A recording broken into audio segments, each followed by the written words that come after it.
The University of Kelaniya, which has its roots in Lanka, which was founded in 1873, is one of the most prestigious universities in Sri Lanka. It was one of the two universities that was established in 1959 to teach in the vernacular. Currently, the university houses 7 faculties.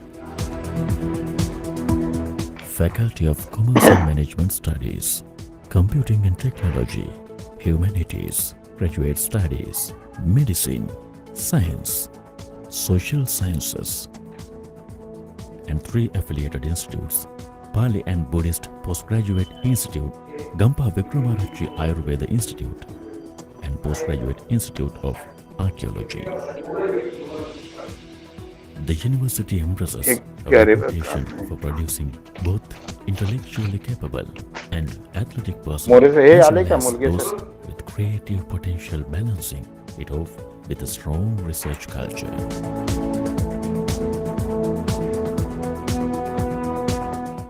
Especially cutting-edge research in the field of medicine at Kelaniya is groundbreaking.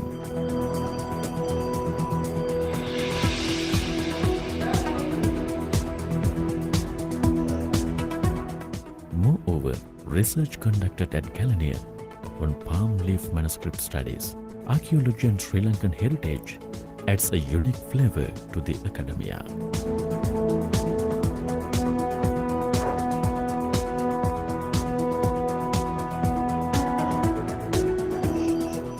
The university maintains its unique reputation for study of Western and Eastern languages, being the only university in the country to offer maximum courses.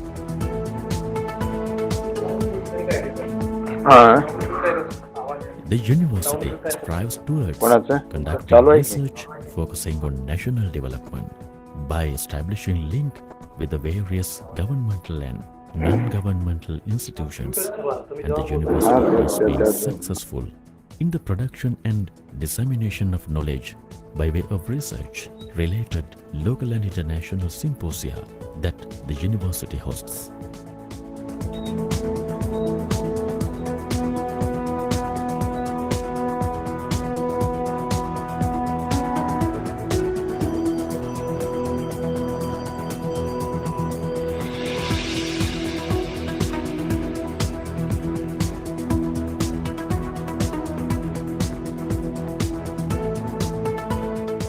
The university is expanding the horizon of sociological research, concentrating on society and heritage through a philosophical and communication-related approach.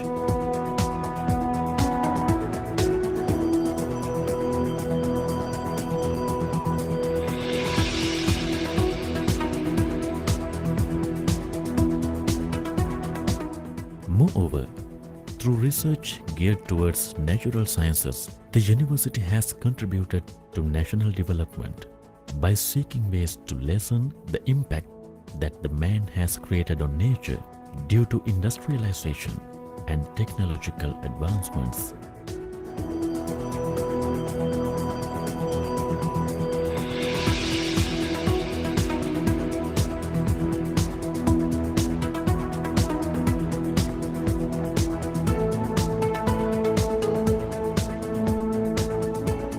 The University of Kelaniya has been an internationally renowned educational establishment for Prachina Bhasha for countries and is the flag bearer of Pali, and Buddhist studies in Asia.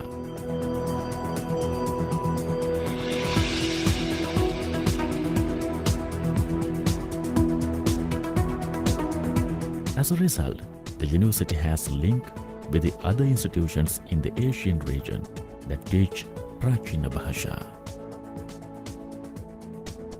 The study programs offered at the University of Kelaniya are geared towards creating employable graduates as well as philosophers and intellectuals. Surveys ascertain that the graduates from the Faculty of Commerce and Management Studies at the Kelaniya are highly employable. Also, the creative output related to literature, fine and performing arts in the university is phenomenal. This is probably why the university has highest number of study streams related to arts and admit the highest number of art students as well. In order to ascertain employability among the graduates, the university is currently upgrading the internship programs that focus socio-emotional skills that are embedded in their study streams.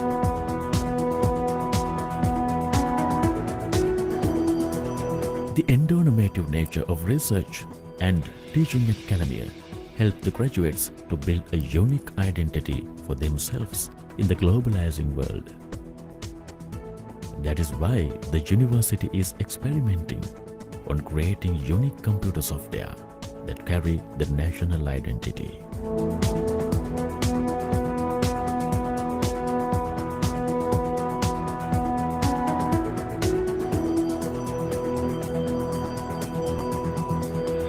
And the science and medicine related studies have made their responsibility to create a healthy nation.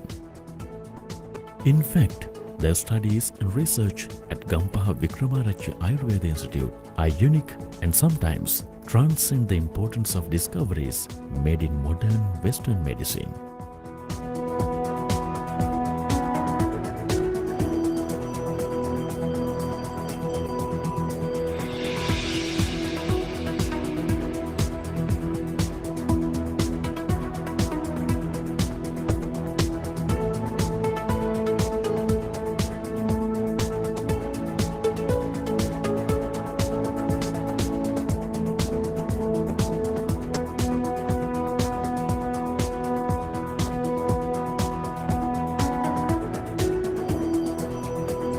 The University of Kelaniya is contributing to nation building with its nationally and internationally acclaimed research and culture products, while offering world-class education to a local and international student body.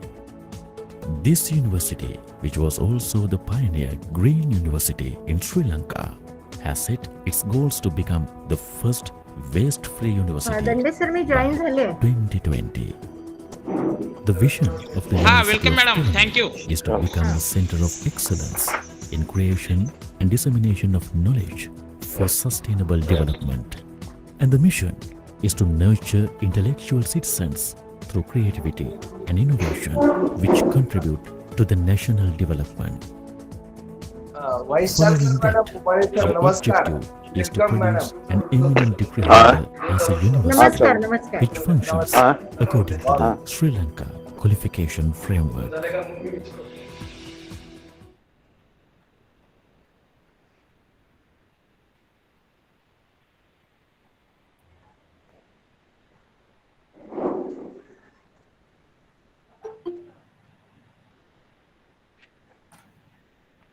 Madam, good morning, madam. Good morning. Good morning. Good morning. नमस्कार. नमस्कार. नमस्कार. बांचे sir, हा sir, माझ्याकडे programme कुठलाच नाहीये आणि details तुमच्याकडे असतील. आपल्या विद्यापीठाची सगळी व्यवस्थित ओळख करून द्या. आपला पण व्हिडिओ असेल तर लावून घ्या. पाहू दे. नाही, तुमच्या कॉलेजचं काय व्हिडिओ आहे का? दुसरे कुठलं नाही? सगळ्यांचे इंट्रोडक्शन व्यवस्थित करून घ्या, आपल्या विद्यापीठाचं आणि कुलगुरू महोदयांचं. ठीक. Okay sir, thank you sir. Good morning to all of you. Good morning. Good.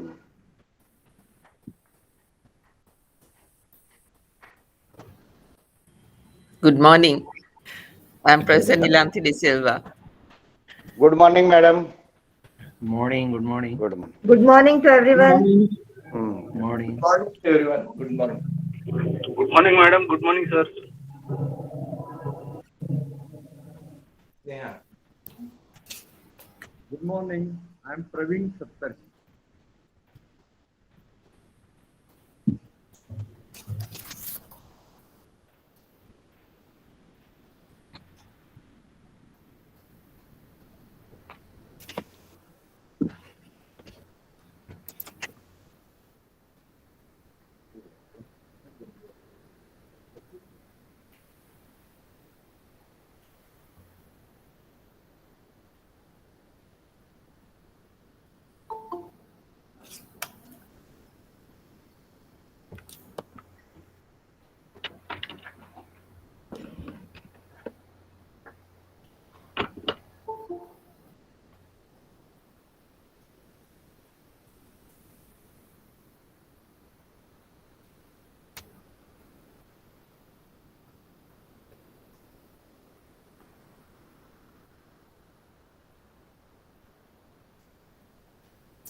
भांजे सर.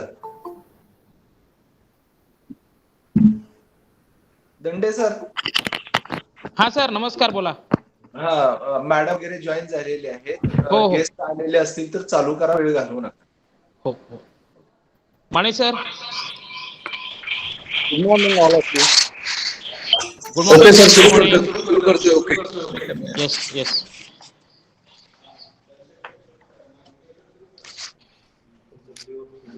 चलो. Good morning, one and all.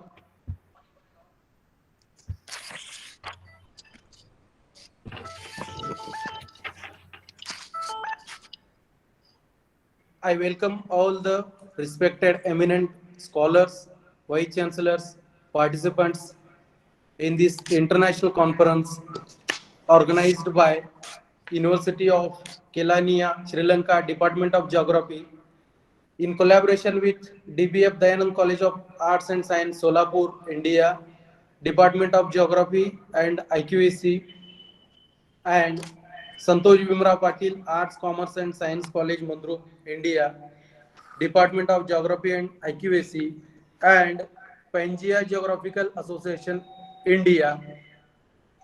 One day multidisciplinary online international conference on sustainable development goals in South Asia, key issues, opportunities, and challenges. The topic sustainable development has gained a lot of importance.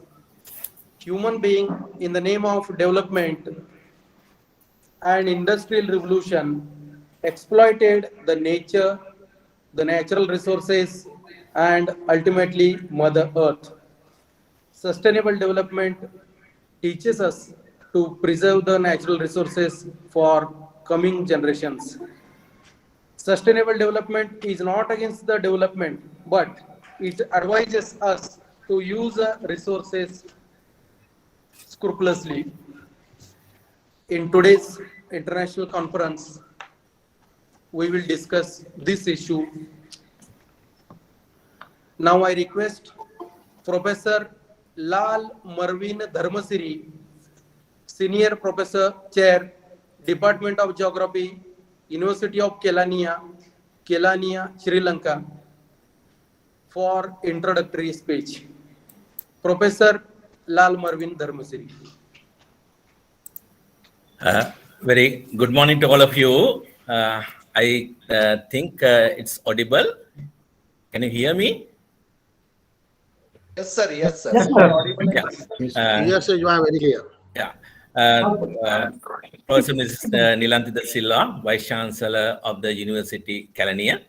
Dr. Mrs. M.M. Fadnavis, Vice Chancellor of the Solapur University, Maharashtra. Keynote speaker, Professor Hevage, and Dr. Praveen, principals and other officials of the Dayanand College Arts and Science, and Santosh Patil, Art, Commerce and Science College, India, office bearers of the Pangaea Geographical Associations, Maharashtra, India, organizers of the conference, ladies and gentlemen, my dear students. First of all, on behalf of the organizing committee of the e-conference, in particular the Department of Geography, University of Kelaniya, Sri Lanka, I would like to welcome all chief patrons, delegates, resource persons, scholars, and all participants to the conference with my pleasure. The conference is being held on 7th of December 2021 at the cyberspace, the first event of the International Conference on Sustainable Development Goals in South Asia, key issues, opportunities, and challenges. It's jointly organized by the Department of Geography, University of Kelaniya, Sri Lanka, and the collaboration with the Department of Geography, Dayanand College, Arts and Science, Solapur, India, and Santosh Patil, Arts, Commerce and Science College, Mandrup, and the Pangaea Geographical Association of India. The Department of Geography, University of Kelaniya had conducted several similar programs during the last decades. International as well as national level collaborative programs were among them. The programs were able to disseminate the knowledge, experiences, and in strengthening the academic collaboration with the partner institutions. This event can be considered as another milestone of the academic journey of the Department of Geography. At this important moment, I would like to enlighten you with a saying of the great leader Mahatma Gandhi, as he said, "Earth provides enough to satisfy every man's need, but not every man's greed." Therefore, we have to understand the reality and work accordingly. In that respect, the world visions and commitment regarding sustainable development and achieving its goals are important to maintain a better future for all of us. I believe that it's our duty to understand the key issues, identify challenges, and available opportunities of sustainable development to make better future for the new generation. So I'm grateful to Professor Mrs. Nilanthi De Silva, Vice Chancellor of the University of Kelaniya. She's one of the renowned scientists in Sri Lanka who has encouraged us and provided her fullest support for this successful event. And also Dr. Mrs. M.M. Fadnas, Vice Chancellor of the Solapur University, Maharashtra, India, who was also provided the valuable support for success the event. I'm highly appreciate the commitment of our partner organizations, that is Department of Geography, Dayanand College of Arts and Science, and Santosh Patil Arts, Commerce and Science, Mandrup, and the Pangaea Geographical Association of India to achieve the initiation of this conference. I would also like to give my appreciation and thanks you all to the partner institutions, principals, conference organizers, head of the departments of geography, and all the reviewers, as well as the resource persons, including keynote speakers and participants for these presence to this event. Finally, I'm confident and I believe that the conference will provide an extraordinary value for the students, research scholars, and academicians, policymakers, NGOs, and environmentalists for providing new thoughts and valuable ideas on the sustainable development in the South Asia. And further, I would like to say this initiation would be able to go for academic cooperation for the betterment of the next generation. Over to you. Thank you.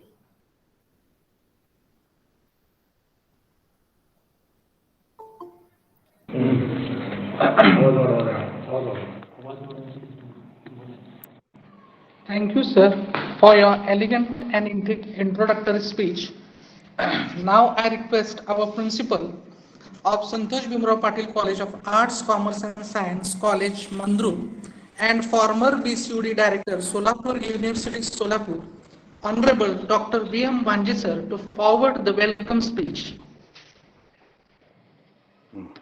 Today, University of Kelaniya, Sri Lanka, Department of Geography, in collaboration with DBF Dayanand College of Arts and Science, Solapur, India, and Santosh Bhimrao Patil Arts, Commerce, Science College, Mandrup, India, Department of Geography and IQAC, and Pangaea Geographical Association of India, organized by one-day multidisciplinary online international seminar on sustainable development goals in South Asia, key issues, opportunities, and challenges.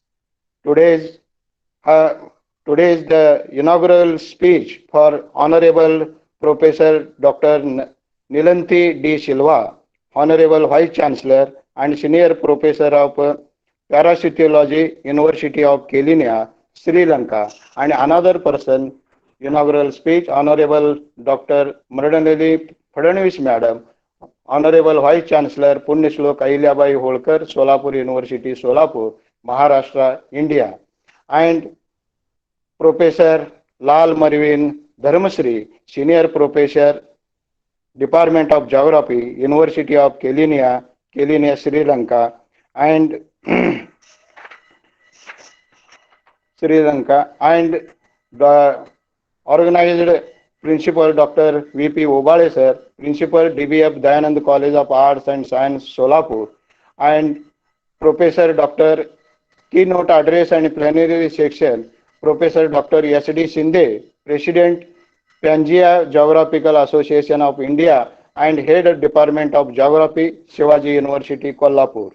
For the keynote address, Professor P. Hevge, Senior Professor, Department of Social Science, Faculty of Management, Social Science and Humanities, General Sir John Kotelwala, Defense University, Khandelwala. Dr. Keynote address another person, Professor Dr. Praveen Saptarshi, Chairman, Pangaea Geographical Association of India, and visiting Professor, Salisbury University, USA, and Mr. Santosh Mane, sir, Secretary, Pangaea Geographical Association of India, Maharashtra, and IQAC Coordinator and Head of the Department of Geography, Samir Gandhi Arts, Commerce and Science College, Malshiras, Solapur. And resource person, Dr. A.G. Amar Singh, Head Department of Geography, University of Kelaniya, Kelaniya, Sri Lanka, and resource person, Nishan Sakal Surya, Department of Geography, University of Kelaniya, Sri Lanka, and another resource person, Dr. Alak Paul, Professor, Department of Geography and Environmental Studies, University of Chittagong, Bangladesh, and Dr. Kedar Rijal, Central Department of Environmental Science, Tribhuvan University, Kirtipur, Kathmandu, Nepal, and Ashok D. Hanjgi, Professor, Department of Geography, Bangalore University, Bangalore, Karnataka, India, and Dr. F.M. Nadab, sir, Vice Principal and Professor, Department of Geography, DPM Sri Mallikarjun and Sri Chetan Manju Desai College, Goa. Dr. Vinod Kumar Bharadwaj, Associate Professor, Nodal Officer, and Innovation and Skill Development Program, Commissionerate, College of Education, Rajasthan, Jaipur. And all today's seminars, all dignitaries, delegates, participants, scholars, research students, I heartily welcome in this conference. Okay, thank you, sir. Thank you so much, sir, for your extensive welcome speech. That we are very fortunate enough to have Honorable Vice Chancellor of University of Kelaniya, Sri Lanka, to give inaugural speech. Honorable Madam is MBBS from Columbia University, MSc from London University, and MD from Columbia University. She is Cadre Chair and Senior Professor and Honorable Vice Chancellor of University of Kelaniya, Sri Lanka. Madam has edited and written many books. She has successfully completed research on pressing issues, and some of her important researches are still going on. For her great contribution in the field of research and academia, she has been honored with many recognitions and many awards. I don't want to take much of your time because we all are eager to listen to Honorable Ma'am. So now I request Honorable De Silva Ma'am to begin her inaugural speech. Thank you. Can you hear me? Yes, ma'am. Yeah. Yeah. We can hear Okay, you. good. Yes, ma'am. Good. Good morning, ladies and gentlemen. Vice Chancellor Dr. Fadnavis, other distinguished invitees, key resource persons, and conference participants. Let me first thank the organizers from both Sri Lanka and India for inviting me to speak a few words at the inauguration of this multidisciplinary international conference on key issues, opportunities, and challenges in relation to the Sustainable Development Goals in South Asia. The 17 UN Sustainable Development Goals together address all the burning issues that face our humankind today. While there are many actions that can be taken at national level to address these issues, international collaboration between neighboring countries like Sri Lanka and India, and I notice we have colleagues from Nepal on the call as well, can result in synergies that far exceed the efforts of individual nations. We need to ensure that our drive towards short-term economic development and material well-being for our people does not result in a situation that jeopardizes the health of our planet for future generations. Please allow me to express my gratitude on behalf of the University of Kelaniya to all those who have come together to organize this multidisciplinary collaborative conference. My colleagues from the Department of Geography in the Faculty of Social Sciences in our own university, and their counterparts in India in the Department of Geography of the DBF Dayanand College of Arts and Science in Solapur, and the Department of Geography of the Santosh, Bhimrao, Patil Arts, Commerce and Science College in Mandrup, and the Pangaea Geographical Association of India. Conferences like this provide opportunities for dialogue and for sharing ideas for collective efforts that may pave the way to find sustainable solutions for environmental and other issues faced by all of us, by all our South Asian countries. I'm sure that this conference will provide an extraordinary opportunity for students, for research scholars, academics, policymakers, and perhaps even regulators, as well as persons from non-governmental organizations and the industry sector to share their ideas. I hope you will have a very successful conference with opportunities to learn about the latest advances in your field of study and to strengthen or establish new partnerships that will bear fruit, that will benefit all of us in the future. Thank you. Thank you, Professor Nilanthi De Silva, ma'am, for your inaugural speech. This is a great honor to have two Vice Chancellors in our today's international conference. We have our own Vice Chancellor, Dr. Mrunalini Fadnavis, ma'am, Vice Chancellor, Solapur University, Solapur. She has completed MA in Economics, MPhil, MBA, PhD. She is the ex-principal Mahila Mahavidyalaya, Nagpur, and currently she is working as Vice Chancellor, Punyashlok Ahilyadevi Holkar, Solapur University, Solapur.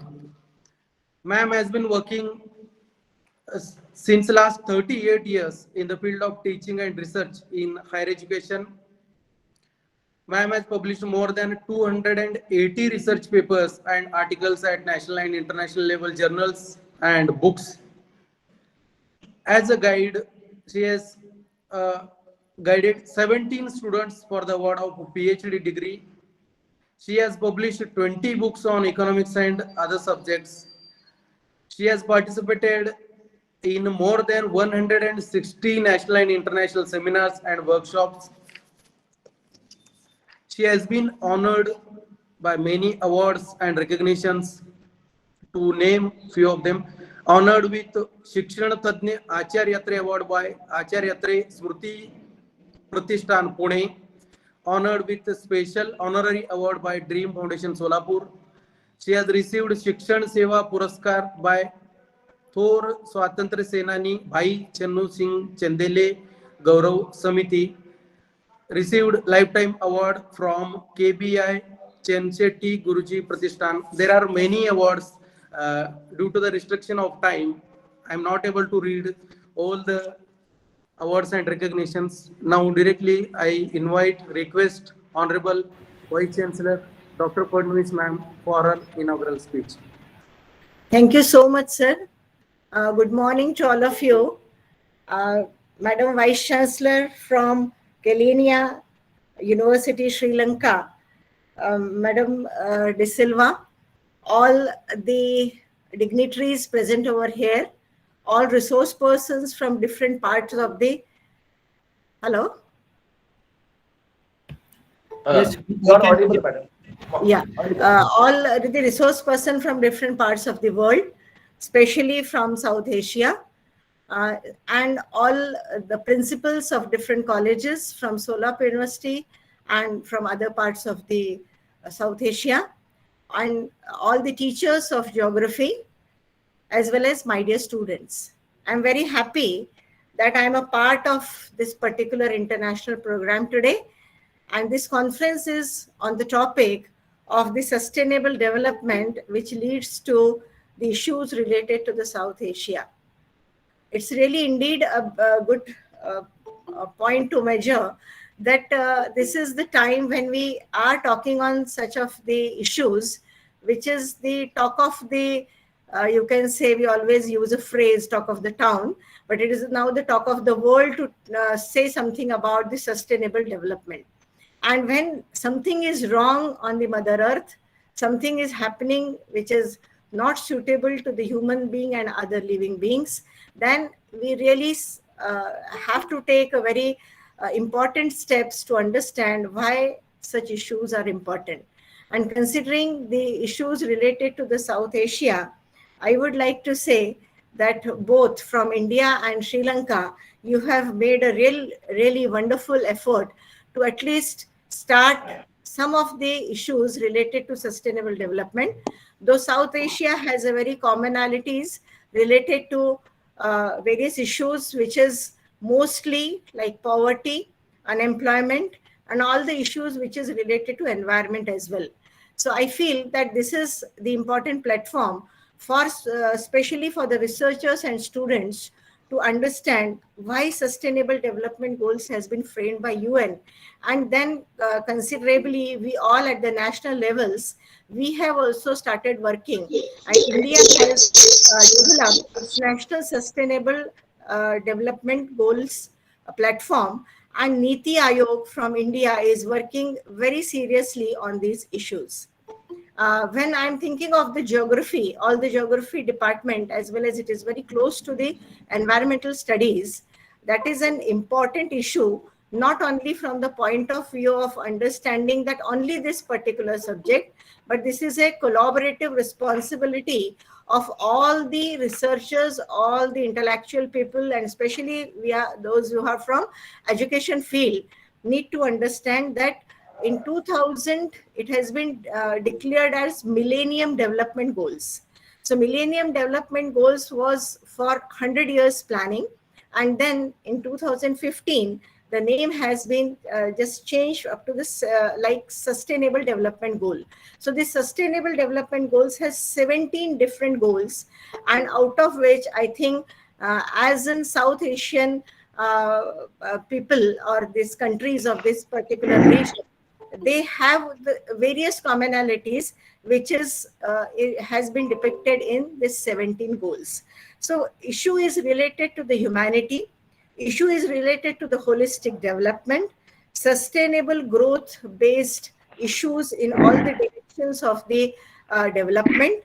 And for that purpose, I will just try to discuss to make a platform for researchers and as well as for the students, that in which area we need to work, because this conference will definitely going to help all of us in understanding various issues. The keynote addresses will be there, but still for me I feel that first agenda which has been taken up by UN as well as the Niti Aayog of our country, they have focused upon no poverty.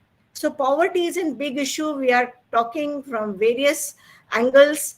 And I would like to tell you, madam, that I was in Sri Lanka for just 13, 14 years back. So same pattern was discussed on the poverty and education, health. So we are keep on discussing, lingering upon such issues, which is very close to our heart. And therefore, when I feel that in Corona and of course, prior to that situation, many people are hungry, they are not getting food, the clothings are less, their educational system are like that, they cannot get the good opportunities for the jobs. So this comes to our mind that poverty, zero hunger, and all these issues which is related to humanity is a big platform to understand and go deep and deep into the research to understand why it is happening after so many issues which we are talking on the development. Even the document of UN also says that a lot of things has been happening because of the wrong way of development, and if it is not being controlled, then by 2050 the increase in such type of hunger and poverty will be more than 2% every year. So calculate what will be the problem, what will the problem we're going to face. So better to start and understand how to collaborate in different ways. We cannot say that only India can do, only Sri Lanka can do. With a you can say the combination of different things which we are having, the positivity which we are having in our country, on that basis we have to do the collaborative work to understand the human and the issues which is related to the sustainability. Now coming to the very important part which has been stressed by UN, and nowadays we are all talking on there, that is about the good health and well-being. So that is the part which is definitely very useful for not only for, you can say, the doctors or the particular community, but every person on this earth is now thinking on these lines. And therefore, along with sustainable development, such streams or such areas has been developed, which are definitely focusing upon such issues which are very close to the general health as well as health in particular. And therefore, that type of goal or that type of understanding for at least health of human being as well as other living beings, how they can be accommodated with the human, that is also the issue which we need to understand.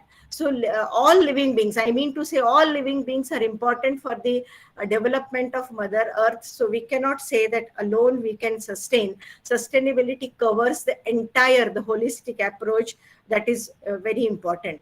Now coming to the quality education, because few things I am taking, because quality education is a part of our day-to-day life. We are all, as an educationist, we are talking continuously on this issue of the quality parameters, and therefore I can definitely say the world is looking towards us, because we have that consciousness to develop different areas which has been taught in India and nearby areas in past few years in the universities like Nalanda and Vikramshila. So all these universities were the pioneer universities, and we were focusing on various issues which is related to the value education, ethics, which has been also considered by Indian government by new education, introducing of the new education policy.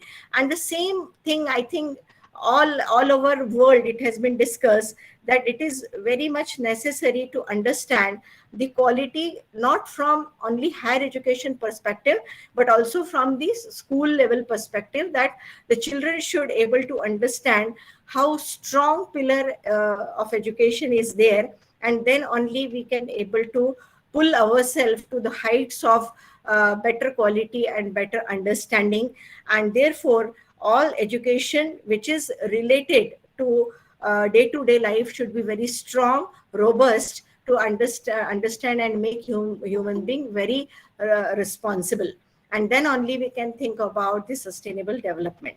Then gender equality, because myself and madam are both now women vice chancellor over here, so I would like to stress on this particular issue, that gender equality is very, very important, because women are working, they are getting higher education, they are getting various facilities, but consider on the top level how many women are there. So that empowerment supposed to be there in such areas, so that will give definitely the equality, the boost to increase the various understandings between both genders, and minimize various abuses, which is very, very necessary for coming years. So these are the things, and other so many things are there. Lastly, but I would like to say, considering the time constraint and all that, other areas which is related to environment, I'll just take few minutes on that. Environmental science is such a broad area. And now when we are talking about the environment, we need clean water, we need sanitation facilities, we need clean energy. You keep on counting, it will be a long list. And I feel that, yes, it is a very important part to understand how the growth of an economy, how the sustainability along with the parameters of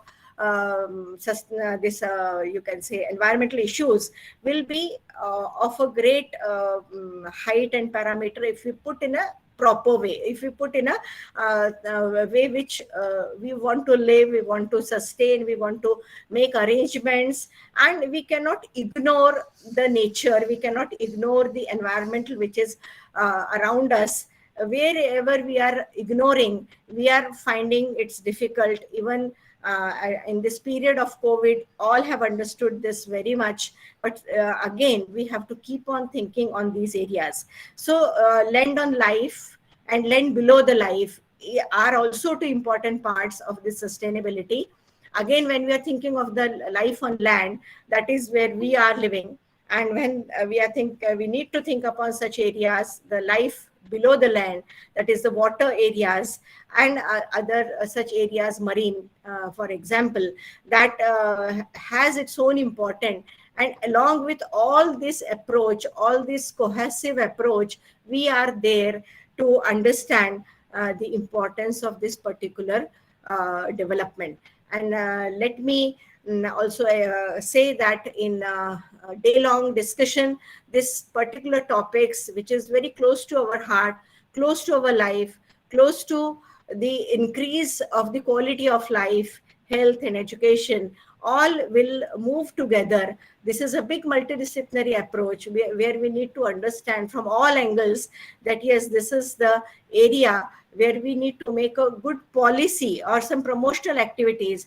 I think from this platform, if we can suggest very innovative ideas to our governments, definitely that will give good thinking or a proper thinking to understand that where a country need to move ahead in a right direction or in a progressive direction.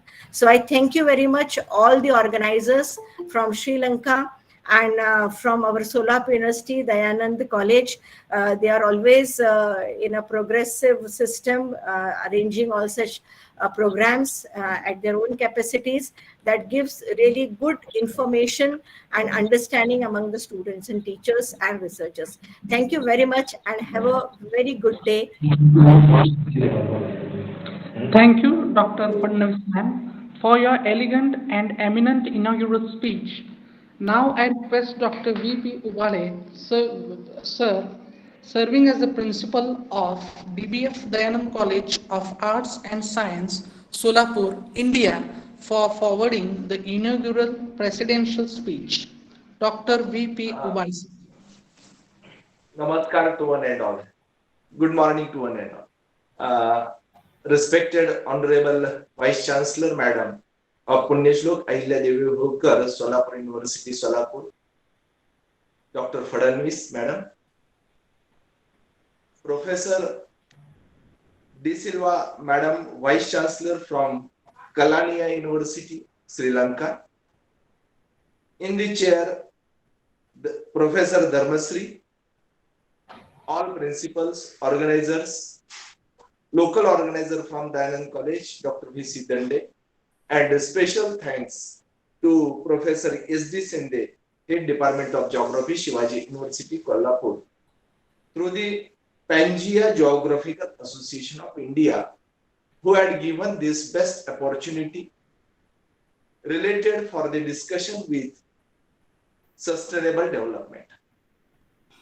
After listening both the Vice Chancellor ma'ams, I feel proud that definitely this is the outcome of this conference. I would like to add a few things related with our university, which are very important related with the sustainable development. Under the leadership of Vice Chancellor Madam, she already started the sustainable development based on this topic. She brought the local to global knowledge, and under the same program, she started one best important thing is she promoted agricultural tourism. It is the base of the sustainable development. Also, she identified the local thing which is connected with the textile, and as a result of that, she tried to develop and to bring that product at the international level. Along with that, environmental science, then the study of different languages, because this is the best for the study of, we can say, sustainable development.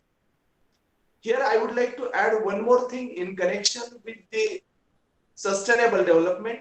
On Sunday, in spite of the busy schedule of our Honorable Vice Chancellor Madam, she took very best point in connection with the sustainable development, that is Nadi ko jano, know your rivers, and that is the base of the geography.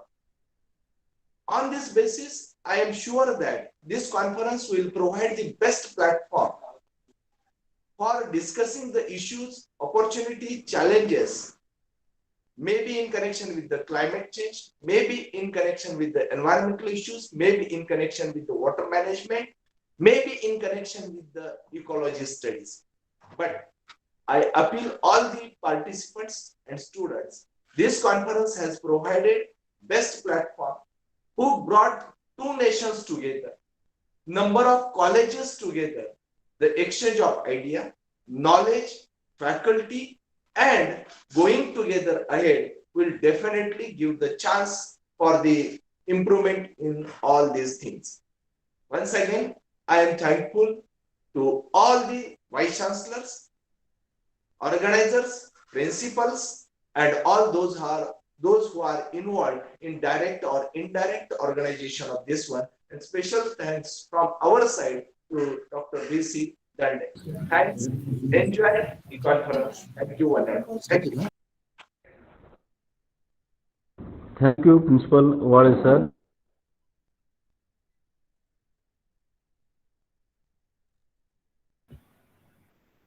Inaugural function. We are lucky to have Sir Dr. S.D. Sinde to give presidential speech on the first plenary session. Professor Dr. S.D. Sinde sir is the president of Pangaea Geographical Association India and head Department of Geography, Solapur. Shivaji University, Kolhapur. Without taking much of your time, now I request Shinde sir to begin his speech. Thank you very much, sir. I heartily welcome all participants, teachers, researchers from different countries, and I am very much glad And I must congratulate to Principal Ubale sir, Principal Bhanje sir, and Dr. Santosh Mane for conducting such kind of international conference on current issue, on contemporary issue. My role, the Pangaea Geographical Association, that is an association much needed, which is the main aim or purpose of this particular Pangaea Geographical Association is primarily to provide platform for young researcher, for teacher, students, to promote especially geographical research, coordinating and of course interdisciplinary approach at international level. I know there are several institutions, but this institute mainly aims for to provide platform especially for teacher and geographical research, to create awareness among about the current issues like Principal Ubale sir rightly pointed out that the current issues, societal issues like climate change, like global warming, sustainable development, this is a time of need. And also this particular Pangaea Geographical Association is associated with quality publications in association with Springer publications, elsewhere publications, then provide training to different teachers about technology, about different concepts like that one. And of course, book publications, not only in India, but abroad also. And the future program of this particular Pangaea Geographical Association is to conduct international conferences, maybe in Bangladesh, Sri Lanka, USA, and other countries, so that the different scholars from different countries, they can interact, they can exchange their ideas, they can promote their research, so that we can minimize the different societal problems may be related to right from this climate change, global warming, sustainable development, and the need of sustainable, because this conference is about the goals of sustainable development, key issues, and mostly in South Asia.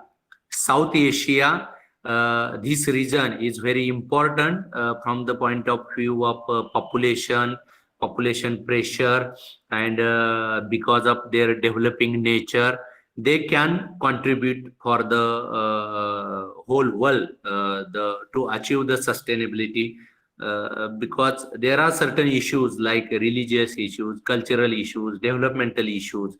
So I must congratulate all the organizers and especially all principals and vice chancellors of different universities to bring together different scholars and researchers to discuss these particular issues and opportunities and challenges about this, because sustainable development goals, they are there, and maybe the indicators how to achieve and at what level and how to measure the achievement of that particular sustainable development goals. I hope during this particular conference, different scholars and keynote speakers, they can highlight, they can contribute, or they can throw light on the different issues, so that we can minimize that particular challenges, we can minimize that particular issues for a better society, for a better world. Once again, I congratulate you all for this wonderful international conference, and I especially congratulate to Santosh Mane and all other organizers for this particular conference.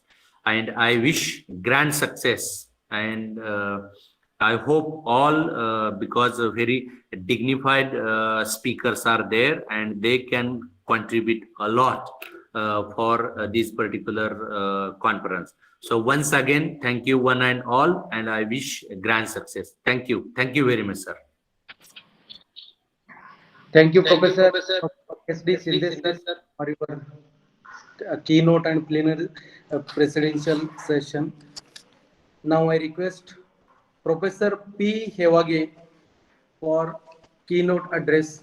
Professor Hevage is a senior professor, Department of Social Sciences, Faculty of Management, Social Sciences and Humanities, Sir John Kotlewala, Defense University, Sri Lanka.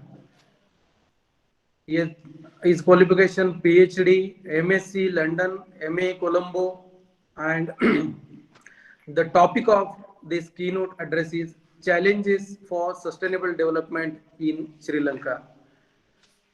Professor P. Hewage, sir.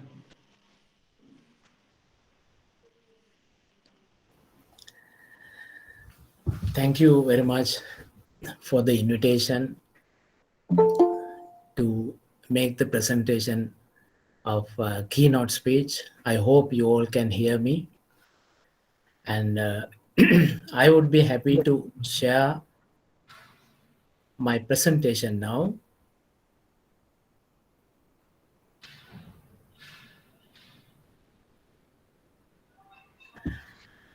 And Vice Chancellors, Deans of the faculties, professors, and all other academic dignitaries participating in this workshop.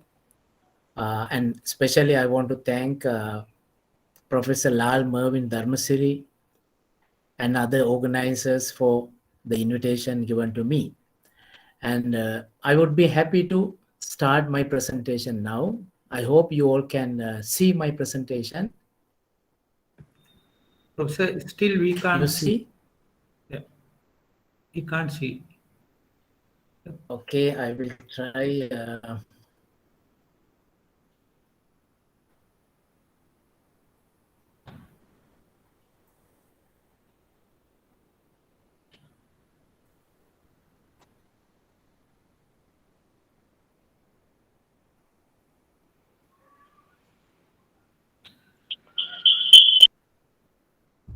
Can you see it now? Still now can I? Yes, perfect. Sir, perfect. Yes. Okay, thank you very much. And the topic given to me is the challenges for the sustainable development in Sri Lanka. It may be relevant to the overall topic, the title, international conference. And we will try to concentrate on the experience of Sri Lanka with regard to the sustainable development. I think in order to discuss this peaceful negotiation between the people and the environment, which is about the sustainability, I think we would be compelled to consider the demographic situation in the country, especially in our country. And at the moment, we are experiencing some of the changes in the demographic side.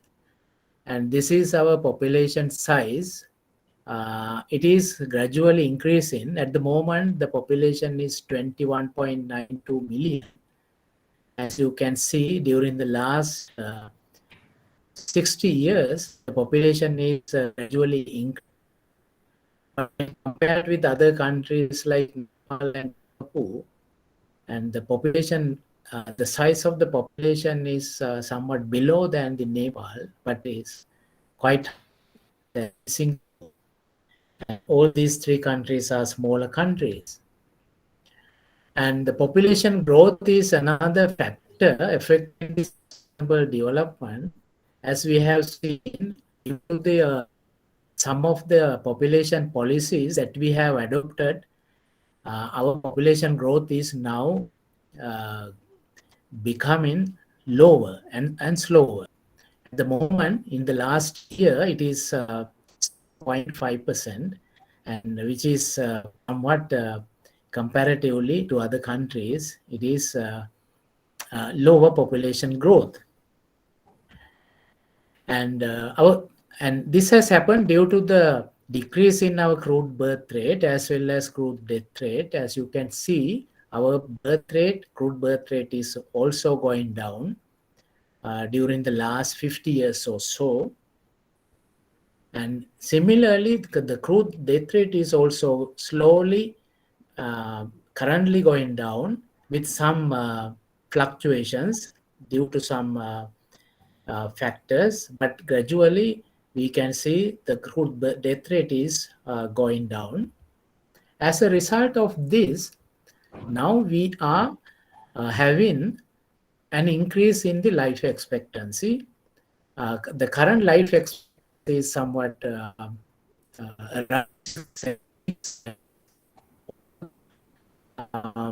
categories of male and female. And with the United Nations estimates, we expect that by the reach of 2100, it will be very close to 90 years.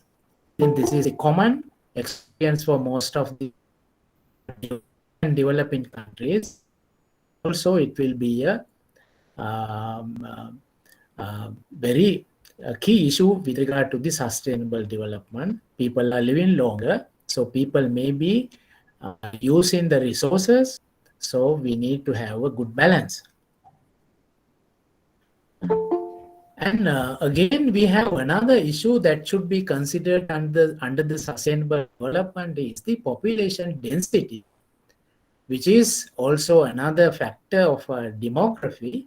As you can see, during the last 60 years, our population density has doubled, more than doubled. It was 161 people per square kilometer in 1961. But now, by now, it is 354. As a smaller country, which we are using the physical resources for the population, and we are now experiencing an increase, alarmingly increase in the population density. And this will be a challenge for us to how to maintain the sustainable development with an increase in the population density. And again, within the population, by looking at the age structure, we can see another challenge for us, which is we know that population aging, and now we are experiencing an increase, gradual increase in the old people. By now, it is the 11.23%. Compared with the 2010 figures, it was something just above 7%. So in the future, our aging population will be much larger, and under the sustainable development approach, we need to think about these changes in the population age structure as well. And I would like to turn to the other side of this scenario, that is the development. With regard to the development, we can have some economic measures like GDP. When we look at our GDP, the situation is like this. GDP per capita in the year 2020, according to the World Bank estimates, it was $3,682.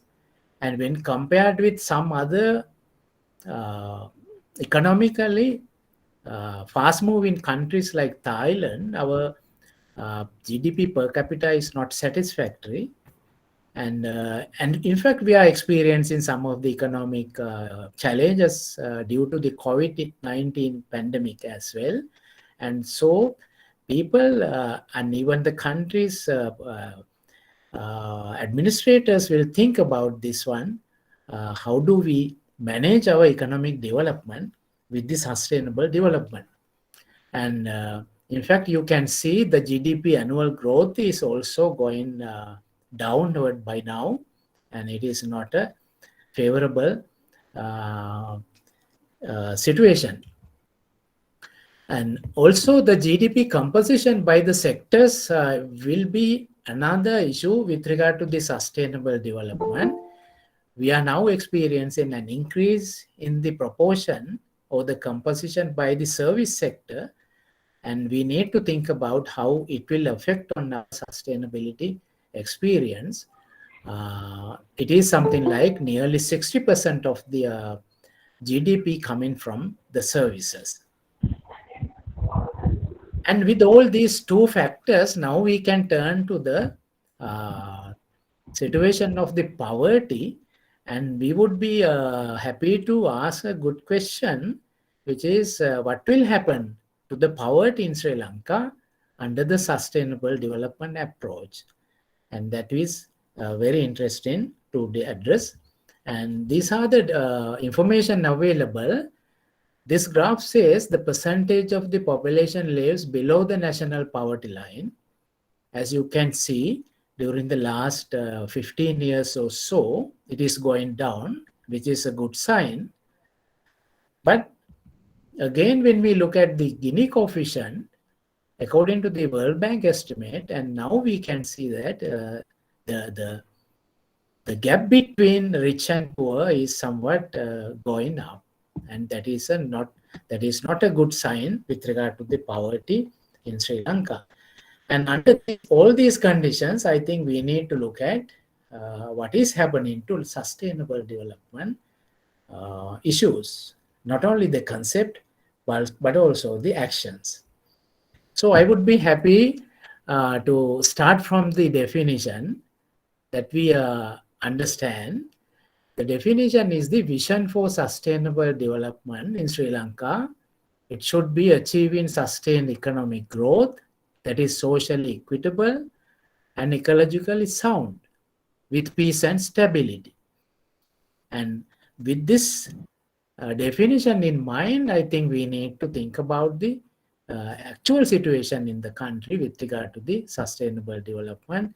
And we are talking about the poverty, we are talking about the green economy and poverty alleviation, and what will happen to all these practical aspects. So I would start, focus on few sustainable development issues that we are facing, especially the people in Sri Lanka. As we know, these are the some of the sustainable development goals, which is common to all countries, to eradicate the poverty, to ensure competitiveness of the economy, to improve the social development, to ensure the good governance, to ensure a clean and healthy environment. And what are the data or the information available with regard to these things? And I believe that this will be the challenges to eliminate poverty and facilitate economic development. And at the same time, we need to think about how to manage the water, waste, the forest, energy, agriculture, the air, flora and fauna, wetlands, pollution, climate change, and so on. So I have selected some of the very important issues with regard to this. And to begin with the applications of sustainable development, as a geographer, I would like to pay your attention on the environment of Sri Lanka. As you can see, this map of Sri Lanka, usually we divide Sri Lanka into 3 zones based on the climate. The blue area is the wet zone. The green area is the intermediate zone, and the other part of the country is considered to be the green area is considered to be intermediate zone. Other part is the dry zone, and we need to keep in mind when we particularly pay attention on the sustainable development, because the land use, the population, the environment are all different in these 3 areas. So we need to apply different policies with regard to this environment. Just to prove this argument, we can mention some of the important data. For example, with regard to the average temperature, the dry zone has this temperature around 28 centigrades, but in the wet zone it is about 24. Intermediate zone it is 24 to 26. And when we talk about the average rainfall, in the dry zone it is the annual average rainfall is 1,750 millimeters, but in the wet zone it is 2,500. And in the intermediate zone, it is something like in between 1750 to 2500. So the sustainable development concept should go differently in these three regions because of these basic natural situations. That is why Sri Lanka has some of the different experience in the past as well.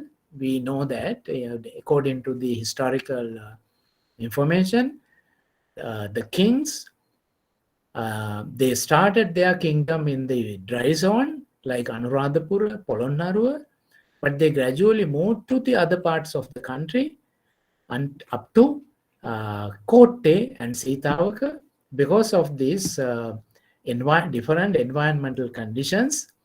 And we should not forget the disasters that happen in these different regions. That is also, I believe, that historical approach to the sustainable development taken by our past people. And this is my presentation. It is a brief account of the situation in Sri Lanka with regard to the sustainable development. I have taken few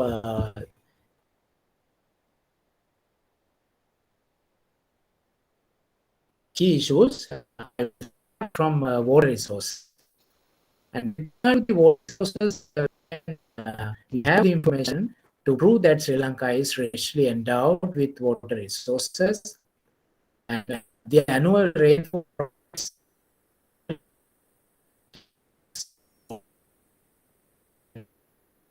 rural areas, and in the country it's about the groundwater is 7,800 million cubic meters per year. And with this information, these are another type of information with regard to the estimated reserve in Sri Lanka, and some of the water resources are obtained throughout in Sri Lanka with major irrigation reservoirs, medium scale reservoirs, and minor scale reservoirs. And also we have a Mahavali development project. With all these water resources available for the people, including the groundwater resources, we have seen that there are some challenges with regard to sustainable development. Some of the challenges are the water pollution, or in other words, the water quality, and the supply of drinking water, and the climate change adaptation with regard to the water resources, and also supply water for the irrigation. And according to some of the studies, we have found now problems are depletion of resources, various anthropogenic activities. For example, the surface inland waters in urban areas are polluted heavily with domestic sewage and industrial effluents. And in rural areas, what happens is we have seen agricultural runoff. And in certain areas of the dry zone, there is a high fluoride content in and hard rocky alluvial areas, there is a high concentration of iron. And in urban overcrowded cities, there is a biological contamination of groundwater.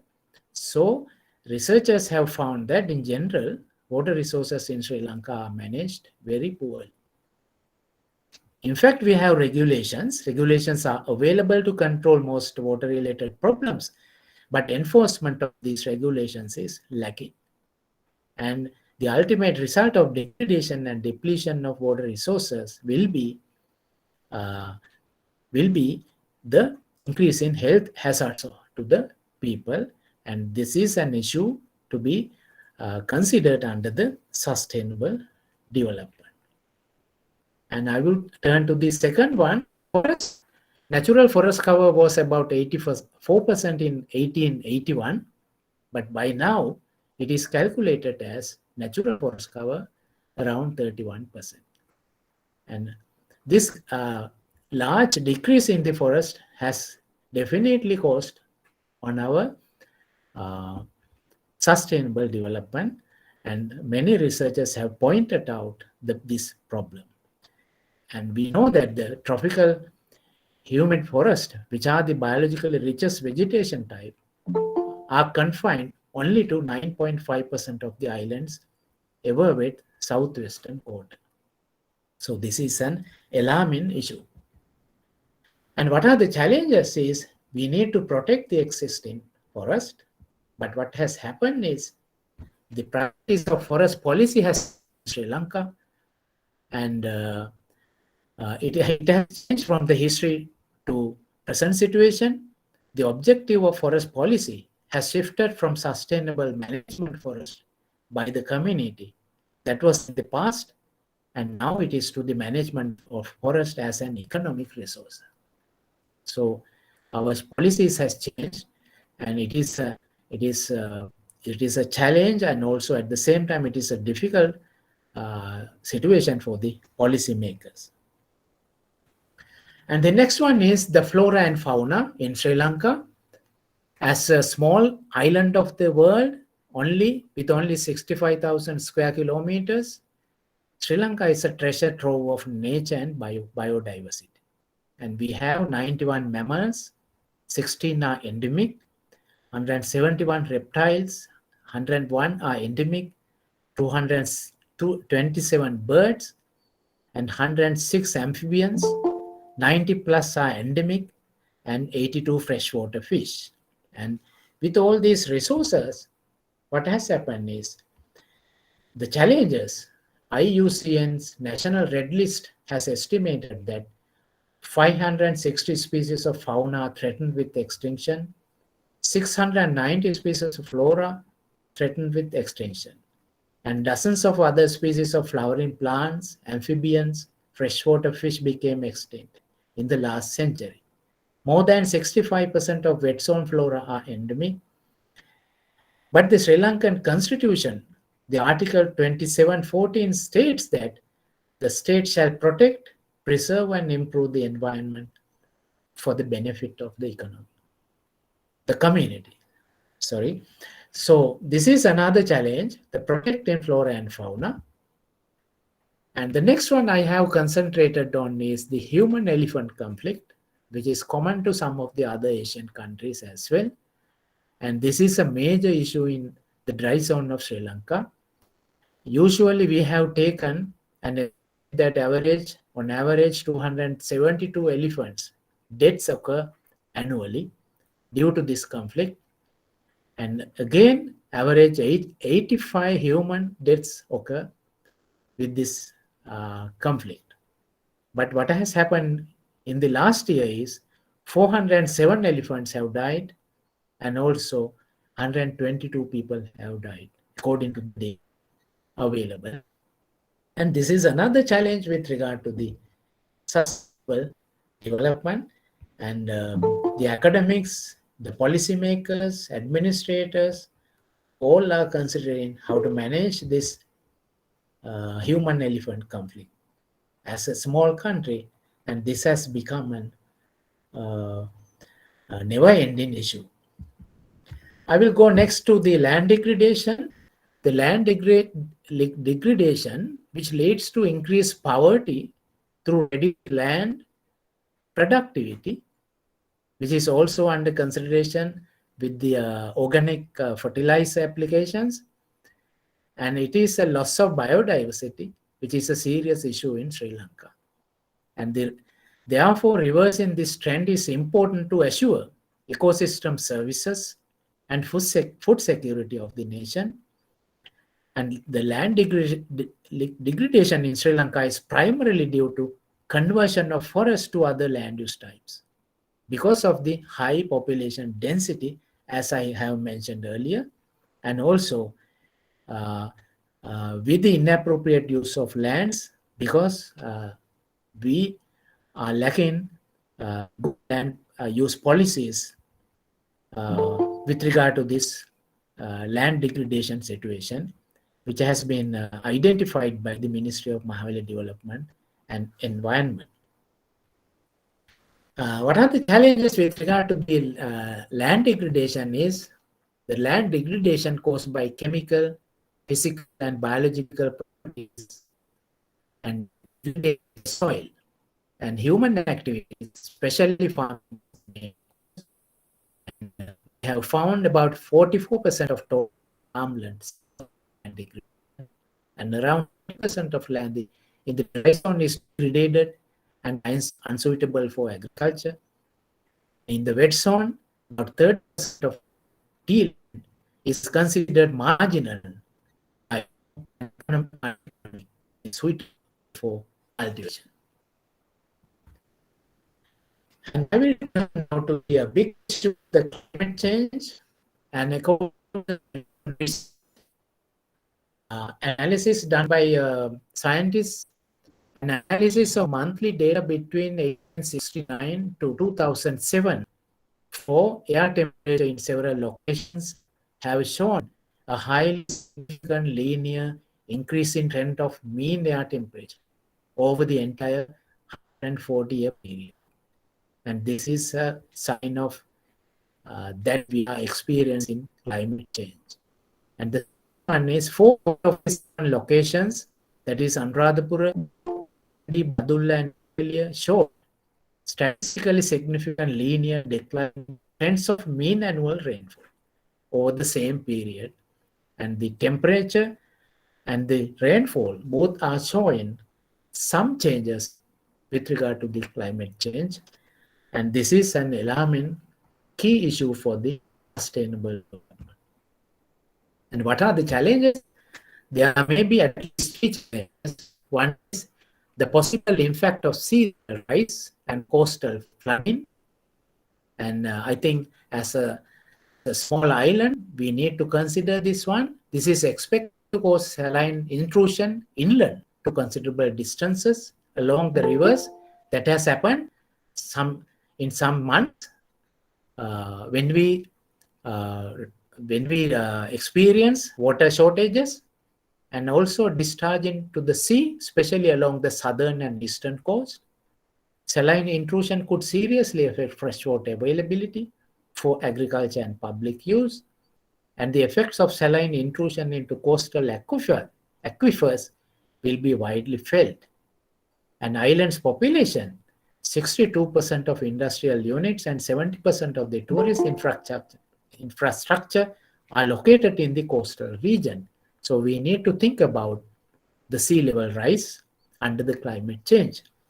And the other 2 possible challenges may be possible impact of rise in temperature, as we have seen in the data, and possible impact of changes in rainfall regimes. And these are the challenges with regard to climate change under sustainable development. And I will go to the next one, the waste.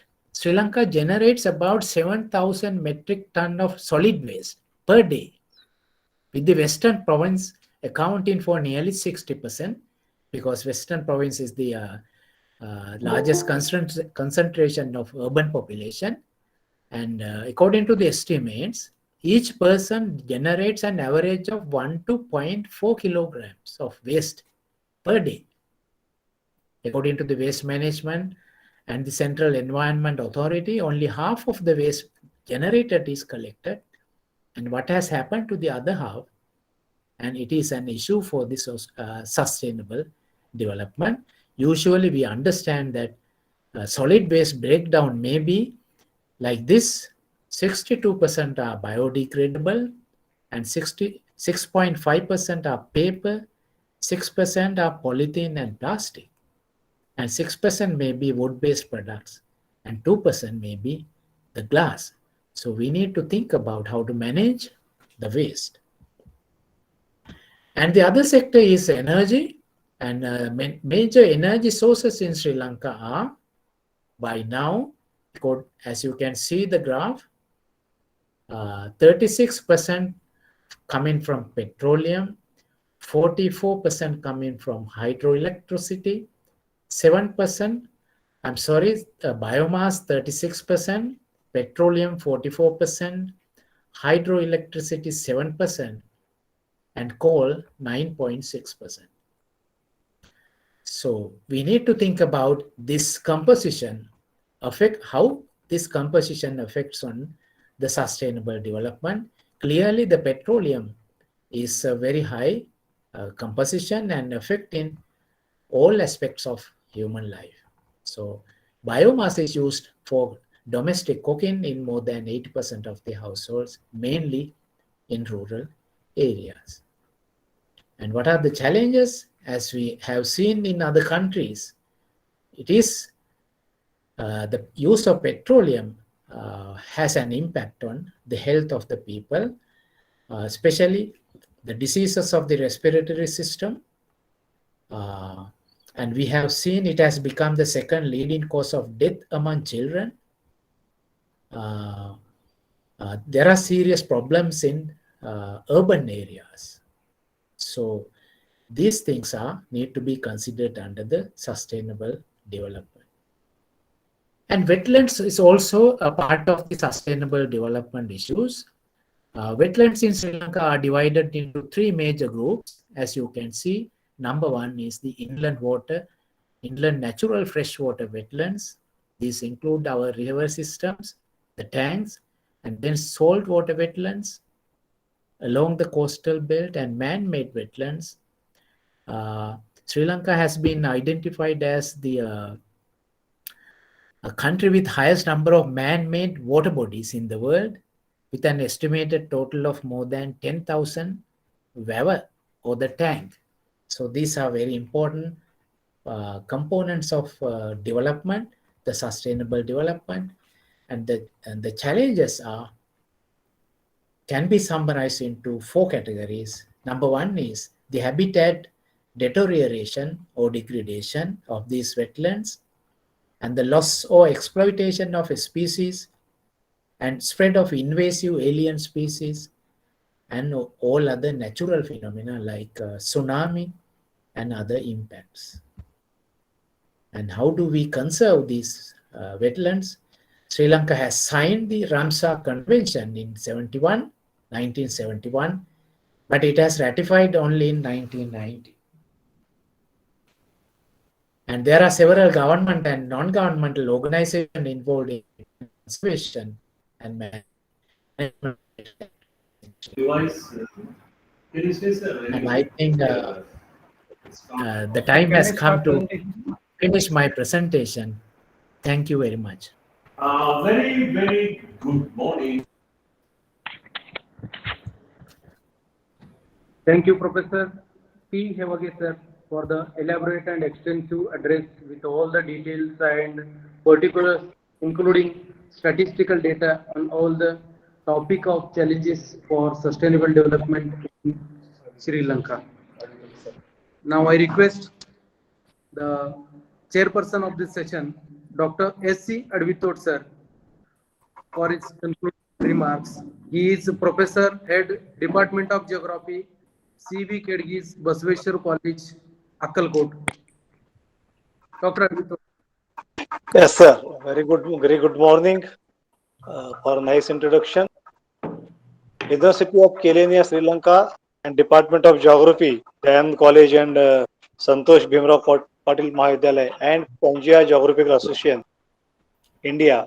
This one-day international multidisciplinary conference on sustainable development goals in South Asia. Professor Hauge sir has nicely elaborated all the aspects of Sri Lanka, covering from population size, the CBR, population density, GDP, poverty. Then he highlighted also environmental issues about land degradation, waste, energy, health issues.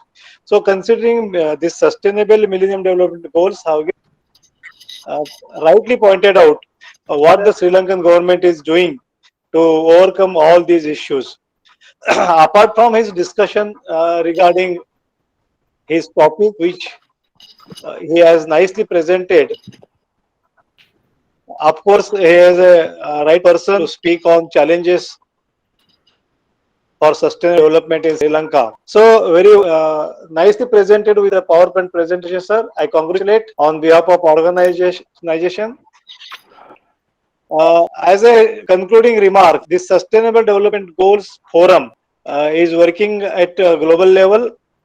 On 15th and 16th November 21, the 5th South Asian Forum on Sustainable Development Goals, which is scheduled on March 22. This United Nations Economic and Social Commission for Asia and Pacific, they are interacting with various issues at various levels. They are making dialogues with government offices, civil societies, think tanks, experts, and other stakeholders on the themes.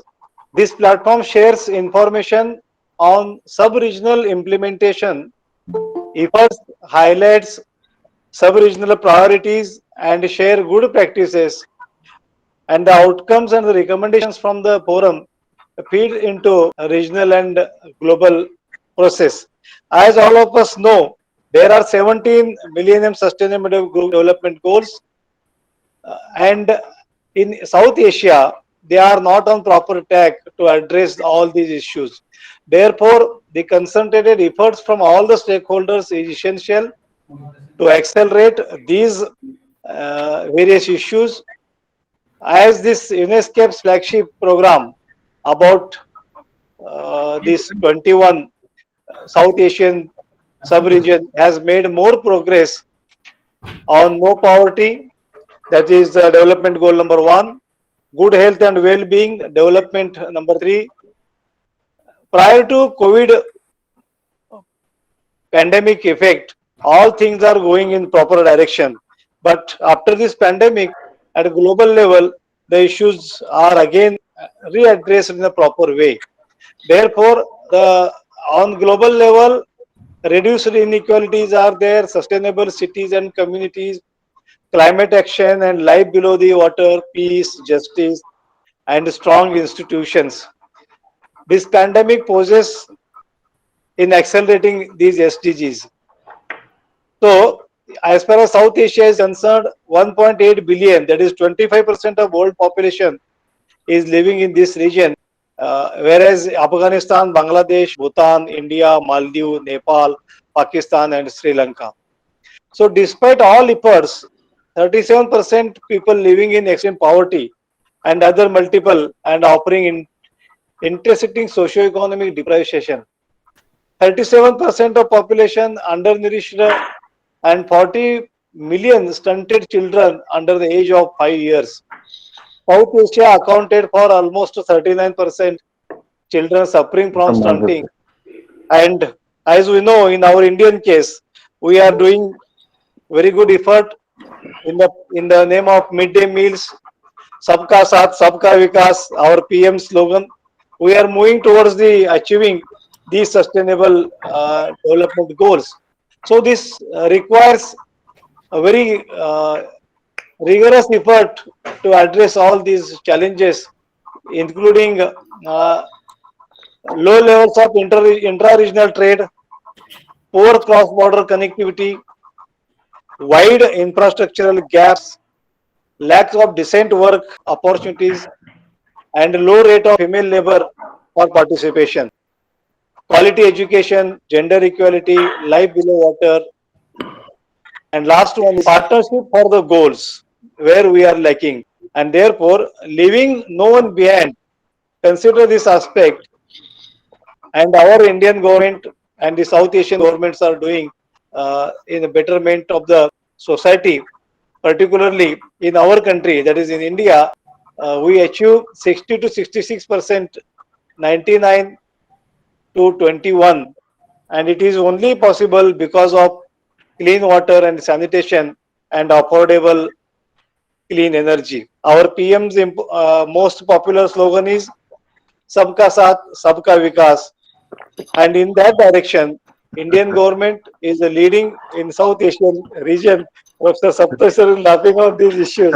I know he is going to highlight some issues.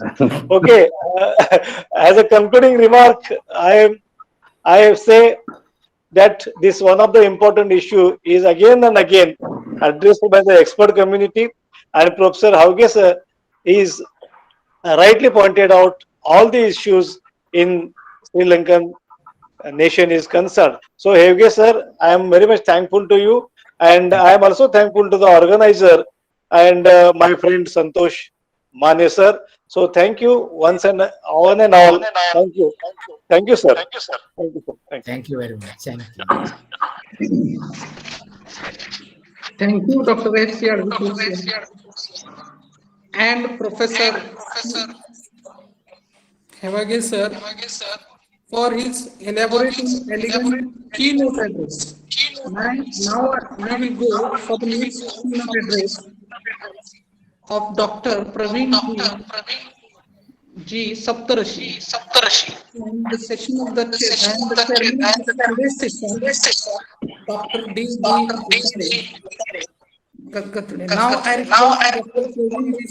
Saptarashi, Chairman of Pangaea Geographical Association India and visiting professor, Salisbury University, USA. Topic: Threats to Sustainable Development in Southeast Asia.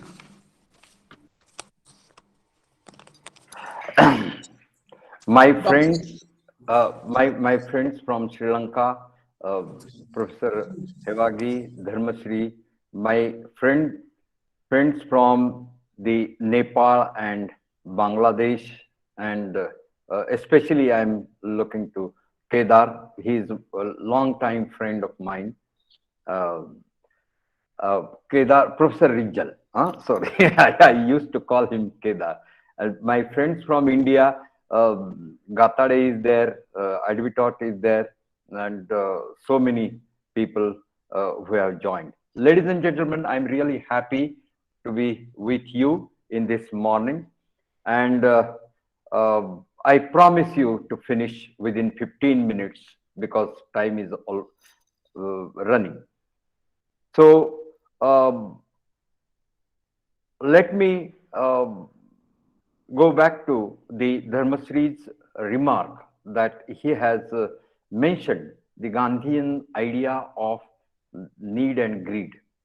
And it is really important that geographers, economists, and environmentalists should go back to the Gandhian ideas to understand that the whole culture of this world economy and the culture emerged out of the present world economy is the culture of greed.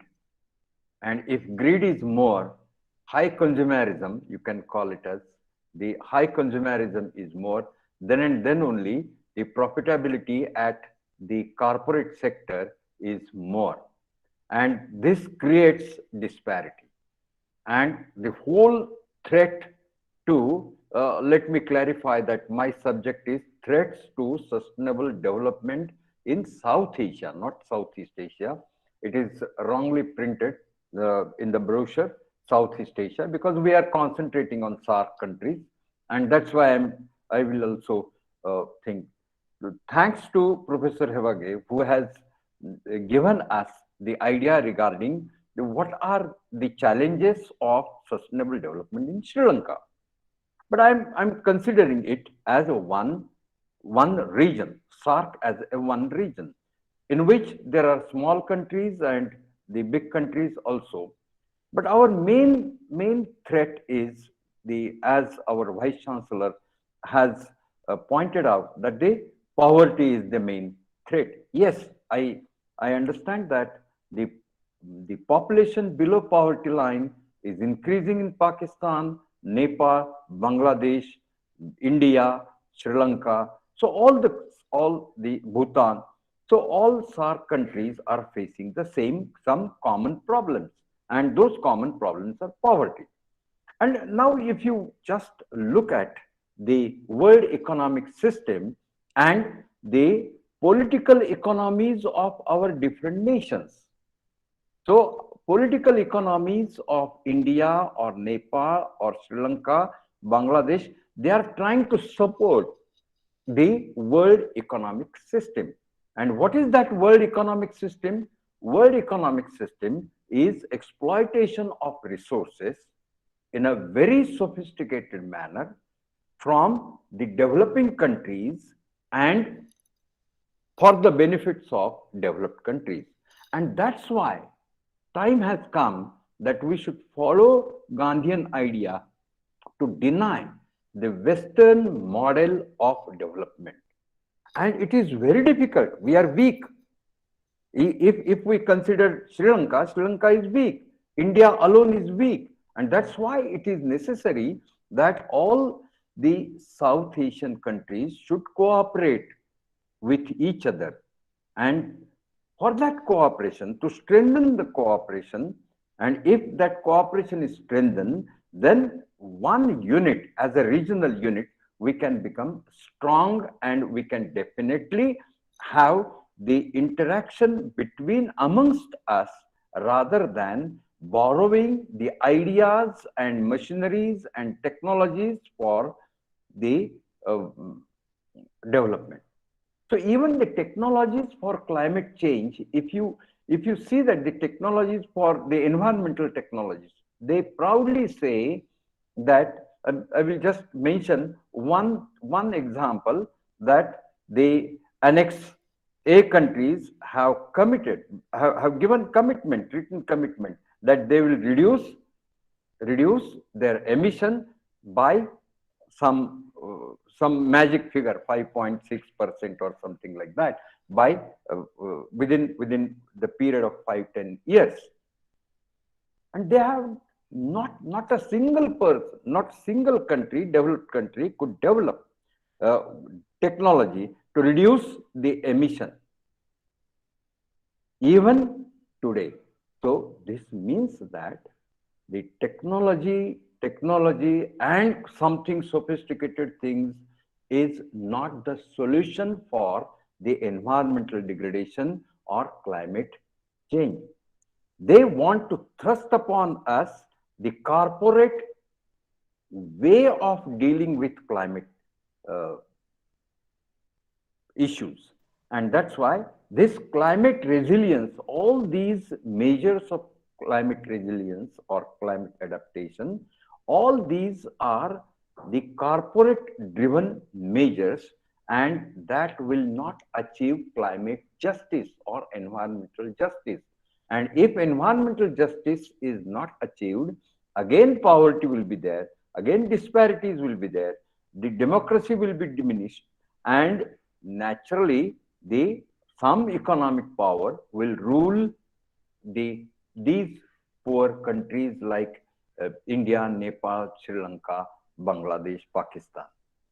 But we are not united. This is mainly because of too much of nationalism is inculcated in us. I am Pakistan, I am Indian, I am Sri Lankan. So this should be slightly reduced. I think so. Racism is also there. Religious spirit is also there. Fanatics are also there. They are emerging. Their power is emerging. And that is also a threat to democracy, because democratic practices are essential for maintaining sustainable growth. Because sustainable growth is inclusive growth. And inclusive growth cannot be possible unless and until democracy is there. And that's why democracy, threats to democracy means threats to sustainability. That's why I'm telling you that all these poor countries are divided on the basis of nationalism or religion. And that's why we have decided way back in 1984 that can it be possible to come together united, but we can unite and fight against the evils of the poverty. But this is again, we are failing because of these two basic reasons. So that's why unless and until we revolt against the world economic system, we won't have any future for sustainable development. The first thing is that we should try to achieve equitable distribution or equitable development in our own country, and then only we will be able to give you some messages to the other neighboring countries to achieve the same type of equitable development. Now take the case, there are so many ideas like Bangladesh, and they have achieved the growth also on the basis of addressing the issues of poorest of poor, the model of Yunus, Nobel laureate. So his model of supplying the microcredits to the small women groups, that is also a good thing. And in India also, in Sri Lanka also, this experiment has proved to be a great success. And it is really useful to make the families out of above the poverty line. So these are the things. But instead of addressing such issues, take the case of COP21 in Glasgow. So even the sustainable goals, there are 21, 17 goals and all these things, blah, blah, blah, blah. So we always say something about the goals of sustainable development and all these things. All these are lip services, my dear friends. We are academicians, and that's why we should be in position to, we should not take any political stand. We should be committed to the poor people in our country. Means I am also committed to poor people in Nepal, poor people in Sri Lanka, poor people in Bangladesh. So this should be our attitude of the academicians. And in academics, we should be honest enough to find out the reasons for the retarding development of certain section of society.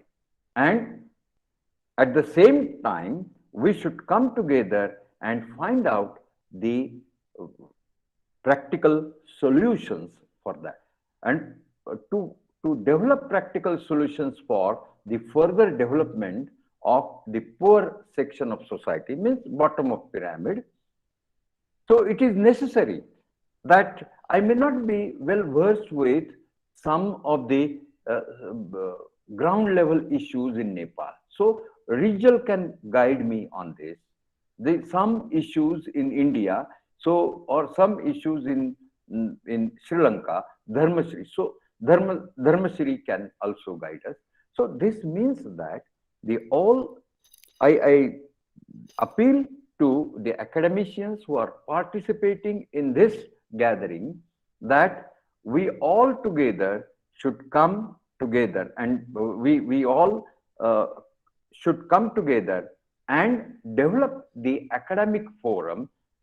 And to start with, it is very simple that take a interdisciplinary topic. No need to get the funds from big universities.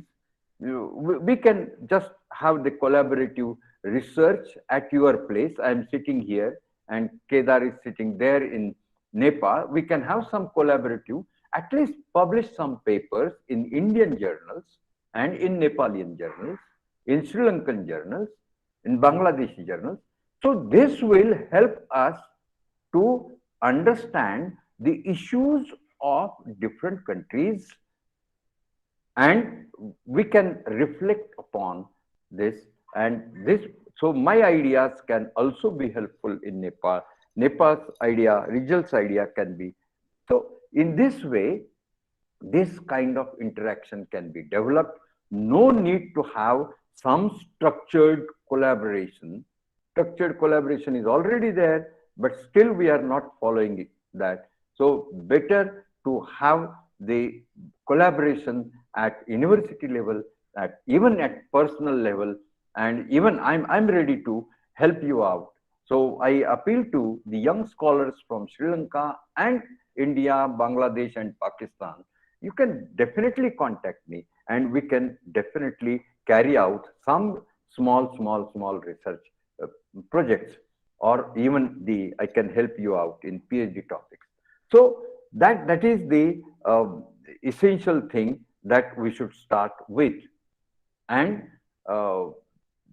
another thing is that at political level, I would say that the all these poor countries should unite together, means the poor people should come together, crossing the boundaries of religion, crossing the boundaries of nation, crossing the boundaries of some racism or some hatred, and then only we will be in position to revolt against this corporate structure which is trying to pollute the groundwater, exploit the resources, mineral resources in our country. We can definitely say that there are some mining projects, 14 mining projects have been sanctioned in pandemic period, in lockdown period, and that is definitely not benefiting the poor people. So that's why any developmental project, we should try to find out the impact on poor person. So any development, some hub regarding the what is that all types of international cargo ships and everything are coming, and such hub is developed. For that, so many thousands of hectares of land has been grabbed from the poor people, and that hub is now cancelled. The land is not given to those people.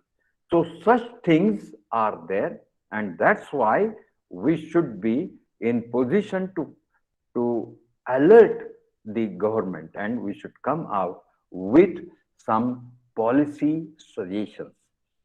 So that we should be slowly we can be in position to impact on the policy makers, influence on policy makers, so that they can just try to look down to the ground and ground reality. With these words, I hope a great success to all my young friends and also my colleagues. Thank you very much.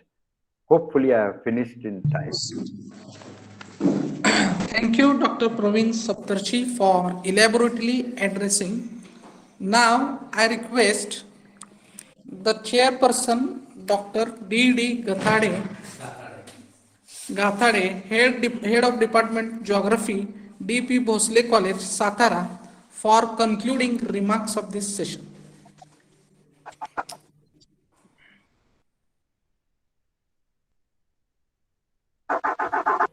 Sir आपला mic चालू करा please on the mic.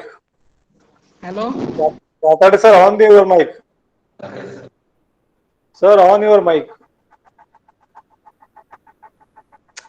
Gathade sir. Okay. Okay, sir. Can you listen me? Yes, sir. Can Yes, you sir. listen me? Yes, Okay, sir. Please. Good morning to everybody.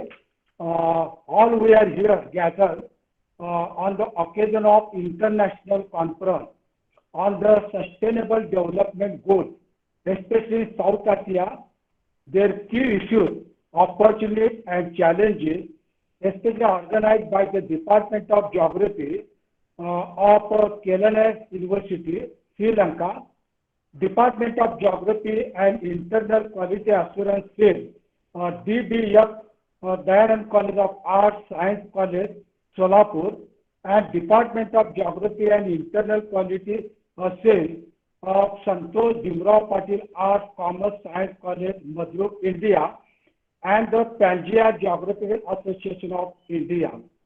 Here, Professor Saptarshi, who is the visiting professor of Solapur University, and he is also the chairman of the Geographical Association of especially new association has been founded by him.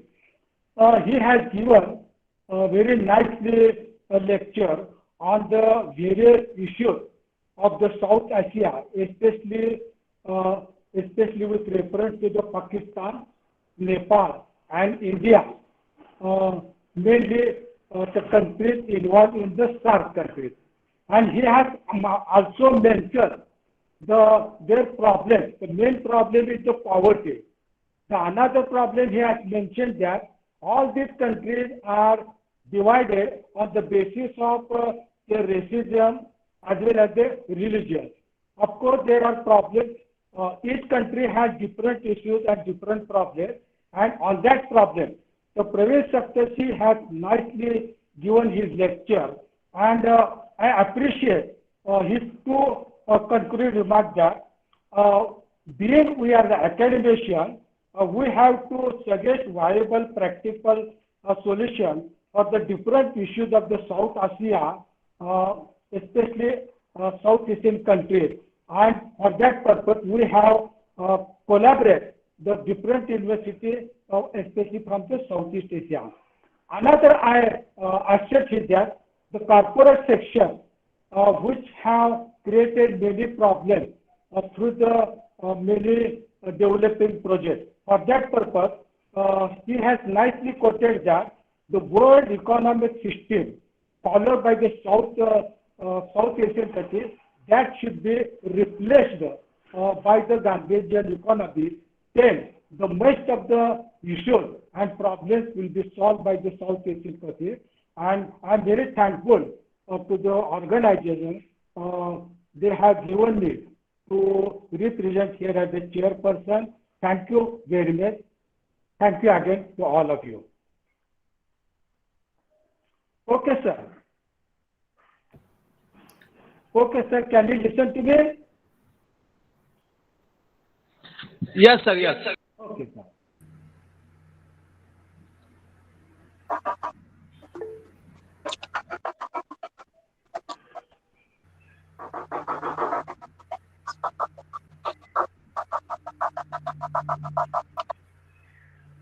Any problem there?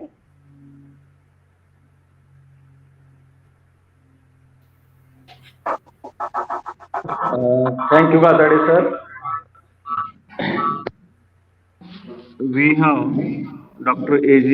Amar Singh sir, Head Department of Geography, University of Kelaniya, Sri Lanka, to speak next on the topic climate change as a key issue, challenge and opportunity in achieving sustainable development goals for South Asian countries. The chairperson for this session is Dr. Sawan Shamsar, Assistant Professor, Division of Geoinformatics, Department of Water and Health, JSS, Academy of Higher Education and Research, Mandrup, University. Now I request Dr. A.J. Amar Singh sir to begin his speech. Yes, good afternoon to all. Thank you for inviting me. Can I share my screen, please?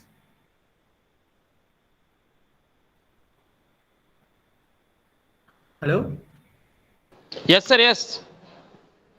Oh, still can't. Oh.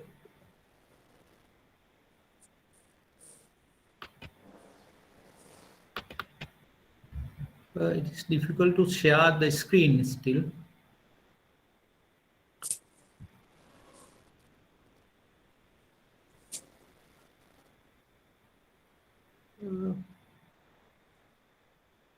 Could you allow me to share my screen? Okay, permission is not given by the organizers. Yes, Okay. yes, yes. Mane sir. Mane sir. Sir, shall we present, sir, our paper, Dr. Sai Kumar and Dr. Rajesh, sir? Can we present, sir, with your kind permission? Dr. Sai Kumar and Dr. Rajesh from KL University, sir. Can we present? Hello? Could you hear me, sir? Present me. Mane sir. Yes,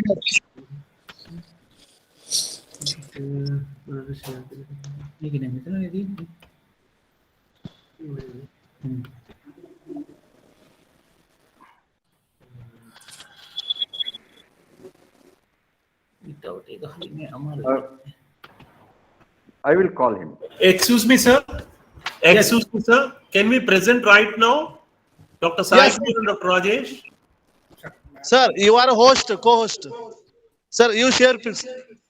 Okay, can we share? Sir, host, Yeah. please tell me, can we present now? Is it possible, sir?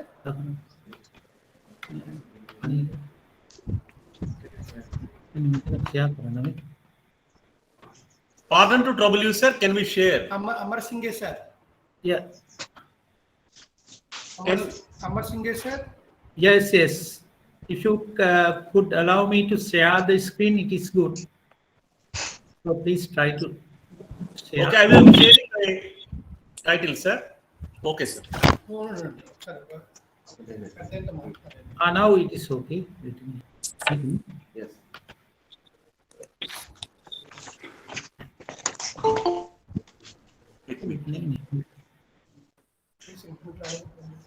Admit చేయమంటున్నాడు మన co-host అట దీంట్లో admit అంటున్నాడు అది మన cohost చేశారు ఆయన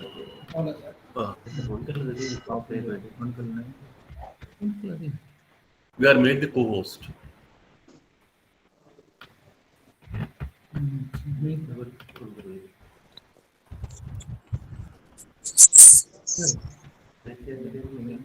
hello Mane sir. Wait. Mane sir. हा बोला सर. हा काय अडचण आहे बघा विचारत. Screen open to all. Screen share करते. All the participants share the screen. All the open, sir. Open to all. Okay, can we share our PPT, sir, for presentation? Yes, sir. Share. Okay, sir. Thank you so much, sir.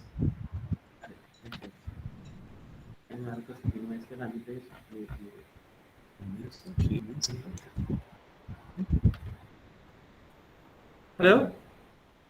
Can you? Yeah, we can hear you well. Can you see my screen too?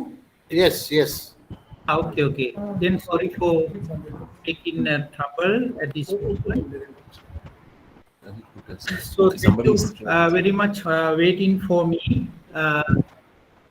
to sort out these technical issues.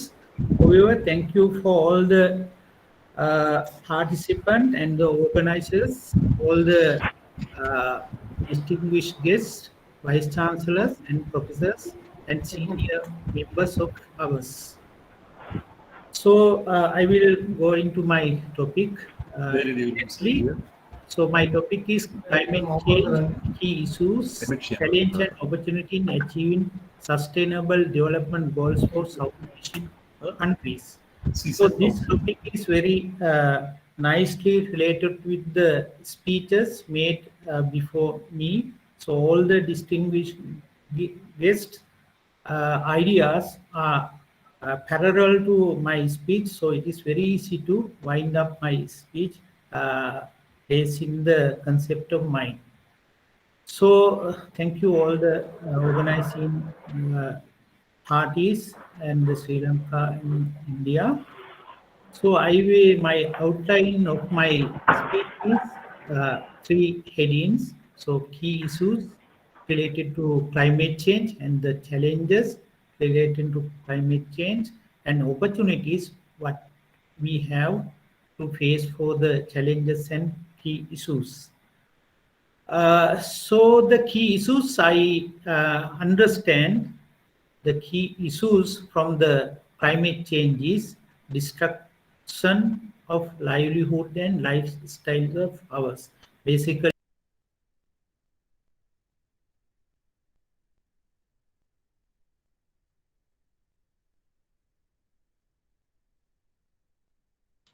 Sir, unmute yourself, sir. Please open your mic, sir.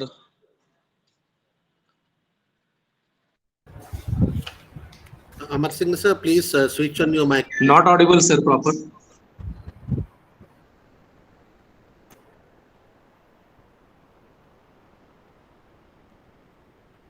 Amar Singh, sir. Amar Singh, sir, open your mic. Please switch on your mic. So see, sir, some voice is not coming. Right. Is it okay now? Now it's okay. Wait. Then I will Voice go not again there. So I will discuss only few issues relating to climate change. One is key issues related to climate change. Another is the challenge that we have. Another thing is the opportunity to what we have to deal with the issues relating to climate change. So I will move into these topics very quickly. So the key issues what we have is destruction of livelihood and lifestyle for the people of Asian countries. So destruction of livelihood and lifestyles comes from the effect of climate change due to the abnormal or the extreme effects of the rainfall, temperature, and sea level rise and such kind of things. And those effects may create the problems such kind of the floods, drought, river erosion, such kind of disasters. So all these kind of things will affect to the livelihood, lifestyles of ours. So that is the issue what we have. So challenges is how we can face for that. So there are so many international and national organizations are dealing with these issues, how to deal with them. Those there are so many efforts they have taken, and also they have tried to implement so many programs. And also there are various kind of forecast, and also there are various type of technology and innovatives, and so such kind of things are there to explain the gravity of this issue, these problems. So there are so many sophisticated technology we have, so they can especially and significantly point out the problems and the effects and the things what we can face for. So those things are there. And also there are many explanations how the climate change will affect us. So for example, COP24 2018 explained climate extreme events for us. So it is related to the Millennium Development Goals or Sustainable Development Goals. And also they go further into the each and every aspect of ours. For example, human health, how the climate change affect to the human health. Such kind of knowledge, findings, and reports and also explanation are there. So we are rich and we have full of resources out of this knowledge. And also there are so many findings from the research and researchers who find out the things what will happen in future. So there are so many explanations also. And also many experts from different countries, they have show us how the countries will face for the climate induced problems. So impact is very dangerous. So it will affect for the poor people, rich people, educated people, and non-educated people, and poor countries, and every segment of the people, country, economics background, every people may affect the bad effects of climate change. And also, this is the floods around the Parliament of Sri Lanka, and also the developed area of Sri Lanka. So such kind of problems we are facing. So those are the issues we have. And also the Sustainable Development Goals of UN explain the many solution how we want to cope with these problems. So there are so many other issues, but those issues are directly related to climate change when we consider the countries of the South Asian nation. And also climate change action of the UN, they have point out what will be the future of the climate change and how it affect to us. So there are explanation, and we are witnessing such kind of result also at this moment. So I don't want to go into details of these things because we have enough literature and enough findings what will happen to us if we are allowed to change the climate like this. And when we think about the economic, socio-economic background, as earlier speeches pointed out, so we are not in a good situation to face for the future problem. When we think about the number of population and the mortality rate, growth rate, and also the composition of the population will create problem if we allow these things to be happen.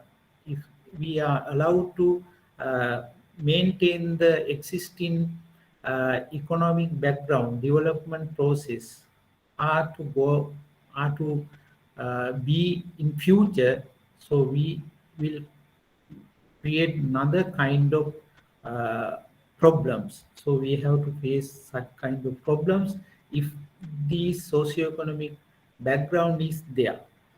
And another explanations, and when we go into the GDP sector contribution of the South Asian country, it will give us another bad image. Bad image means, so those economics are sensitive to climate change. So if the drought is there, if the rainfall is there, so our economic GDP will collapse very soon, very easily. So this kind of things actually we can understand, because in Sri Lanka, we though the agricultural sector contributes less, but the service sector mainly depend on the agricultural production, agricultural sector, and sometimes industry also linked with the agriculture. So agriculture is sensitive to climate. So therefore, we want to vigilant with the changes of the climate and how we alter the activities of the agriculture. So other countries also like this. But when we go into the developed countries, so their GDP sector contribution is not like us.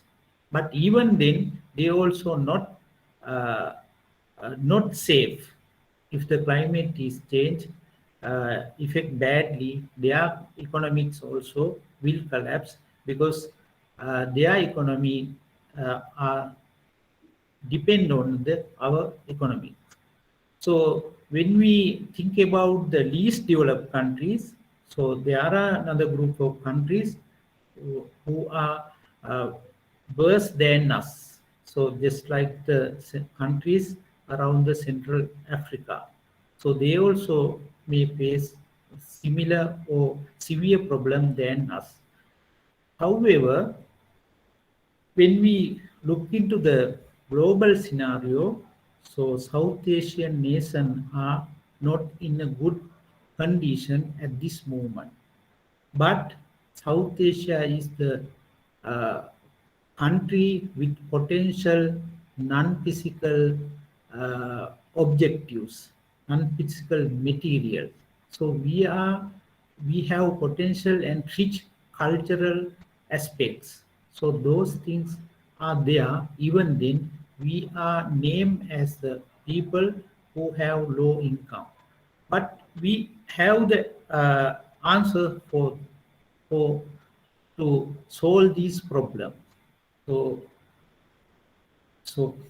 again, I show you the contribution of the GDP, and also the last meeting of the COP26 conclude such kind of conclusion. But this is the 26th meeting, but we have 25 meetings before that. So even then, we are there. So their meetings and their outcome is there. So that is why some people says such kind of meeting is meeting and eating, not the not the result to solve the problem. And we actually we don't want to tell all the meeting to eat. And also there are programs and the plans overall country and global level how we want to work. But those things also we can see it also limit to the some papers, drafts, and such kind of things. So it is difficult to think the all nations are committed to as pledged in the global level meeting. So therefore, the COP26 meeting also, they say we are not enough of our commitment. So they also accept. So then what will we want to do? That's the opportunity that I want to share with you. So these opportunities are with us, Asian countries, South Asian countries. Particularly, we have these opportunities. So we have taken those opportunities from our ancestors, from our long historical path. So we have the indigenous knowledge and the traditional philosophy of life. So those things we can practice. Already some poor people in rural areas, they have practice. So as academician, as the politician, as the people who run the countries want to adhere those two things. So if it is so, lot of problem that we have faced can be eradicated, can be faced. For some time we can face some problem.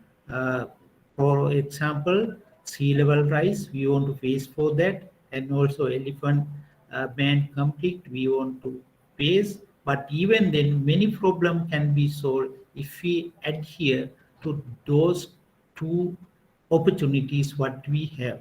Because in Sri Lanka, many of the rural people are at the moment they are living like this. So we want to ask the people who rule the country to adhere such kind of policy, this kind of policy. So people who have good education, we want to ask them to adhere to this. So if it is so, many problems can be solved. So therefore, I urge we have the opportunity to solve many problems, as I think this idea have shown us in different ways by Professor Paravin Saptashi, who spoke before me, and also introductory speech made by SB Dana Sasti also reiterate this. So I ask we will get together and we will harvest the opportunities what we have. Then I think half of the problem can be solved. And when we analyze the sustainable development goals, it doesn't explain more than this opportunity.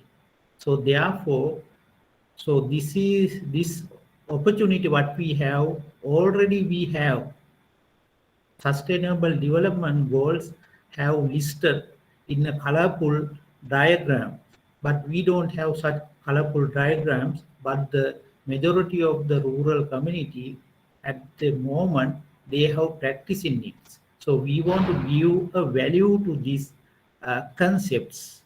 So these non-physical materials, we want to appreciate it, and we want to give the publicity.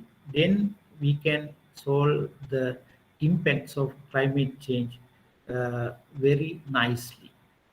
So I want and thank you for all listening to my speech. Thank you very much for giving this opportunity and organizing such kind of forum. Thank you very much.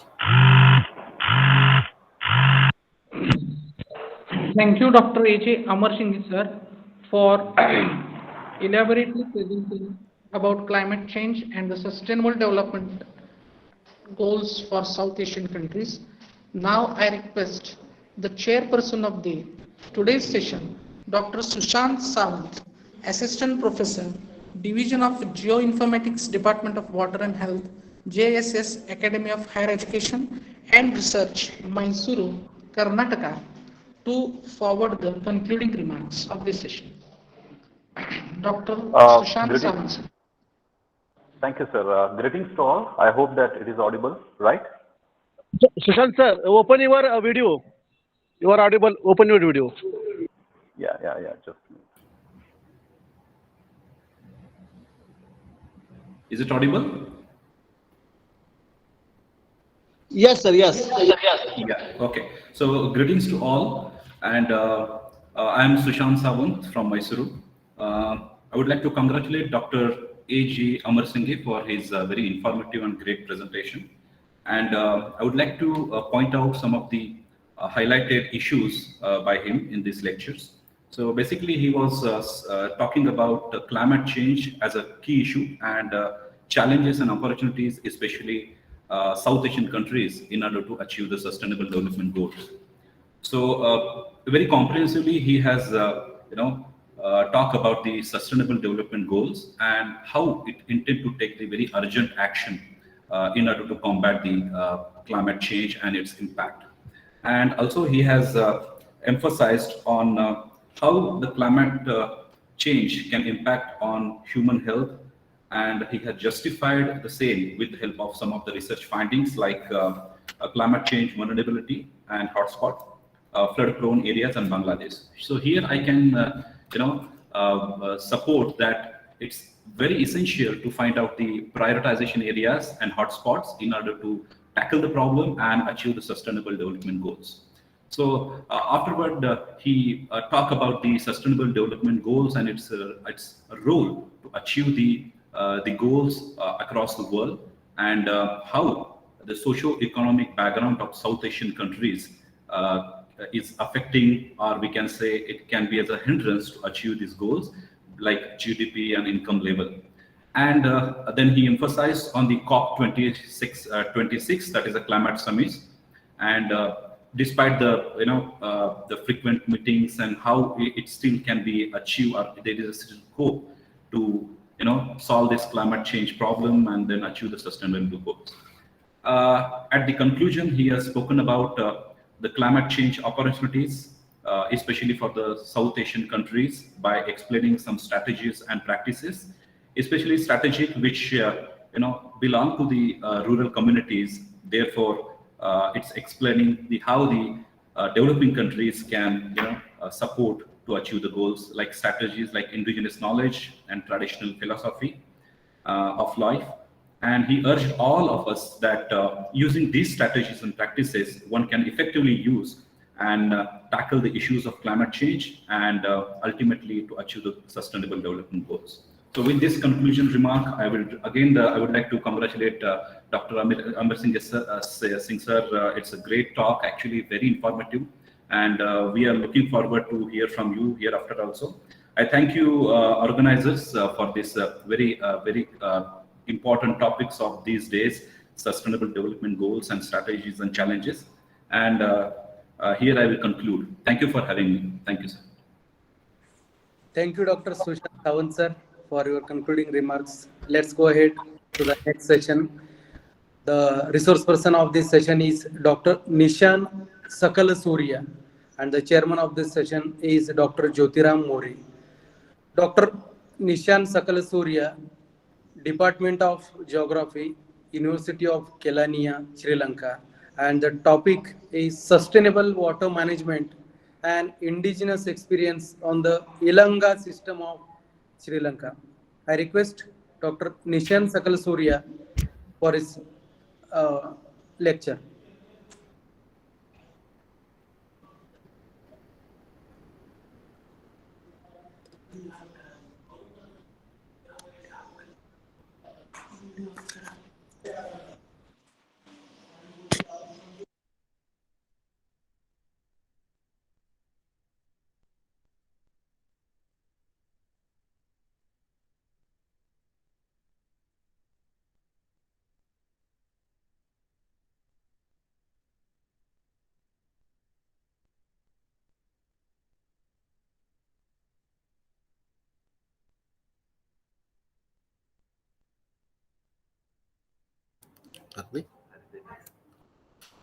Hello, good afternoon, everyone.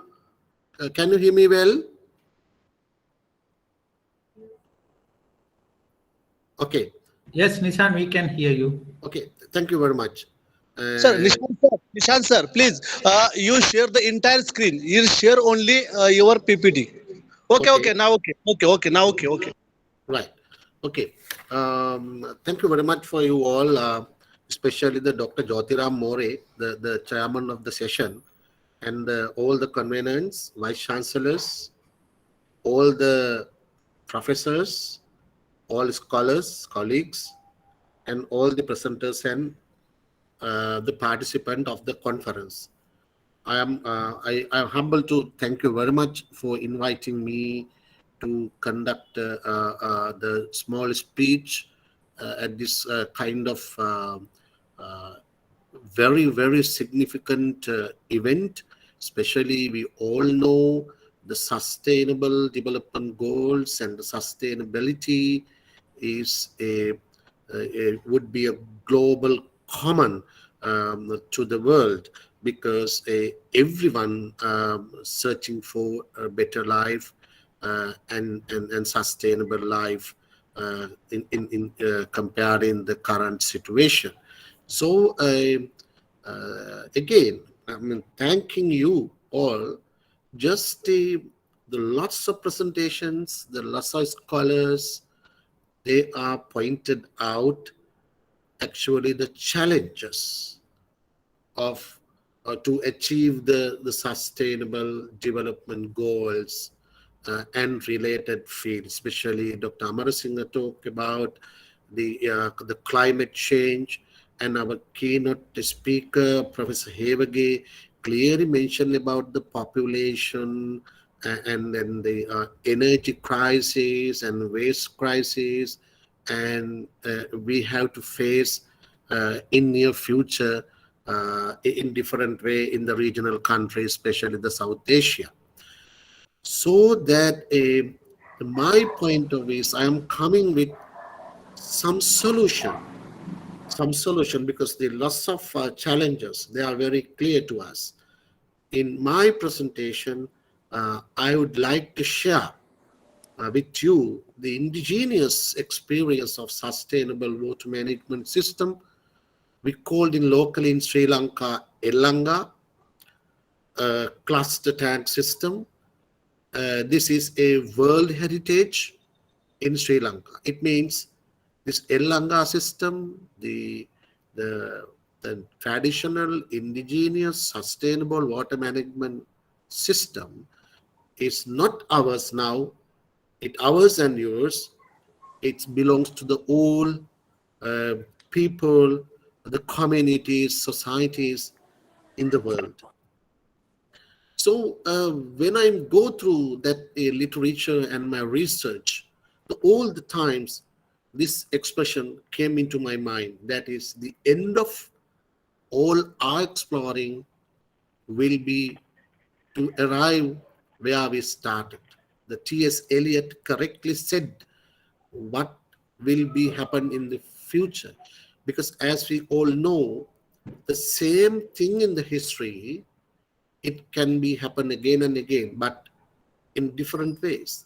Lots of the kind of the droughts and floods and the kind of pandemics and a lot of things happen in the past, and it is happening again and again. Sometimes maybe will happen in the future. So anyway, what are the indigenous solution for kind of different calamities, or sometimes the pandemics and floods and natural and human disasters? And even in India and Sri Lanka, we congratulate and wish the others like this. Is Aibowan in Sri Lanka, and in India it's Namaskar. Namaskar. And as the keynote speaker and the professor in chairperson of the conference correctly said that all living beings, this, I am talking about this indigenous concept. Consider the all living beings in the earth, on the earth. So that's why the meaning of this philosophy behind the symbol is that may all living beings live long.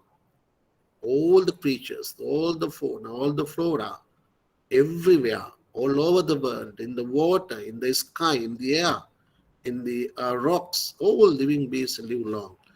So it has been written in Mahavansha, page number 297. There it says this concept, the ancient people, our indigenous people, especially the king Parakamabahu the Great, he was the king period from 1153 AD to 1186 in the history. He clearly mentioned that truly in such a country, not even a little water drop that comes from the rain must into the ocean without being made useful to all living beings. This concept comes from the Buddhist philosophy, because the Buddhist philosophy teaches us to giving something to the others, and all living beings should be escaped from the suffering. Then everybody would be happy. So that happiness should be universalized. Like under this Buddhist philosophy, all our ancient the societies and communities built a sustainable water management system. The result of this water management system is what? Currently 2.65 hectares of inland fresh water for every square kilometer of the island. We can see the water.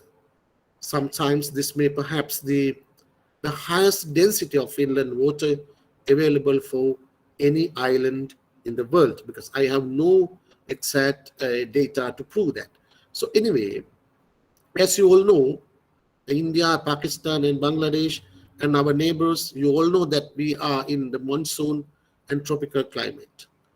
And then it is the climate can be varied by the time to time and the spatial variations. So we have a dry zone.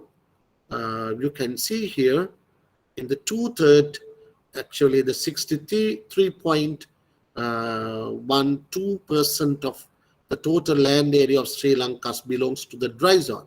On the other zone, it's a wet zone. There is a small strip called the intermediate zone. Anyhow, my point is, the indigenous people, they really understood that the 8 months period, it is dry. The zone, the climate, the wet climatic area in Sri Lanka. So that the indigenous people trying to understand what we can do for that. 8 months period, and every year they have no rainfall. The evaporation is more than the rainfall. So the answer was the making tanks to harvest the rainfall. And then today we have the man-made reservoirs. The man-made reservoirs, the total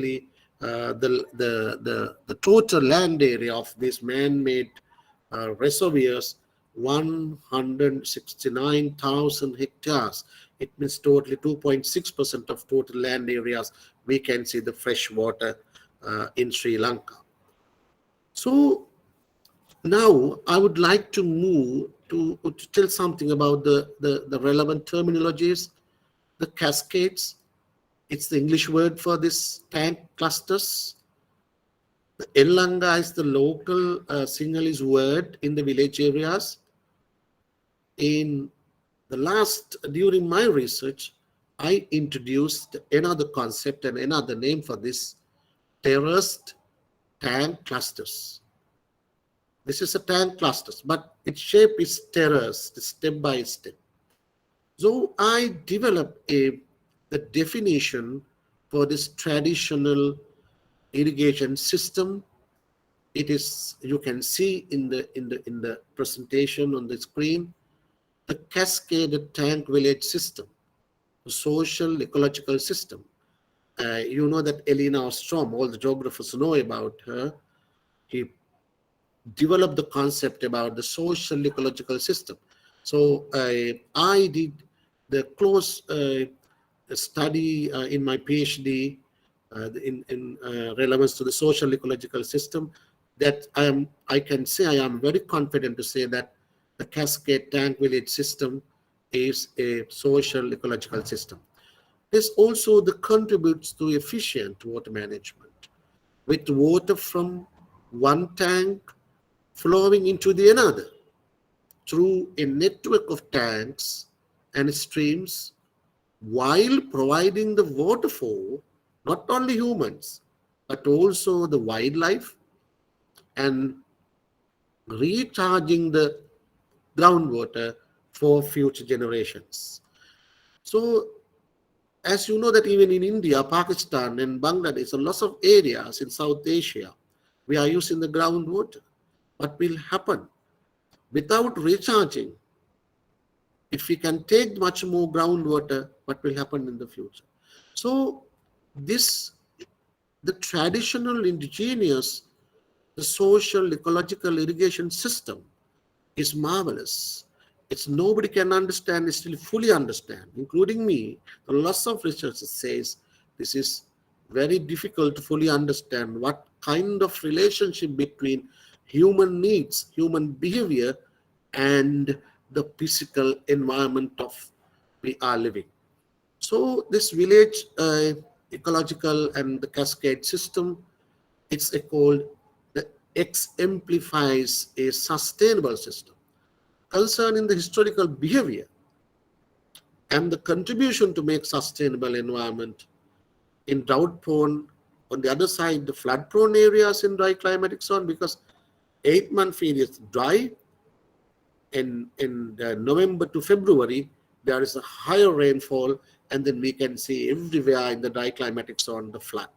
So both managing using the one answer handle the two disasters very clearly, and throughout the year they have the irrigation water, drinking water, and all for human beings and other living beings on the earth. So that this globally important agriculture heritage system has become a global heritage system, the World Heritage System, in April 19th, 2020 by United Nations Food and Agriculture Organizations.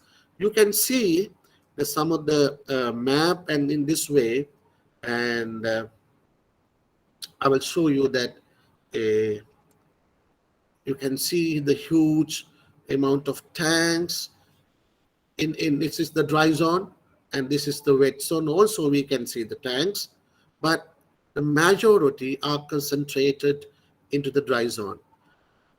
In my dear colleagues and professors and distinguished researchers, you must understand that one thing, those all are the man-made reservoirs, excluding all the rivers and other water streams, natural water streams, and these tanks are interconnected and interdependent. This concept is very much supportive to the sustainable development, and you know that the waterbed principle, one place touches the human beings, then everywhere it goes the pressure of human activities.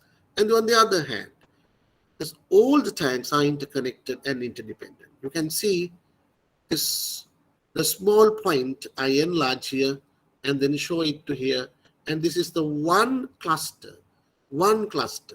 This is another cluster, right?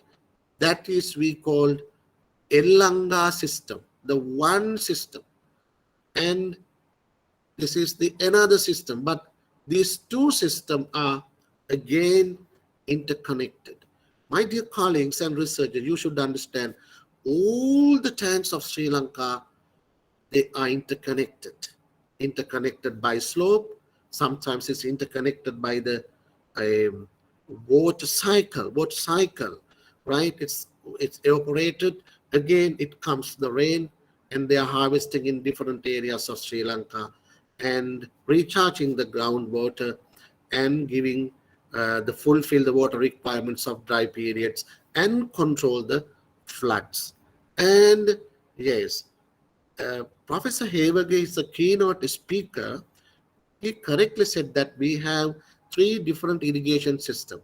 One is the large reservoirs, the major irrigation systems, and medium and minor. So all these minor irrigation system is equal to this cascade system.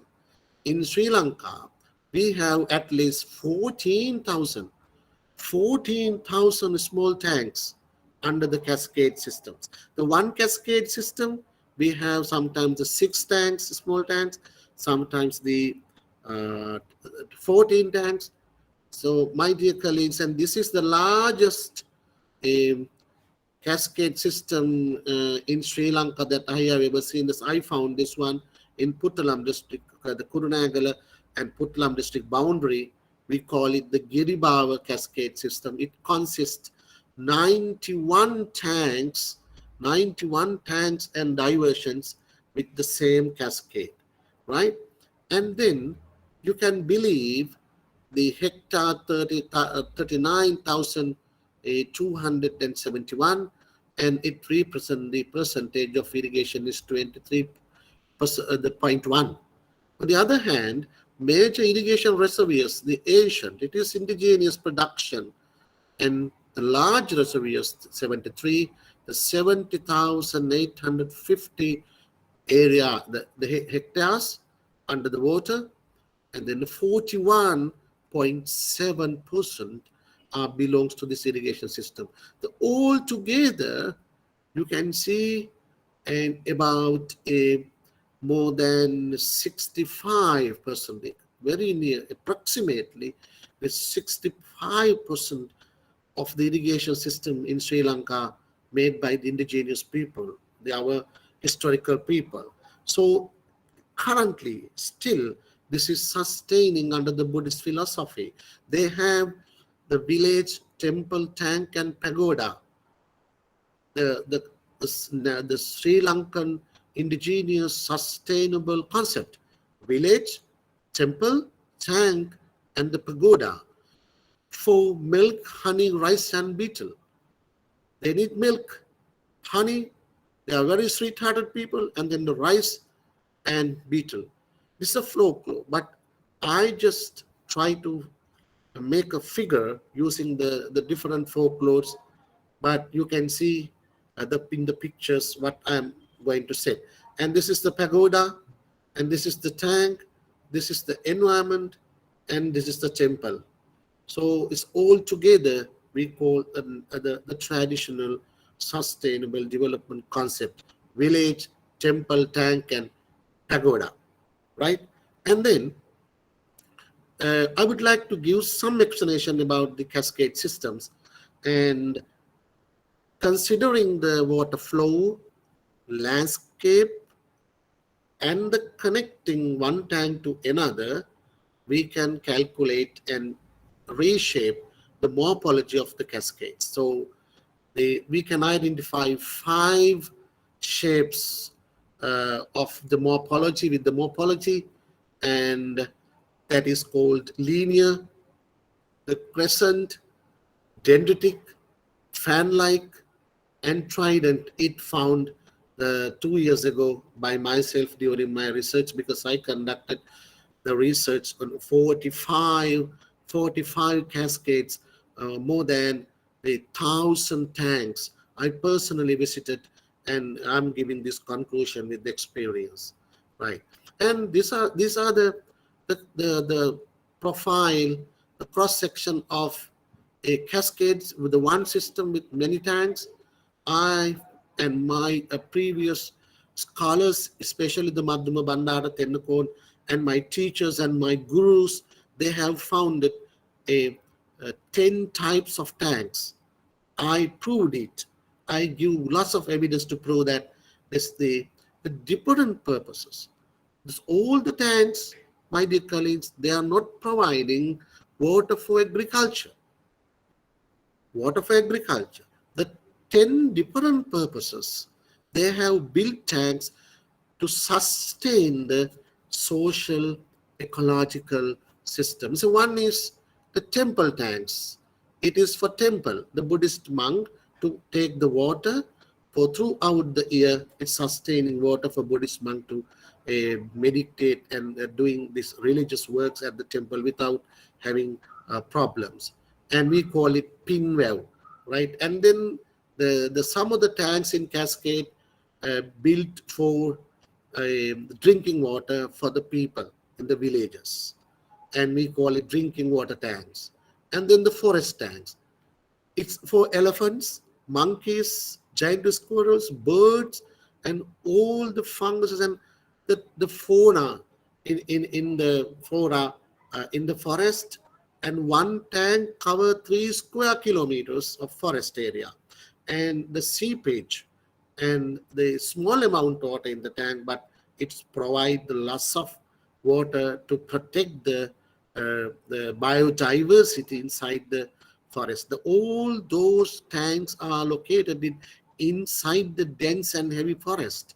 It is not for humans. They don't have sluice, no paddy fields, only for wild animals and wildlife. And the other one is buffer tanks. Sometimes, as you now know, that step by step these tanks are built, have built. So one tanks may be destroyed in the upper side and it damage to the lower areas tanks. So what will happen?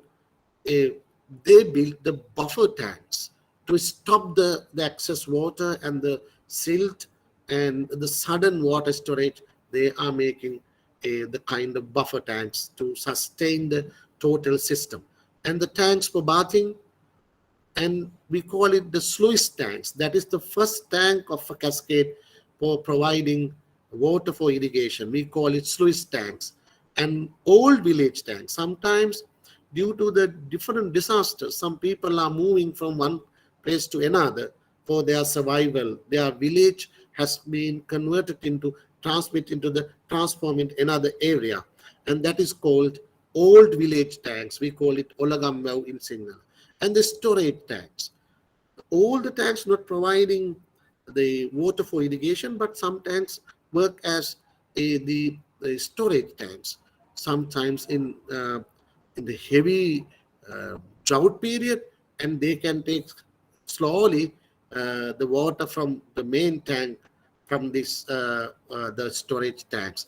And this is the called the another tanks in safety tanks in Kalinguel. I will explain it later on. And then the major tanks, that is called major tanks, is Mahaveva. It provides the water for village and the traditional village in this area. And these are the tanks in this Archerigama Cascade in Puttalam district.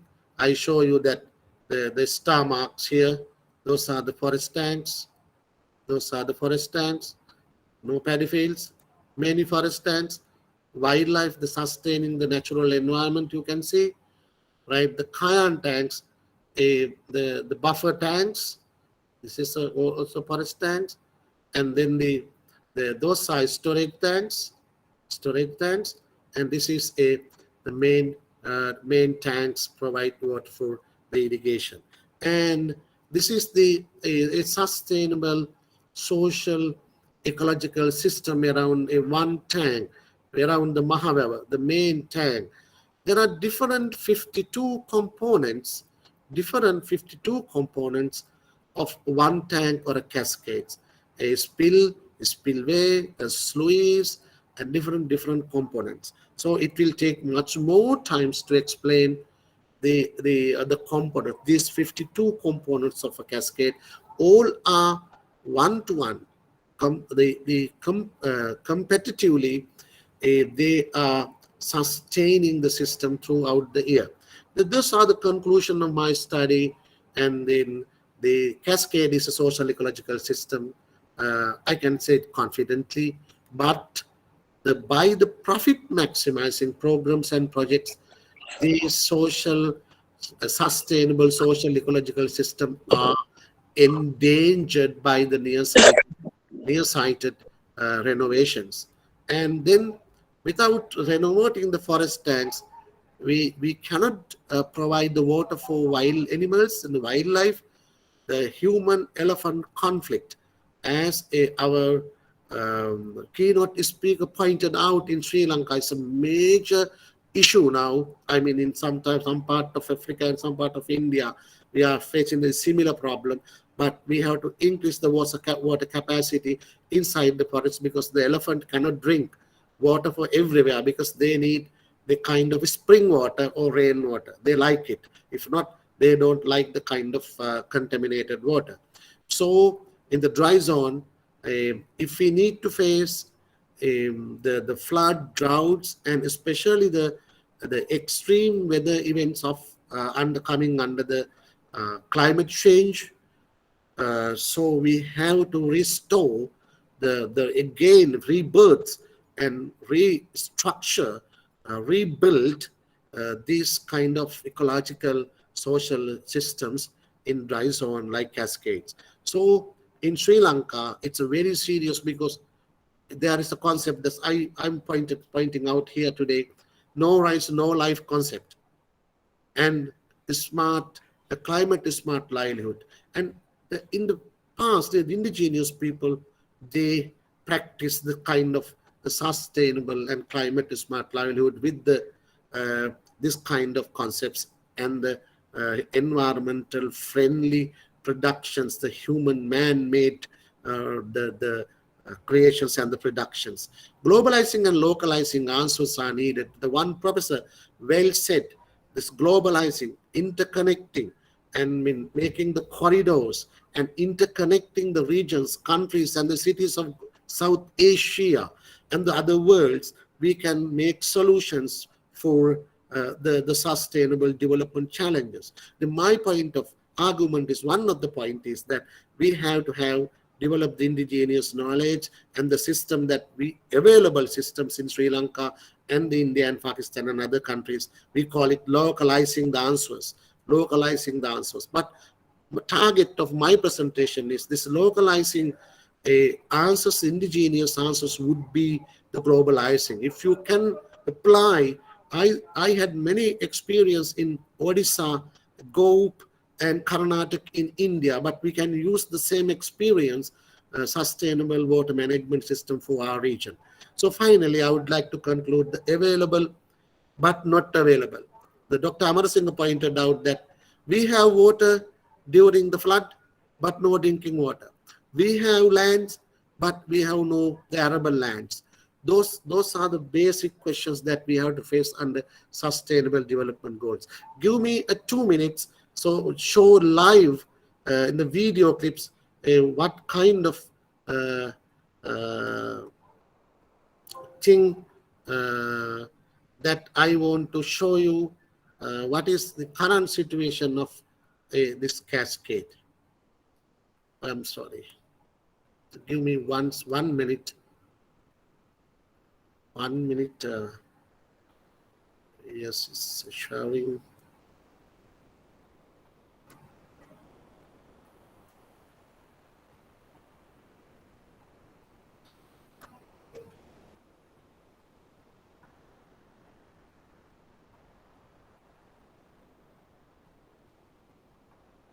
Give me 1 second.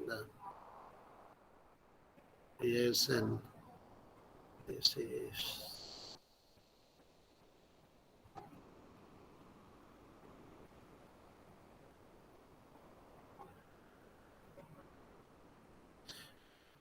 I think, can you see this?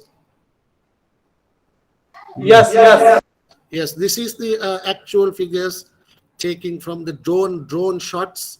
I prepared the documentary in 1.5 the hours, and this is the things that those are the components of a one cascade. This is the China, so the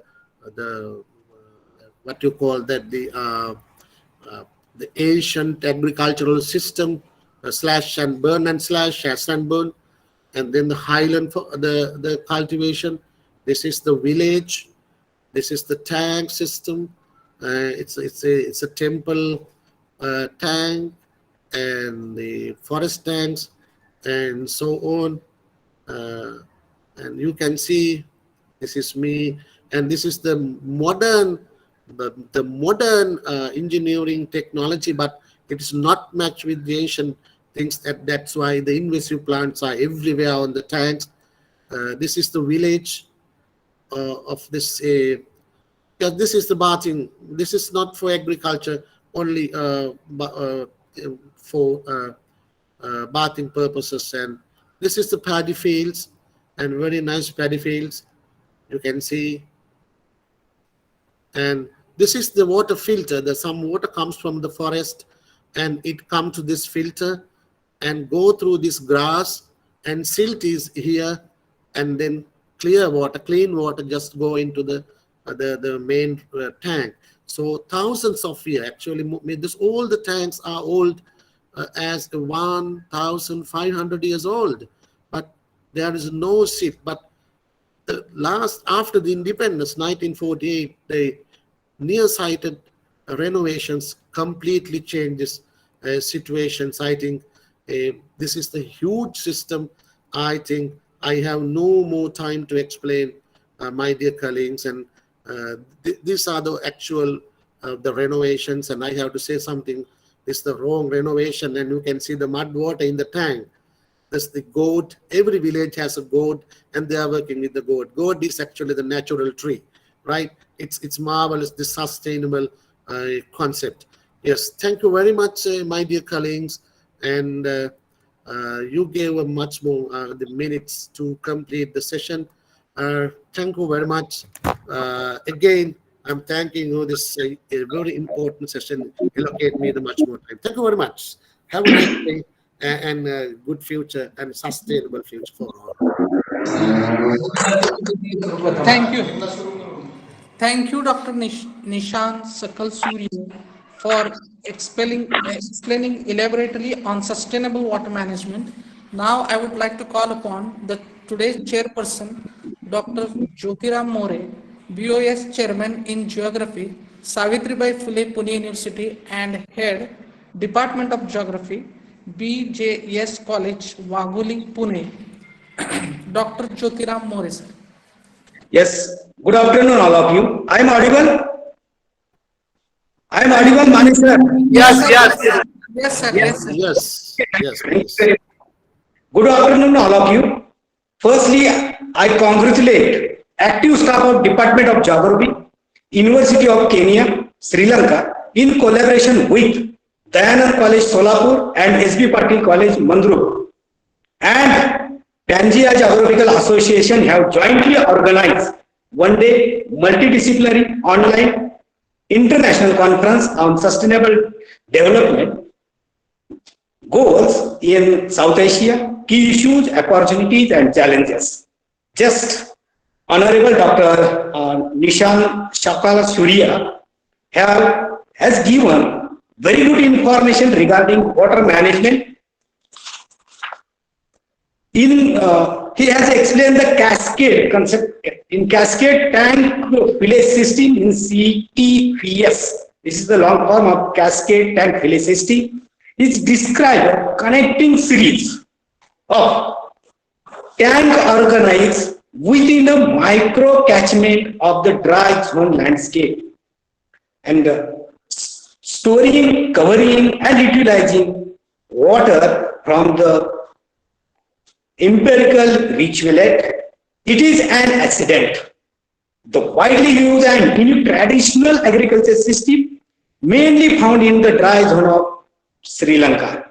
The system has evolved over a period of nearly 2 millennia. It provides water for irrigation, domestic purpose, animal ecosystem, etc.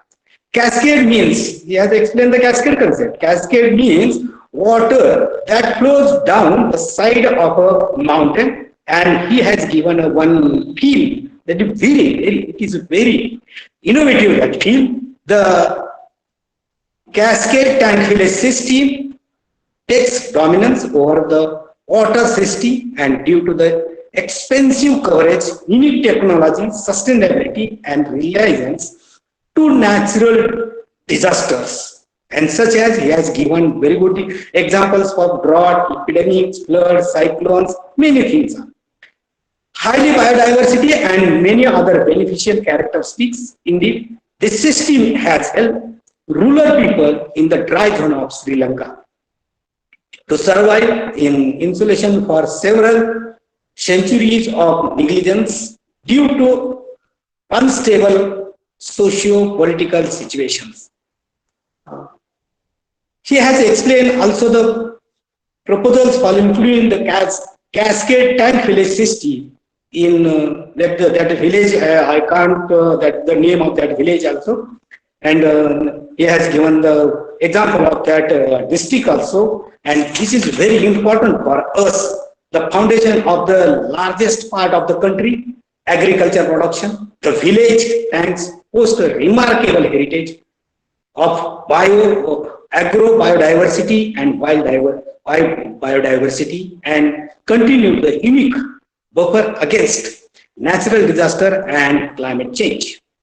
The global significance of this system in high due to the political solution it provides to absorb shocks of natural disaster such as floods, which can be controlled by strong water and drought by reducing the water loss from tanks due to existence to surrounding ecosystem. The cascade tank village system also contribute to efficient water management, with water one tank flowing to another through a network of tanks and systems. Means we have seen, sir, we have seen in your field, and this is very effective. Globally important agriculture, only 1 minute I have taken.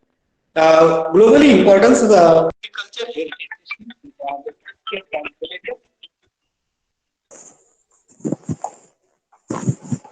The dry zone of Sri Lanka have long played and continue to play a crucial role of global, regional, national, international level for food security and sustainable development in the context of climate change. And this is very important for us.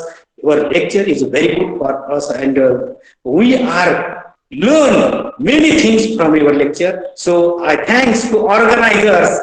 And all of you, and definitely we will meet next time. And personally, this is my pleasure to chairperson of that session. Thank you. Thank you very much. Thank you, Dr. Jyotiram More. Now, I would like to call upon today's resource person, Dr. Alak Paul, and the chairperson of today's session, Dr. Rajesh K.R. Abhay.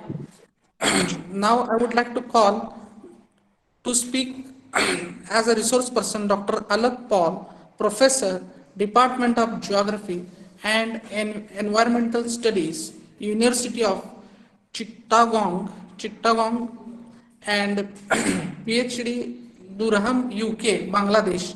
The topic for today's session is Sustainable Development Goals in Bangladesh, Key Issues and Challenges in Public Health and Well-being. So I request Dr. Alak Paul to continue the session.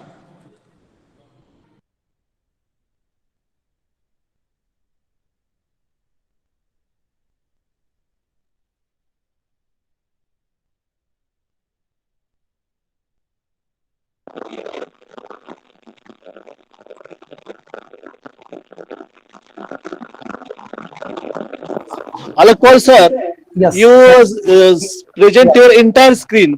Please present your PPT. You share your entire. Okay, okay, now okay, okay. So can you hear me? Yes, sir. Yes, sir. Okay. Respected colleagues, organizers, and participants of this online international conference on sustainable development goals in South Asia. This is Alak Paul, a faculty member of Chittagong University in the Department of Geography and Environmental Studies. I welcome you all to my short presentation. Why short? Because we are, I think, 30 minutes behind from the actual time. So I will not take a lot of time. So I seek your attention for next 15 to 20 minutes. We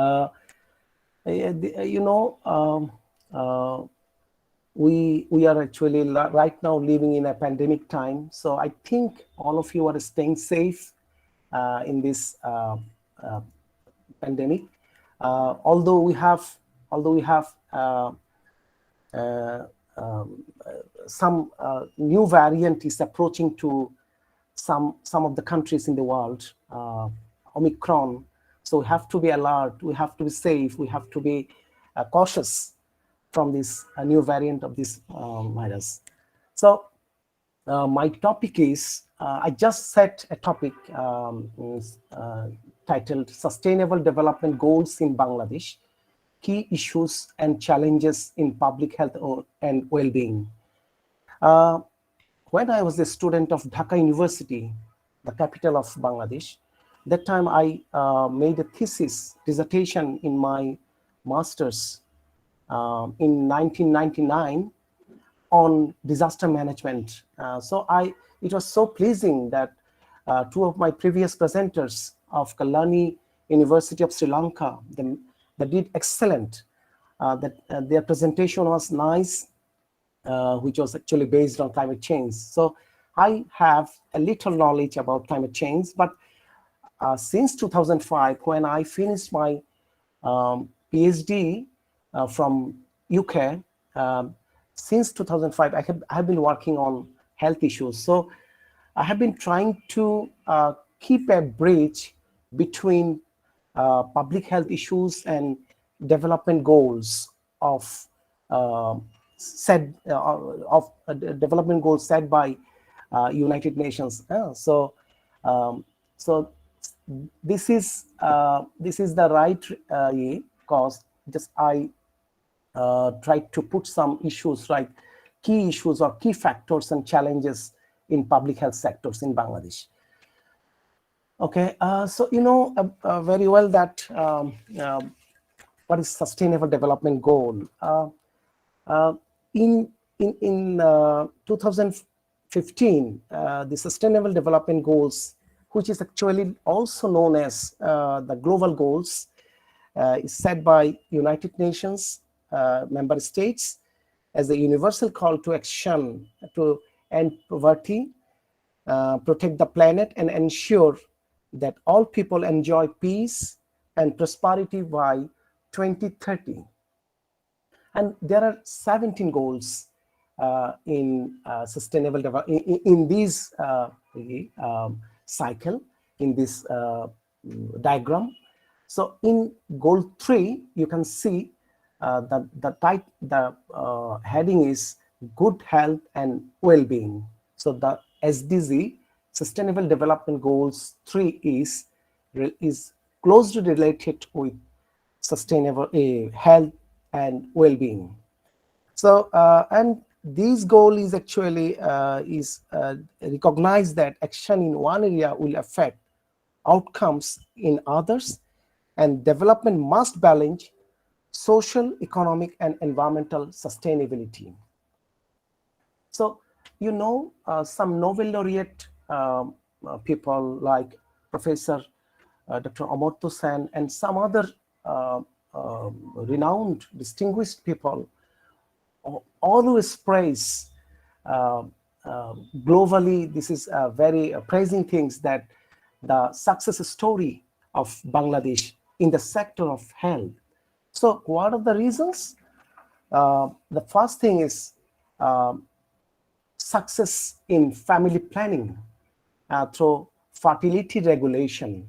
You know, family planning program started in Bangladesh in 1976 to reduce the birth rate or maternal mortality rate and under 5 age mortality rate.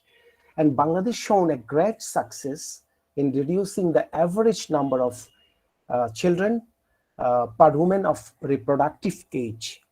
So according to Demographic Health Survey, actually I took the data from 2011 because the next census is going to take place in next month, I think in January 2022. So I took the data from last census.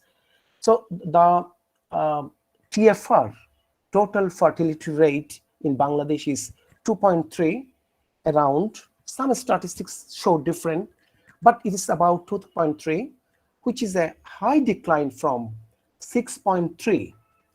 So now this is 2.3 and it was 6.3 in 1976. So Bangladesh currently has the lowest total fertility rate in South Asia.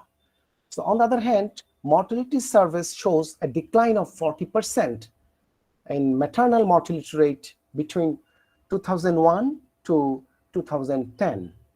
And same period, infant mortality declined by 44% and child mortality by 35%.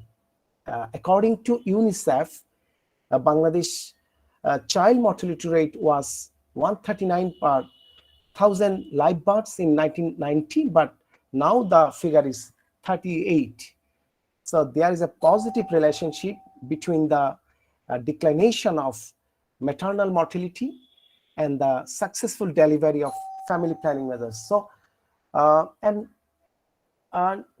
next thing is EPI, expanded program on immunization. So, you know, Bangladesh is very favorite for many developed countries for its success on EPI.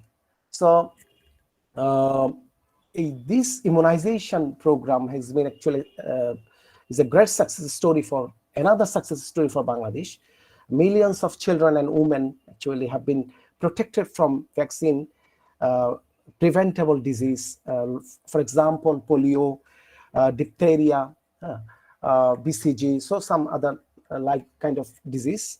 So this program actually started also in 1979. So, and life expectancy. When I was a student of school, that time we read something like the life expectancy of Bangladeshi people is 54. Now just after 2 decades, the number is the expectancy age is 72 average. So these are the positive figures or faces of Bangladeshi public health sector or Bangladeshi pictures. So, and just I want to show, because some here most of the audience are from Sri Lanka and India. So I think you know very well the structure of some of you know that the levels of healthcare system in Bangladesh.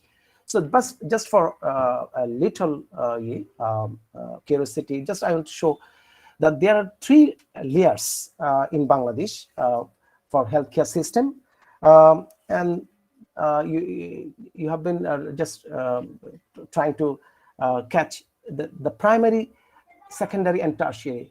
So in Bangladesh, actually, more than 65% people still live in the village. So, and only 35% people live in the urban area. So most people are taking healthcare delivery service from primary service points like community clinics, union health and family welfare centers, mother and child welfare centers, so, and Upajela health complex. Upajela means sub-district.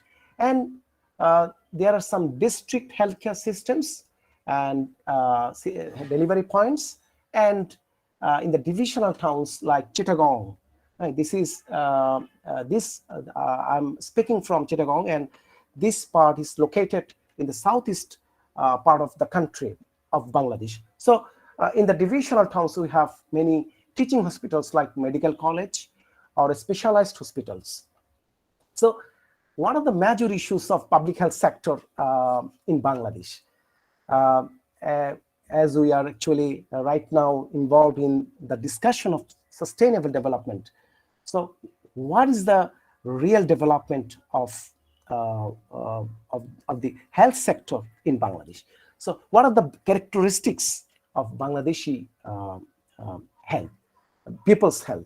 So Bangladesh has a pluralistic healthcare systems. You know, there are a lot of many types of healthcare providers in Bangladesh. For example, many NGOs, non-government organizations, apart from government sector, some private entrepreneurship also providing healthcare system. So it's a pluralistic healthcare system in Bangladesh. I think this situation is also similar in India and Sri Lanka. I think also in Nepal. So there is a shortage of physicians. So you will be surprised to know the doctor-patient ratio is 5.26 to 10,000. So out of 10,000 people, we have only 5 doctors. So this situation is quite similar in South Asia, but the ratio is, I think, quite low in Bangladesh. So non-communicable disease are the leading cause of death in Bangladesh. You know, when Bangladesh, we got independence in 1971. That time, Bangladesh was actually very known to all for people's many infectious disease, and there were some non-infectious disease as well. But following the health geographic theory, developing countries always face infectious disease. They are very prone to infectious disease, and the developed countries, their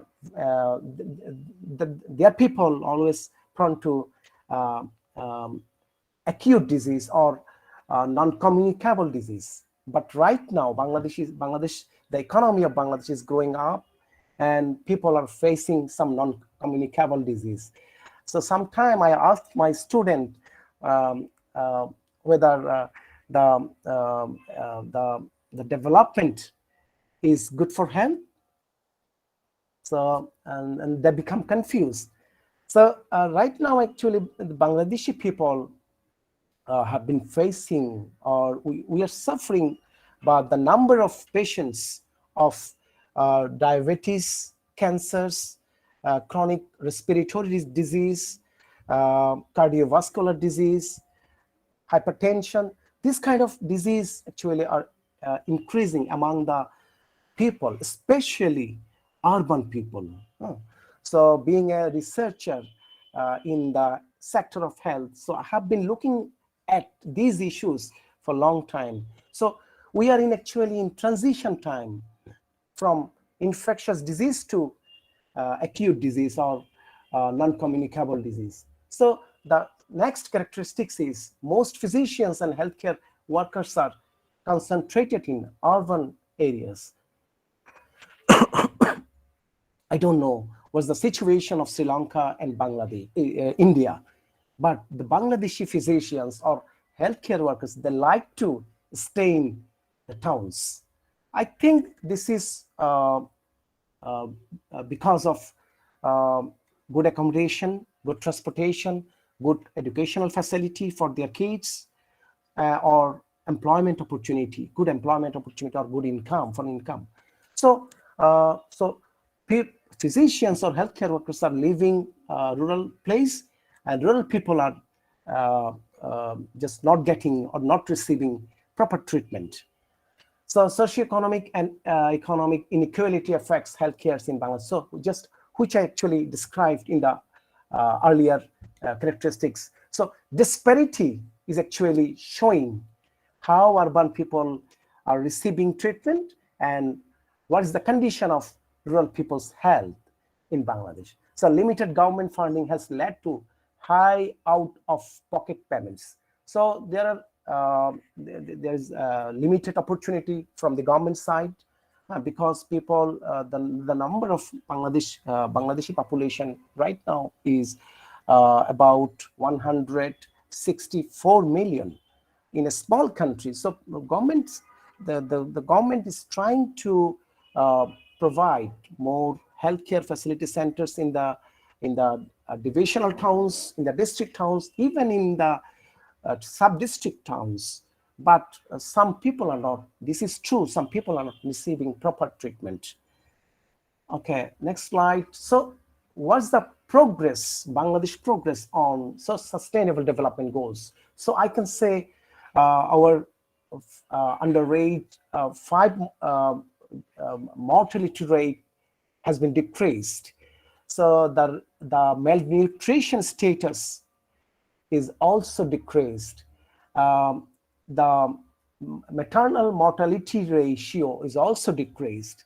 So the increased proportion of births attended by skilled health personnel is also a very good news for Bangladesh, because superstitious, as a superstitious nation, people, especially women, have been facing a lot of problems due to religious matter.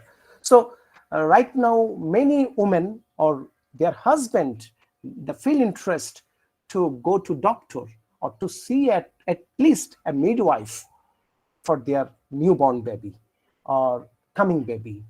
So the neonatal mortality rate is also decreased. Contraceptive use is also increased.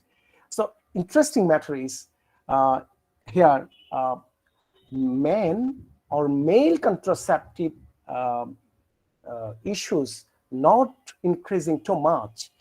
On the other hand, women's have been pressurized by many corners like NGOs, even government. They are also pushing or pressurizing only women for taking contraceptives on their own. So there is a lot of success on immunization, although we have far behind for immunization or vaccination from the COVID-19 virus. But the government has been trying to collect a lot of vaccines from different countries, including Serum Institute of India. So progress for total fertility rate. So these are the positive characteristics of Bangladeshi people's health or health sector of Bangladesh related to sustainable development goals. So what are the challenges in achieving sustainable development goals? So first of all, I would say the financial challenge. That is very important because Bangladesh in South Asia, Bangladesh actually has been struggling with poverty with other countries. So this is a kind of a crucial problem for Bangladesh. WHO, World Health Organization, actually suggests the budget for the health sector should be at least 15% of the total budget. But Bangladesh only has 4.92%. So, just suggestions for 15%, but we have only 15%. So we are not blaming the government. This is the actually practice for many years. So government has been trying to provide a lot of funds for other sectors. So health is just receiving about 5% of the total budget. So so financial challenge is important. Impacts of climate change. 1/3 of the people has been facing some natural calamities like cyclone in the coastal Bangladesh, where about 20% people live. Floods and salinity intrusion. I have some papers and I found a lot of people, a very significant number of people has been facing some salinity induced health problems.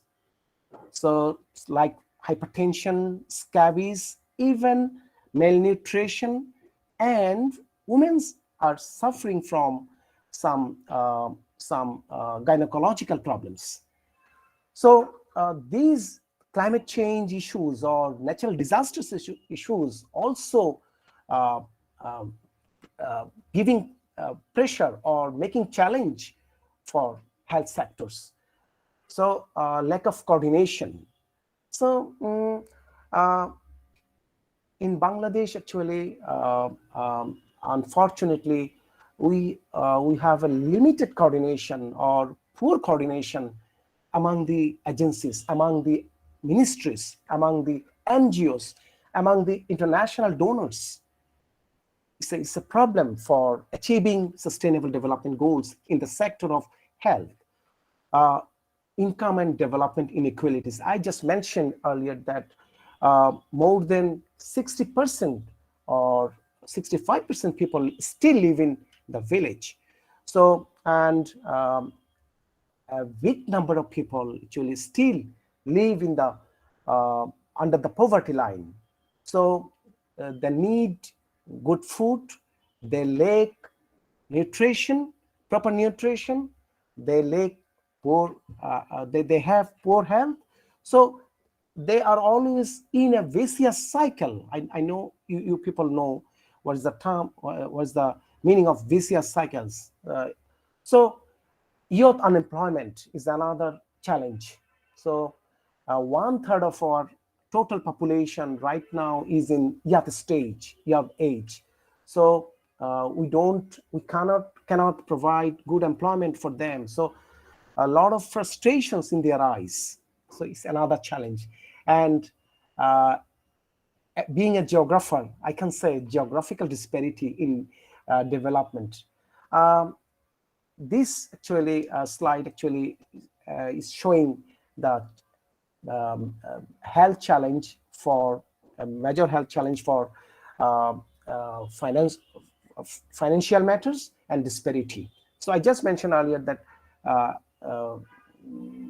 health challenge from financial issues. The disparity is going on between urban and rural areas. So rural people, they are receiving very poor service from the health service delivery points. On the other hand, urban people or city people are receiving a lot of service from different corners like governments, NGOs, private hospitals. So the gap between poor and rich is getting increased day by day. It's a challenge, big challenge for government. So what should be the recommendation for mitigating these challenges? This is my last slide. We need effective partnerships between government and NGOs. As I mentioned earlier, there is a lack of coordination between government and NGOs. Government has been trying to adjust a coordination body or make a coordination body or trying to adjust this coordination gap. So I think it will increase, the situation will improve because our Prime Minister has been trying to mitigate this challenge. She just developed a corner in Prime Minister's office. That corner or that office just has been dealing with sustainable sustainable development goals issues. So I think the coordination between partnerships between government and NGOs will increase in future. So government's commitment for poverty reduction. If we want to achieve better health, we need to eradicate poverty. There is no other way. Proper coordination for immunization. Bangladesh, as I mentioned earlier, that Bangladesh has a very good success story for immunization or vaccination. There is a program, EPI, expanded program on immunization. So, but right now, some people are not interested for taking vaccine for different disease or various disease. In that case, I think extensive research is must. We must to know why the people are not interested or not receiving vaccine for different disease or not going to hospitals to provide vaccine for their children. So we need to know. Action-oriented policy framework. We have a lot of plans, a lot of policies from the government side or from the NGO side, but we need action-oriented policy framework. And as being a researcher, we need many research. So research can give many solutions, because here many vice chancellors here, many academicians, many professors, many scholars. So research can give the real solution. So, and finally, I'll say we have to involve people in the plan, in the policy, in the dialogue, in the participation. People need active participation. So grassroots people should be received the priority for all plans and policy for the betterment of the people's health, not only for in Bangladesh, but also for the whole South Asia, for the betterment of South Asian people's health. So I think I should conclude because time is just 20 minutes finished. So I wish you a great success of this conference. Thanks again for involving me. I hope we will work together in coming days, as at least in my field, public health. So have a good day. Thank you all for your patience. Thank you, sir. Thank you, Dr. Alak Paul, sir, for elucidating and explaining in a very lucid way the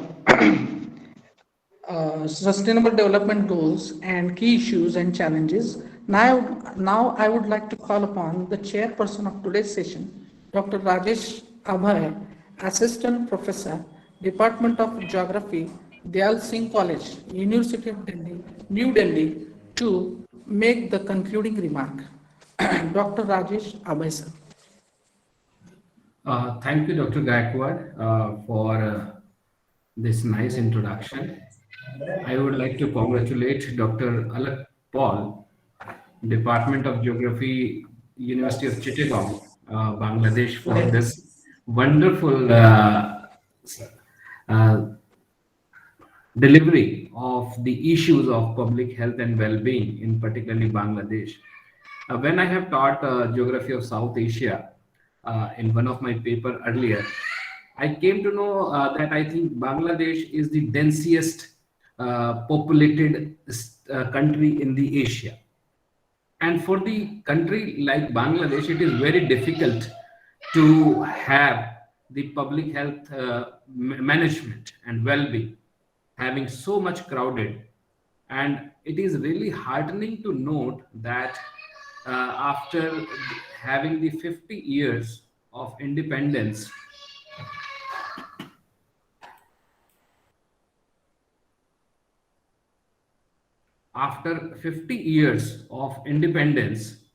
they have done a really good progress, achieving fertility rate to 2.3 from 6. And this is quite ideal. And this is not only this, but the urban population, more than one third population has become urbanized. And India, in 2011, we were having 33%, and we are also approaching almost 35% rate. So this is what two brothers are moving with the same pace. Plus, the Professor Paul has very articulately explained the issues in terms of health sector, in which he explained that there is a shortage of physicians, and the urban biasness, more facilities are concentrated into the urban areas. For the sustainability, we cannot go for these kind of development. We have to give due weightage to the rural areas as well. Socio-economic disparities is one of the important issue he has highlighted. And this is not the issue of, I think, the Bangladesh only, but here in India as well as in Sri Lanka or all the South Asian countries. A scarcity of fund. Obviously, we all are developing countries. The developed nations has to do under the ODA, Official Development Assistant. Then we can look after our major programs and policies which we are have to plan for our country. And Professor Paul has highlighted that we are making progress as one of the developing countries. That he said we have Bangladesh has achieved decreasing under 5 mortality, malnutrition is improving, maternal mortality ratio is decreasing, and challenges, yes, obviously financial challenges are big. So we need to work upon these issues. And finally, he has recommended also. The recommendations are very important. And he does not forget about the people. Because whenever we have to talk about achieving any program or policy without the cooperation of people, the plan cannot get success. Actually, it should be by the people, for the people, and of the people, which we all talk about. So thank you, Professor Alak Paul, for highlighting these issues and understanding us the situation of Bangladesh. I am really thankful to you for delivering this wonderful lecture. Thank you, Professor Paul. And definitely we will look forward to work with you in the future. And finally, I would like to thank the University of Kelaniya, Sri Lanka, Department of Geography, DBF, Dayanand College of Arts and Science, Solapur, as well as the Santosh Bhimrao Patil Arts and Commerce and Science College, Mandrup, and the Pangaea Geographical Association headed by Professor Saptarishi for providing me this wonderful opportunity to chair this session. Thank you, all of you. And Dr. Mane, thank you so much for calling me once again. Thank you so much. Thank you, sir. Thank you, Dr. Rakesh for elaborately forwarding the concluding remarks. Now, I request the resource person, Dr. Kedar Rizal, to go for the session, and the chairperson of this session, Dr. Sandeep Rao. Now I request Dr. Kedar Rizal to go for the lecture, Central Department of Environmental Sciences, CDES, Tribhuvan University, Kirtipur, Kathmandu, Nepal. The topic is Restoration Ecology in Himalayan Region. I request to carry forward the session, Dr. Kedar Rizal. Can you hear me? Yes, sir. Yes, you are audible. Okay. Thank you very much. First of all, I would like to thank you to the organizer giving this opportunity, especially Dr. Praveen, Professor Praveen. Really, it's a good opportunity to me sharing for the restoration ecology in the Himalaya region. So this is my topics. The outline presentation, the background of restoration, why ecological restoration in Himalaya region to achieve the sustainable goal will be added in the at the end of my presentation. Process of restoration system, what we have been trying to practice in the country Nepal, and what are the restoration challenges that we are facing as developing countries. Basically, which will very much similar to the Southeast Asia and some of the way forward.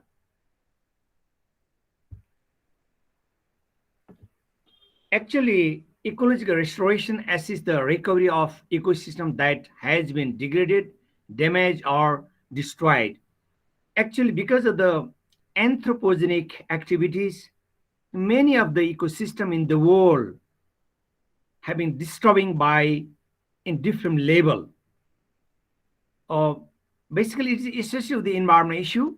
That's why if you want to promote the environment in the future, we need to restore the what ecosystem that we have been destroyed, damaged, or degraded across the region. Why ecological restoration in the Himalaya region is needed? This slide can be explained because many of the services that we have been receiving from the nature is focused on the, say, regulating services, material and provision services, because we are all getting from the Himalaya region as well. See, the water resource that we have been getting in the South Asia, mainly top of the mountain, but there is a very impact of the mountains of this region. If you go this way, there will be a very unwanted future we have. That's why if you see the above the tree line, many research is going on that area, forest, grassland, freshwater, agriculture, and overall. In this table trying to show the how research is going on in this Andes, East African mountains, European Alpines, and Hindu Kush Himalaya region. Particularly, we need to focus on the restoration ecology in the Himalaya region as a objective of this conference, how we can share among the academician, researcher for the future of the humanity of this Southeast Asia. Because one of the large resource of fresh water is coming from the top of the mountains. At the same time, it provides habitat, air and climate, water and ocean, soil and hazards, pest control and pollination, food and medicine, energy and culture. All these are the sources, and their sources are in the mountain region.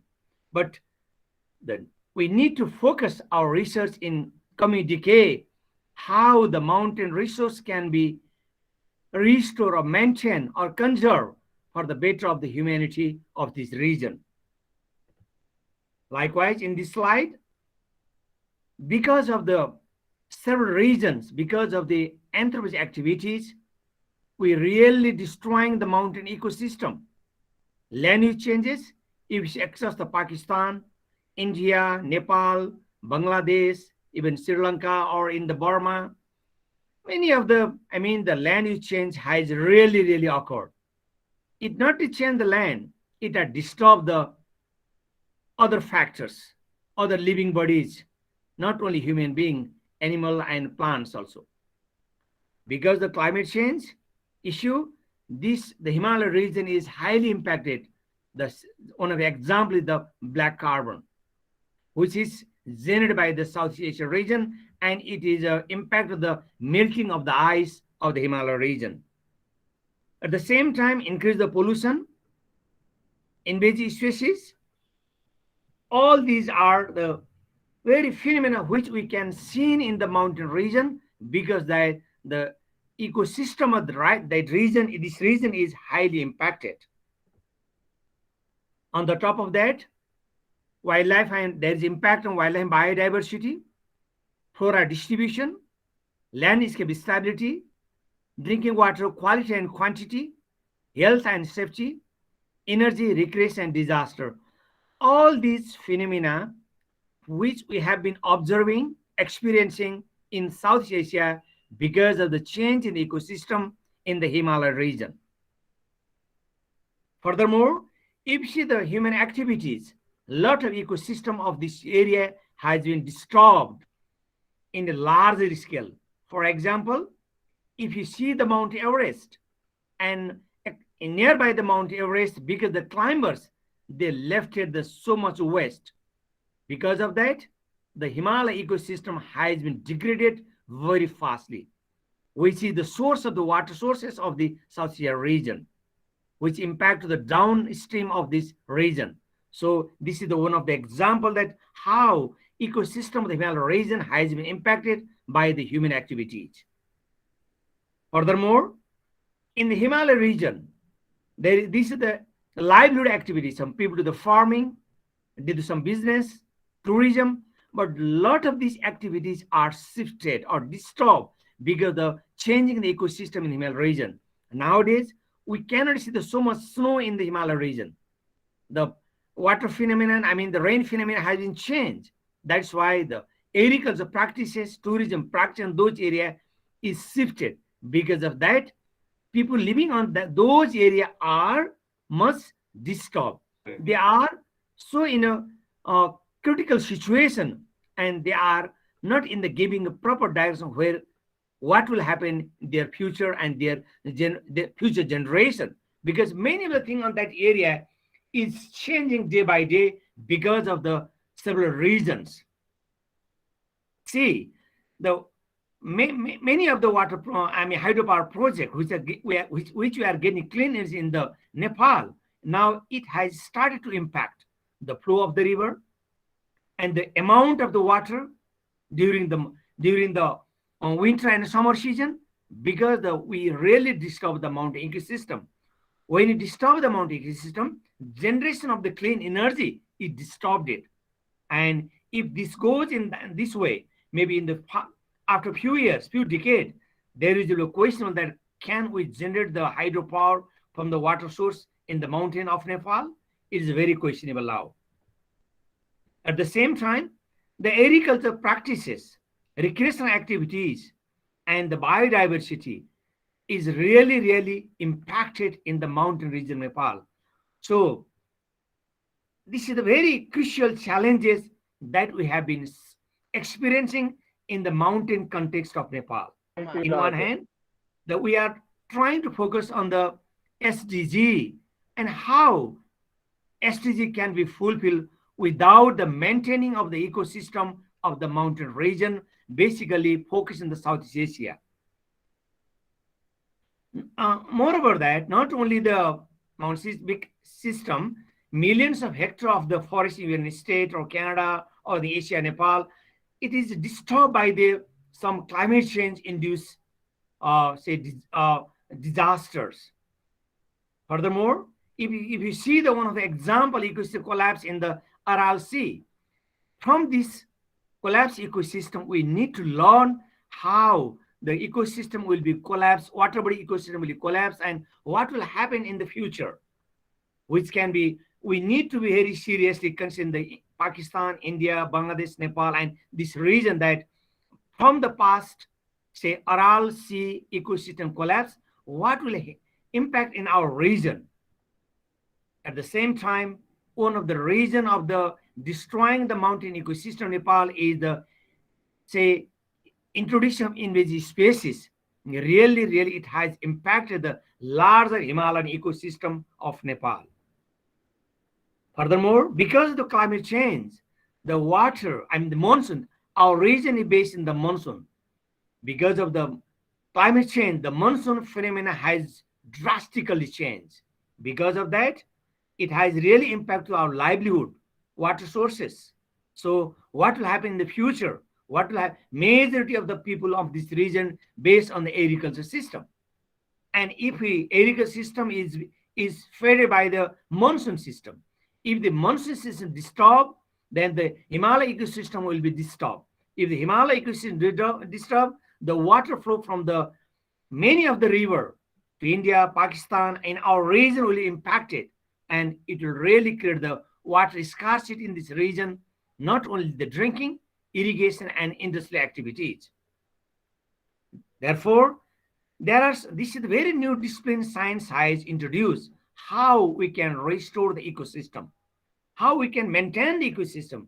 So even though it is a very new discipline, this region really need to focus on the promotion of the restoration ecosystem from the grassroots to the top level. That's why in higher education, in school education, we need to introduce the restoration ecosystem at different level. That's why this is the protocol what IUCN has introduced. I am very clear that many of these scientists who are present in this forum, they have already known these things, how to translate this protocol in our local context.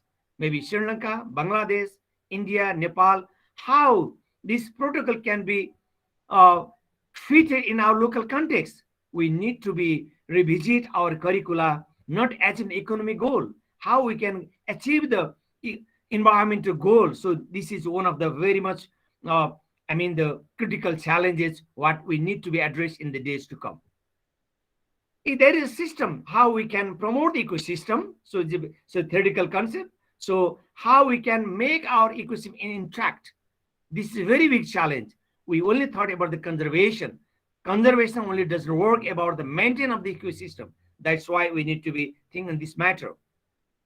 At the same time, if you look at the map of the global map, again, our region is in the very third area, how the ecosystem can be managed. We really, our region is very much impacted by the human activities, and our ecosystem is in threat. So we need to be focused in this matter as well. Now, what are the challenges of ecosystem maintained in this area? One is the inadequate knowledge. We have given the very less, the focus on doing the research on the maintaining of the ecosystem, restoring the ecosystem in this region. That's why we scientists, we academicians need to share our knowledge at a broader level, crossing the political boundaries. We need to share among our region how the ecosystem can be restored. The ecosystem not only confined in one nation, in one region, in one political boundary. That's why we need to share, the ecosystem need to be maintained by India, Nepal, Pakistan, Bangladesh. The regional concept need to be approaches from bottom level. At the same time, scale is huge in restoration. We need to scale up. If we start in a small scale, maybe it takes time to go in the larger. So we need to start the restore ecology in the regional scales and the national scale as well. At the same time, we need to go for the integrated practices, I mean implementation practices, we need to share what are the challenges, what approaches will be needed for integrated process. See, China has started very nice one approach, but there is still challenges. In Nepal also we have started how the rest or land can, bank of the river land can be restored for the reduction of the poverty. I mean, because the flood, the agricultural land is destroyed. So now we have started how the land can be restored for the reduction of the poverty.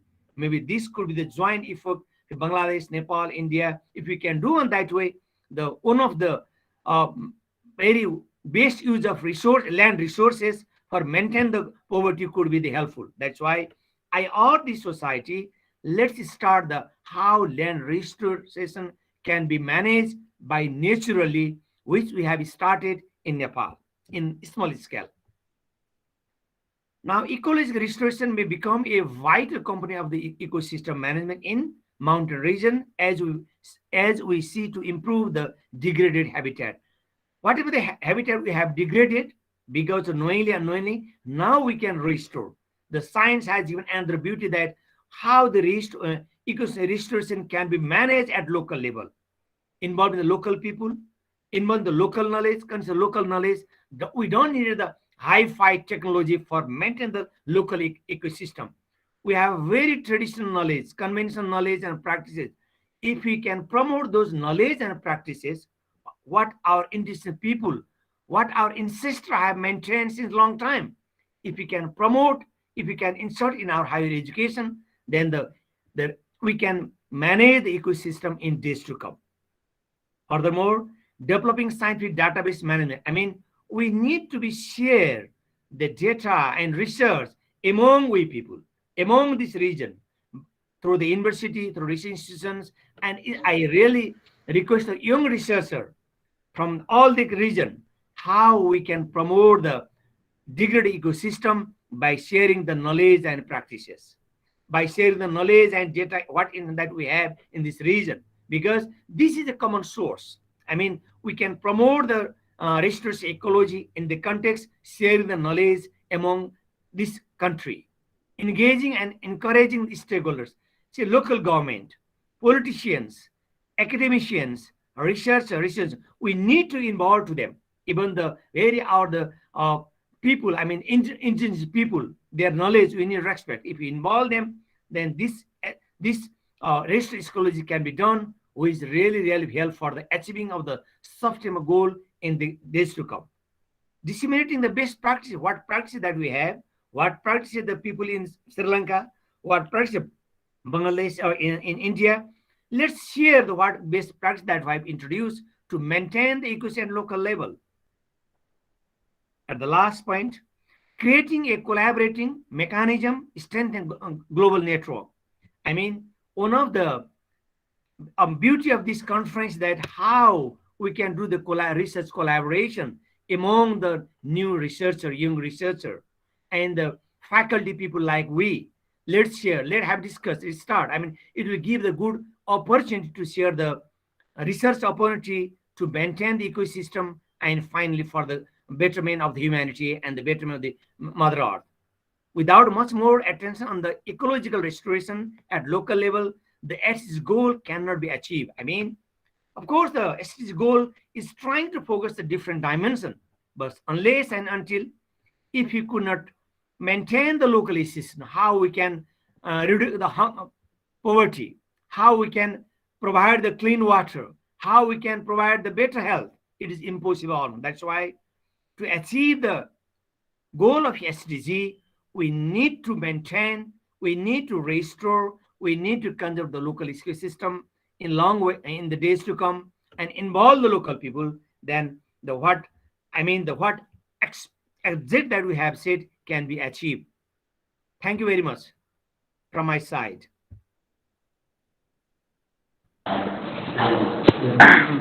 Thank you.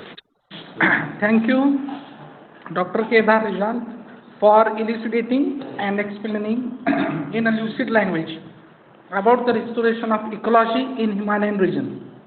Now I would like to invite the chairperson of today's session, Dr. Bhimrao, Assistant Professor, Faculty of Agriculture, Sri Sri University, Cuttack, Odisha, to forward the concluding remarks. Dr. Sandeep Rao. My voice is audible, I think so. Yes. Okay, thank you. Thank you, organizing committee, for giving me this opportunity.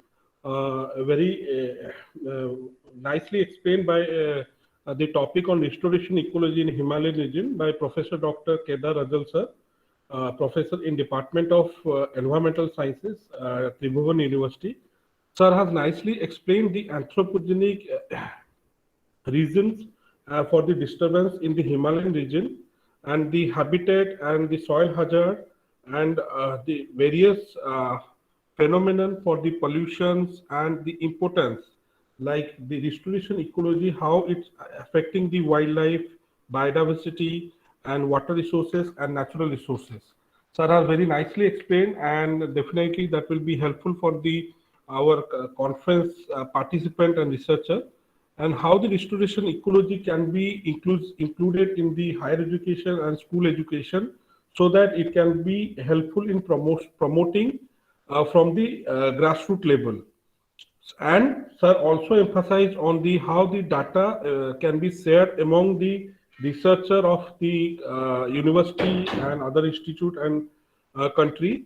So creating and collaboration in the research and with the young faculty and experienced faculty will be helpful for achieving the ecology and restoring the ecology, and achieving this SDG goal can be achieved in this manner. So thank you, sir, for giving such a good knowledge sharing in this platform.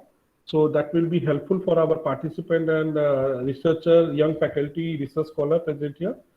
So, and I am thankful for the organizing committee of International Conference on Sustainable Development Goal, South Asia, key issues and opportunity, the organizing University of Kelaniya, Sri Lanka, Pangaea Geographical Association, India, DBF College of Arts.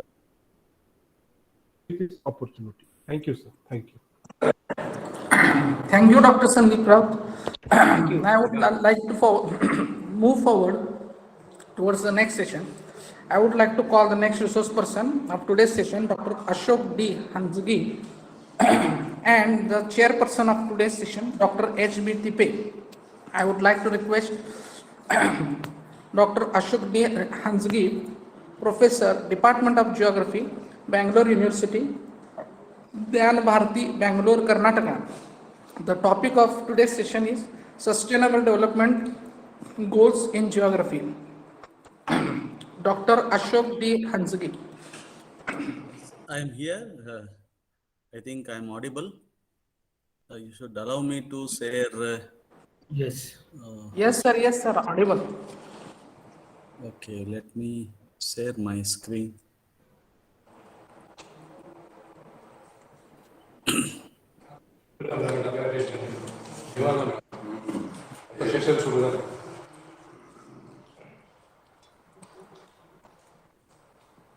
Whether the screen is available? Yes. Can you? Okay, we can. Yes, sir. Yes, sir. Yes, sir. Okay, done. Thank you very much. I would like to congratulate all the organizers to kind of hosting such a huge online conference, which is very essential to all kind of countries or regions. And my topic is sustainable development goals in geography. And let me initially, you can just think of the whole world, how it is, how it was, and how it will be. So present and future societies are changing rapidly, and they are interconnected very in a big way, and they are interdependent for each other, and they're competitive more. Societies, it could be a country or any kind of field. And the present society is also individualized, and see more of that. It's more knowledgeable, and more educative. In that connection, let's see how these sustainable goals are going to be beneficial, how we have to sustain whole world, different areas and all. So if you think of a whole earth system, and we need to focus on some of the processes that are happening, especially in earth system. Earth, it functions as a whole system, and to understand the sustainability and to maintain sustainable goals in all respect, there is a need of understanding the earth system as well. Because all hydrological cycle, rock cycle, tectonic cycles, they are well interconnected. They individually operate, and they operate each other. They share collectively. They function as something, so that we can see the earth is moving around. It's we have the wind, we have winds moving, the rainfall happening, water transforming from one to another, all these things. So if you come down to the no poverty, is one of the sustainable goals which is most important, because poverty is a great challenge to all the countries, wherein the COVID-19 again has led to the first rise in extreme poverty. If you take centuries, it's the first time the whole world is facing a lot of poverty.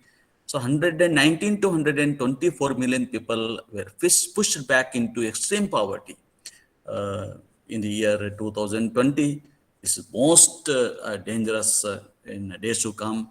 And global poverty rate is almost projected to be 7% by 2030. And as on April 2021, 118 countries reported, whether it is national or local level, there is a disaster risk. The whole nation, our whole world is facing a disastrous situation. Hence, disaster risk reduction strategies are to be implemented, so that the poverty can be managed. In a geography, there is a need of doing a lot of activities. Researchers, they have to involve in maybe a tail end areas, especially the maybe grassroots level research they need to do relating to this.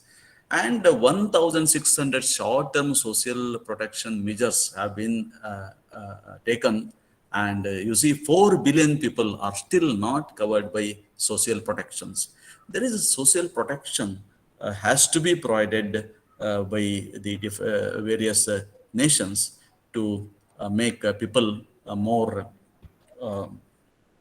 prominent. The global pandemic, it is exacerbating hunger. So that means the worldwide we have 70 to 161 million people are likely to have experienced hunger as a result of the pandemic. So the biological disaster has pushed back us to maybe centuries or many decades. And the number of undernourished people, if you see, it's increasing. So it was slow in 2014 to 2019. 607 million were there as malnourished, undernourished, and it increases to 650 million by 2019. It is a marginal increase, but however, within a short time, it increases to 720 to 811 million due to this biological disaster. If you see this pandemic will also worsening malnutrition of children. So 22% of the children are under stunned because they have some kind of diseases and all that. 6.7% children, they are suffering from wasting. That means the least growth. And 5.7% of children, they are facing the overweight. So if you take almost 35% of the children, their growth is somehow, it is sluggish. And if you see almost 1/3 of women of a productive age, globally speaking, they are suffering from anemia. It is a nutrition deficiency. So these are the serious issues that the pandemics is pushing us. So sustainability, the achievement is, going back. If you see 2.37 billion people are without food, are unable to eat healthy balanced diet on a regular basis by 2020 data, it is.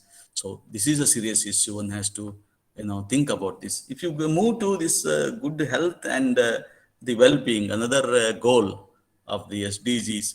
So health aspects are most important to, have a economical development or any kind of development, any sustainability in a society or a nation and all that. So we need to promote these, health practices. Being very good health is most important in all the ages. If you see the pandemic again, it's a halted, reversed progress of the the health expectancy. We were thinking in India, we were thinking almost 70 year age we are achieving. So the life expectancy is increasing like that. But all of a sudden, within no time, short while, it has reversed back. So that means almost 10 years, 15 years, life expectancy has come down. So there is again the lack of data, is giving, not perfect information. So there is a decade of progress. If you see the the reproductive health and material health and child health has to be taken care. So to achieve this good health and well-being. But if you see, this has been held up due to this COVID-19, and health workers, if you see, for maybe for 10,000 people, 150 health workers are available, like nurses and all that. It's a Northern American data, and if you see the 10 in for 10,000 people, it is in sub-Saharan Africa. So it is relating to midwives. The first one is relating to the nurses, but the same scenario is available all over the world, including India. But coming to the quality education, the quality education is most important to achieve the sustainable goals. And again, this disaster, biological disaster, has wiped out 20 years of education gains. These days, if you see the children's education, it is very bad situation. Almost the proficiency of children, it is going down within a short period. So that's the alarming, situation that we need to think about the education. And at the same time, almost the participation in organized pre-primary learning, that is increased from 65% in 2010 to 73% in 10 to 19. But this participation still, it is not going in a big way. We need to do a lot. There is a basic infrastructure lagging can be seen almost all the countries, especially in Southeast Asian countries, even African countries and all that. So here there is a shortage of drinking water, almost 56% all over the world, and electricity deficiency 33%, and hand washing facilities 40%. This tells us that there is a need of a lot of health facilities relating to the social improvement. So there is a SDG called as clean water and sanitation, the most important, because we should ensure all class people who can get very good potable water. But billions of people still lagging behind this safe drinking water. If you see in 2020, 2 billion people, they lack safety managed drinking water, and almost 46% is lack safety managed sanitation, and 29% people lack in a basic hygiene. So these are the situation due to this COVID-19, but still we don't know how we are moving in a ahead, but there are dangerous still waiting for us. So if you see 2.3 billion, almost one third of the whole world population, they live in water stressed countries, water stressed areas where the water is scarce. So this is another problem. The natural wetlands of the world, they shrink by 35%. Within just say 45 years, this has been happened. But wetlands are most important for biodiversity, development. There is 129 countries are not on track to have a sustainability managed water resources, and still, days are there. Another 9 years left out, but we have to see how we go ahead. So coming down to affordable and clean energy, energies are most important to, for machinery, not only for that, even domestic purposes and many other, urban activities, rural activities, totally they are depending on the energy.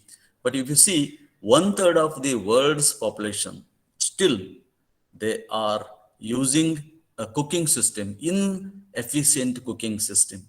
So almost one third of the whole population, it's still we are not getting, bringing them under the affordable and clean energy. Affordable in the sense it's in a cheap or very accessible energy to all the people. If you see 759 million people lack access to the electricity. So 3 out of 4 of them live in sub-Saharan Africa. So energy efficiency improvement rate needs acceleration.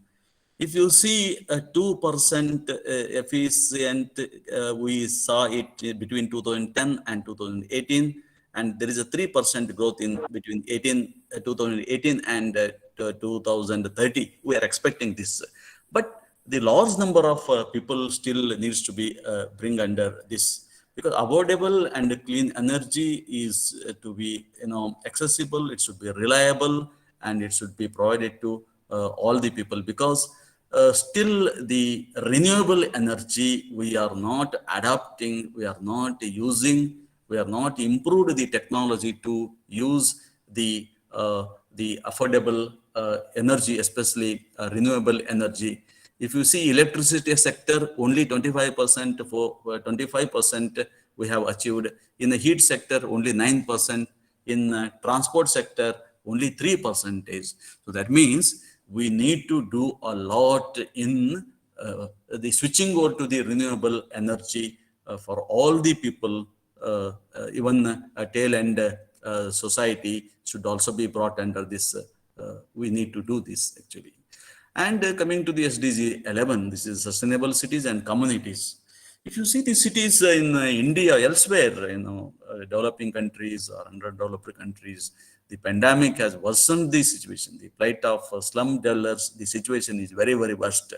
The majority of the people, that's more than 1 billion slum dwellers, they are in 3 regions of the world. That is Eastern and Southern Asia. They are almost 370 million. In Sub-Saharan Africa, they are in almost 238 million. And Central and Southern Asia, they are almost 226 million people. They all come under these slum regions, especially in cities. The average global share of the urban area, that is 16%, that is allocated to the streets and open public spaces. It is a pathetic situation, really. One has to think about this. 156 countries have developed a national urban policy, and many more still to adopt this. So we should make cities a more human settlement and inclusive, safe, resilient, and more sustainable.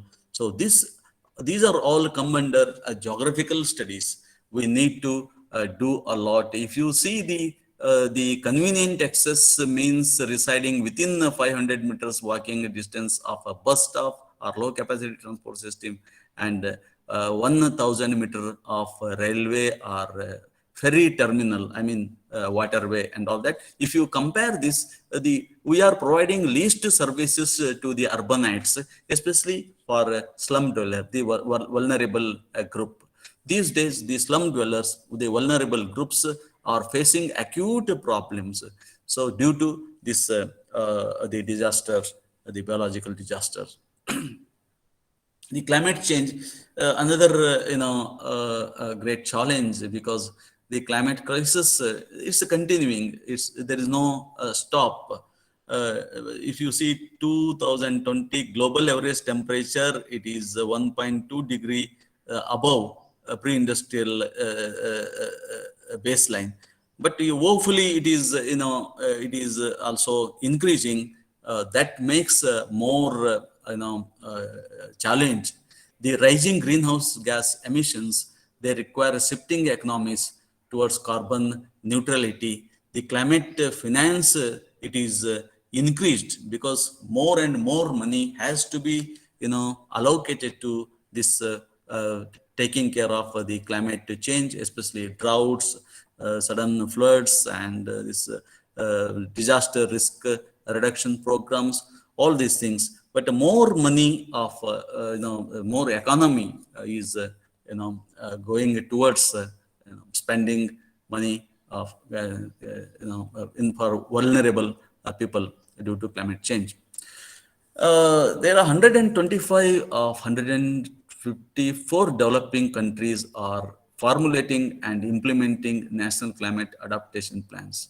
The highest priorities they have given include the food security and protection, and terrestrial and wetland ecosystems, freshwater resources, human health, key economic sectors, and services. So here geographers have a lot of opportunity to take these advantages. A lot of researchers, there are data available by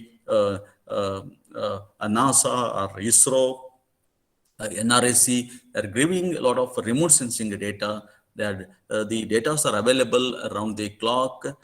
Some GPS data are also available. These data will help us to predict climate change. All those things we need to think of for sustainable development. The sustainability of our oceans under severe threat, that is the life below water. If you see, we have not only damaged the land resources or land environment, even oceans also under great threat actually. The plastics in marine have polluted its whole water circulation for the animals or creatures that are living in oceans are facing acute dangers.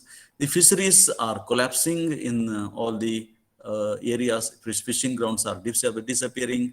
That means the number is decreasing, and acidification is also becoming more dangerous to the marine life, and eutrophication also is most dangerous. That's why the ocean warming is increasing due to this. All over 3 billion people who rely on oceans directly or indirectly, they are facing acute problem. So this life below the water, the conservation and the marine resources sustainability are most important. Under oceanography in geography, one has to do a lot of research and data collection, and we need to do some case studies as well.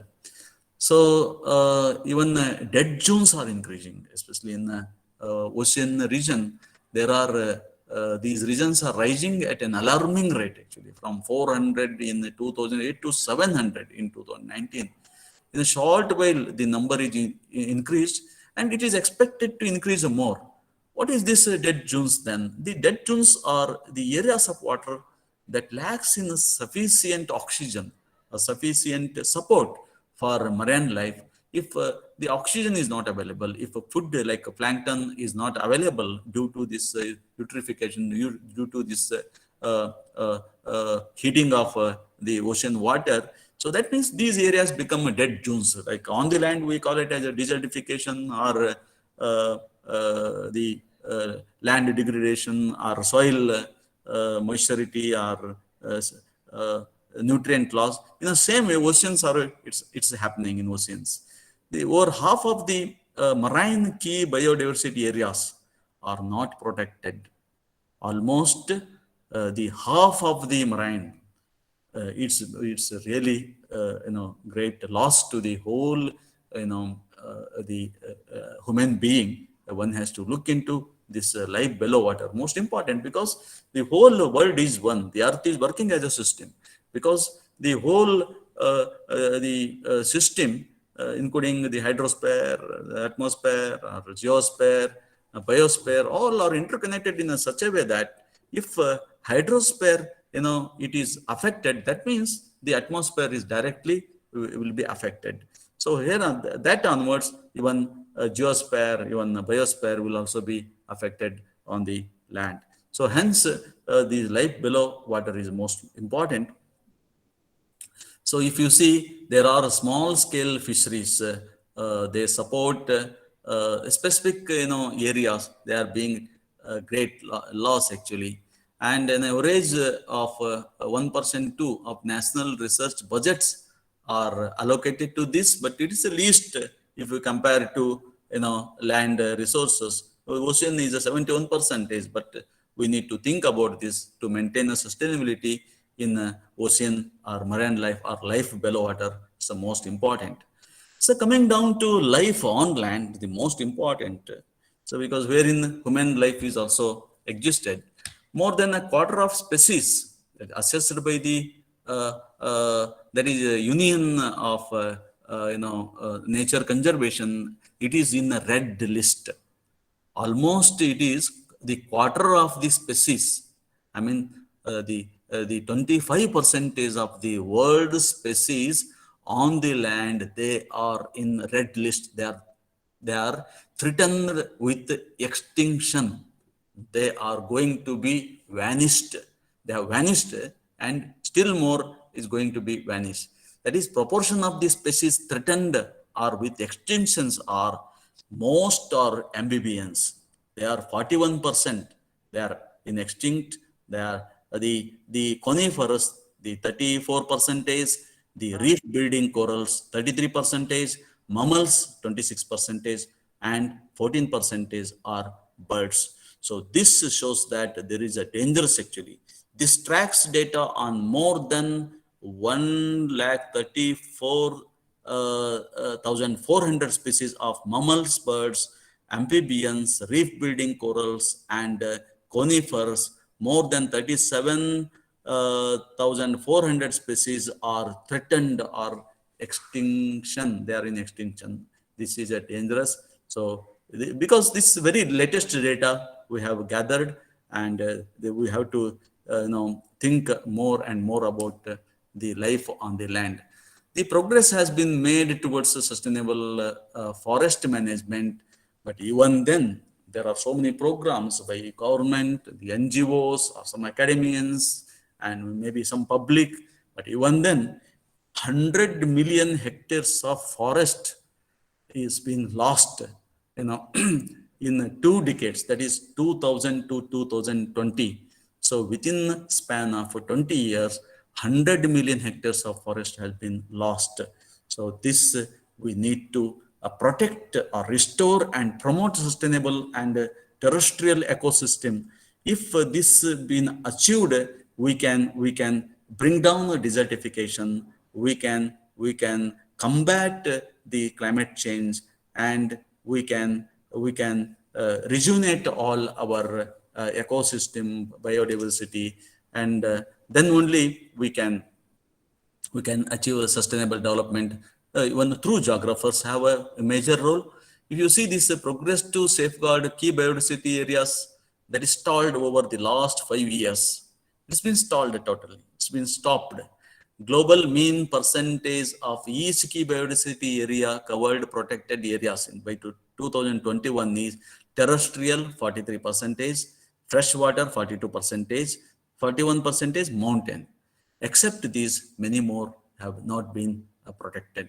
So this is, if you see the legislation for preventing, controlling invasive species, alien species. So it's happening, but still it is not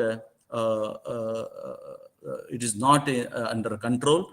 We have been losing a lot of things on this land, even on water, even air quality has been also be degraded. If you see summary, let's come down what we can play a role as a geographers or earth science scientists. So we can design curricula and syllabus on par with our SDGs. That's most important. There are 7 to 8 SDGs which are very, very essential so that geographers can involve directly or indirectly. They can involve in protecting our the environment, biodiversity and all that. Especially if you see the SDG number 1, that is a disaster risk reduction, water, soil, forest, all these come under geography. We need to focus all these things, how we can protect, how we can safeguard our vulnerable people, especially poor people, those we can think of. And regional planning and development is a paper, elsewhere it has been, it is introduced. This is composing zero hunger. Again, there are desertifications, there are droughts, floods, disasters, all these things. Regional planning and development we can include, we can study, we can add some colors to it so that sustainability can be maintained. And the natural resources and alternative energy is to be related to this affordable and clean energy, the SDG 7, to harness alternative energy to combat the global warming and climate change. When urban geography needs to be upgraded on par with the SDG 11, that is sustainable cities and communities, to enhance urban green spaces, green buildings, and even urban farming practices, especially on top of the buildings. That we can call it as a desert area that can be converted into green, so that we can combat the urban heat island effects can be stopped in that way, or be controlled actually. The climatology, climate change courses, they address the climate actions. Those things we need to do under geography, oceanography, hydrology. They are going to be deal very nicely with life below water. We have to think about that. The biogeography, human resources course should be connected to life on land, so that we can be a part of it actually, to sustainable world and all that. Use of geospatial technologies, especially remote sensing, GIS, surveying, and all those things. We can connect to all these kind of things: data collection, data processing, data analysis, and the results and discussions. Geospatial technologies are most useful. And geographers must create awareness. Apart from all these things, they should be involved in the field activities, outdoor learning. They should go out. They should be involved in a lot of field-oriented programs, especially greening, cleaning, and the energy use of creating awareness among the people to use of alternative energy. And they should also be involved in nature-based solution for conservation of soil, water, air, forest. With this, sustainable development can be achieved through geographers, geography people, through geography field. With this, I thank all of you for listening very silently, and I also thank all the organizers who has given me an opportunity to have a the presentation. Thank you very much. Thank you, Dr. Ashok D. Hanzagi, sir, for explaining all the things in a very lucid language and explainable language.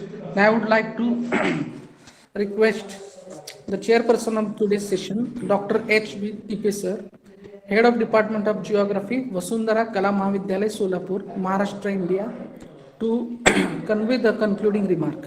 Dr. H.B. Tipe, sir.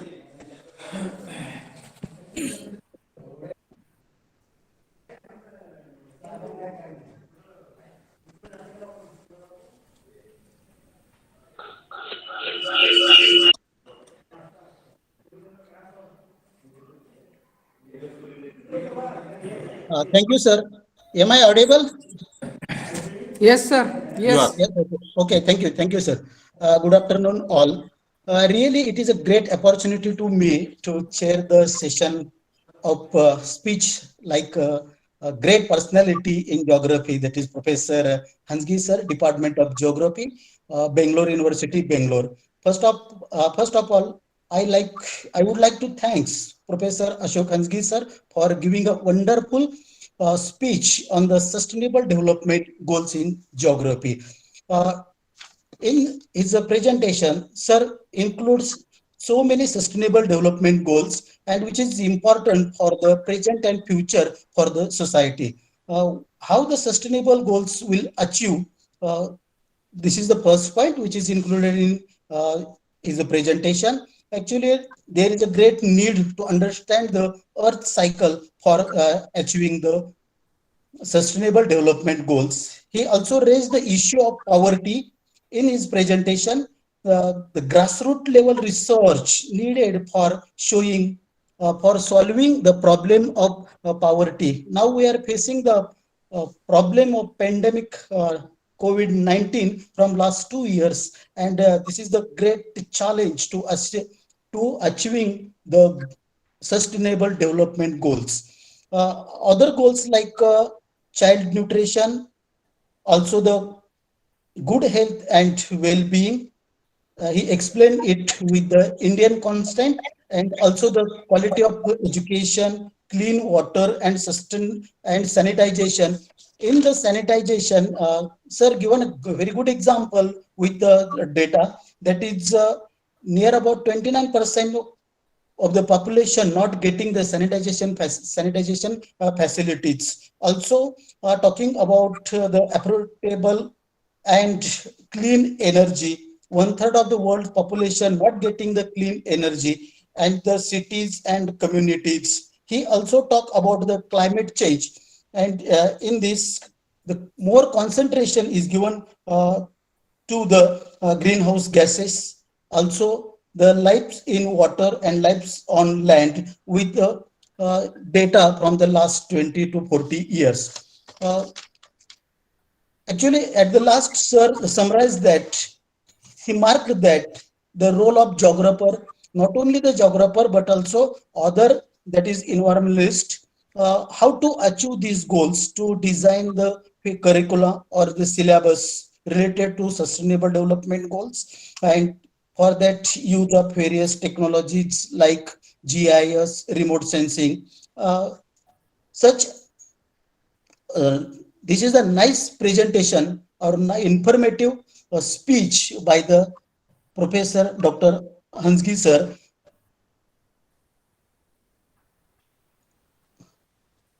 Once again, I would like to thanks the Professor Hansgi sir and the organizer for giving me an opportunity to chair this session. Thank you, sir. Thank you, Dr. Tipe, sir. Now I would like to move and call upon another eminent resource person, Dr. F.M. Nadab, and the chairperson of this session, Dayanand Sahu. I would also like to request Dr. F.M. Nadab, Vice Principal and Professor, Department of Geography, TPMs Sri Mallikarjun and Sri Chetan Manju Desai College, Canacona, Goa. And the topic is UN Agenda 2030 and India. Dr. F.M. Nadab. Respected chairperson of this session, Sri Gyan Ranjan Shahu sir, other respected dignitaries and the guest, Professor Saptarishi Sarji, Hanjigi sir, and Bharadwaj sir, other respected geographers, senior geographers, and my friends. And I'm very sorry that I missed a very, very important name. That is Sri Santosh Mane, my very good friend, man behind the scene, man behind the curtain, to organize such a huge event, involving 4 big institutions, 3 from India and 1 from Sri Lanka is not an ordinary responsibility. He has done it very successfully. This is not for the first time that he has done it. He has been doing it for a very, very long time. So my compliments to Mr. Santosh Mane sir. The success of any conference depends on how many people you have at the end of the program. So the program is about to end, and it's a great surprise that we have close to 120 people in the meeting. So that shows that this conference is a great success. And another indicator that I would use is the time that is kept.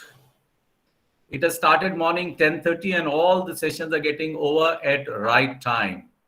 Of course, there could be some delay of 5 minutes here and there. So that is not at all an issue. So I have concluded myself that this particular conference, international conference in a real sense, is a true success. Today, I'm going to talk on UN Agenda 2030 and India. Basically, I'm going to talk about the performance of our country with regards to sustainable development goals. For last few years, sustainable development is a buzzword. Never in the history of humans, this word has been used so often. It is not that this particular word was not there in our dictionary. It was definitely there. But the number of times that we have used in the past, maybe about 1 decade, I think is enormous, because United Nations came out with sustainable development goals. So prior to that, we never spoke of this particular concept. Prior to sustainable development goals, there was also another goal of the United Nations organization. That was Millennium Development Goals, called MDGs. But I think very rarely we have spoken on MDGs. There was hardly any debate and any discussion on that, because at that time we did not realize that we have to completely remove poverty, hunger, and bring justice, happiness in the society. Things were happening. They were happening normally, but much importance was not given by the countries. But we realized only in 2015, when we went back to the analysis of the Millennium Development Goals, and we realized that we were unable to achieve the 100% targets that we had set for 15 years from 2000 to 2015. Hence, we came out with the Sustainable Development Goals. Now, under MDGs, there were 8 goals. Goal 1 was eradicate extreme poverty and hunger. Second goal was achieve universal primary education. Third was promote gender equality and empower women. Fourth was reduce child mortality. Fifth was improve maternal health. Sixth was combat HIV/AIDS, malaria, and other diseases. 7 was ensure environmental sustainability. And 8th was develop a global partnership for development. So when we had a look in 2015 for earlier 15 years, so we somehow were not happy with the success of Millennium Development Goals. So therefore, as I said earlier, we came out with 17 Sustainable Development Goals, meaning these 8 goals of the Millennium Development Goals were converted into 17 Sustainable Development Goals, which became very popular as SDGs. So I don't have to talk about these SDGs directly, because Professor Hanjagi has given a detailed elaboration on Agenda 1 to Agenda 17. So I will not talk about that. But I would like to put little emphasis on what happened in the Millennium Development Goals. So I said the first goal was about the poverty. It is not that during that particular period from 2000 to 2015, nothing happened or countries did not work to eradicate poverty. No, efforts were definitely made. Maybe we fell short in our intentions. From 1990 to 2015, there was a decline in the poverty to a considerable number of population. In 1990, we had about 1,926 million extreme population living under poverty line. And by 2015, the number came down to 863 million, meaning from 47% poverty in the developing countries, basically. So we came down to 14%. Similarly, the global out-of-school children for primary school during 2000, when MDGs were formulated, was 100 million. And when the expiry of this particular plan happened in 2015, so we had 57 million children who were out of the school, meaning we reduced from 100 million to 57 million. Similarly, the primary enrollment among the girls increased. In 1900, we had close to about, for every 100 boys, 74 girls used to go to the primary school. And in 2015, the success rate under this particular criteria, under this particular goal of the Millennium Sustainable Development was very successful, because for every 100 boys, 103 girls went to primary school. And it was a great success in the Southern Asian countries. So that was something very great. Similarly, global number of deaths of children under 5 came down from 1900 in 1990, from 12.7 million, it came down to 6 million in 2015. And that was the time when Millennium Development Goals were being formulated. That was the time when we had a scare of HIV, as today we have the scare of COVID-19. So that was the time. Many deaths were occurring. And there was I won't call it as a pandemic-like situation, but mentally, I think, we had a pandemic-like situation because of the HIV infection. With the efforts of all the governments during this particular time, the HIV infection from 40% from estimated 3.5 million, 3.5 million, the cases were brought down to 2.1 million. So this is how this particular Millennium Development Goals were doing their job, but then we were unable to reach the targets. Now, in 2015, we have decided that by 2030, the country is going to have no poverty. The whole world, not country I'm talking about. The whole world is not going to have poverty. There will be no hunger in the world. There will be a good health for everybody. There will be good quality education for everyone. There will be a gender equality. Everybody will get sanitation and good water, clean water. Everybody will get affordable energy and clean energy. People will have decent work. There will be a lot of economic growth. There will be a lot of innovation in industry. Good infrastructure will come. The inequalities will be reduced. So we are going to have smart cities everywhere. We will become very responsible when it comes to the consumption. We are going to have control over the climatic changes. We are going to take care of the biodiversity, whether it is below water or above land. And there will be peace everywhere in the world. There will be justice for everybody. This we have decided to achieve by 2030. It has started in 15, and today we are in 2021. I think in about next 23 days, 21 will go, 22 will start. We will have 8 years to achieve all this. But to me, it appears that the task is really very, very, very difficult. but it is not impossible.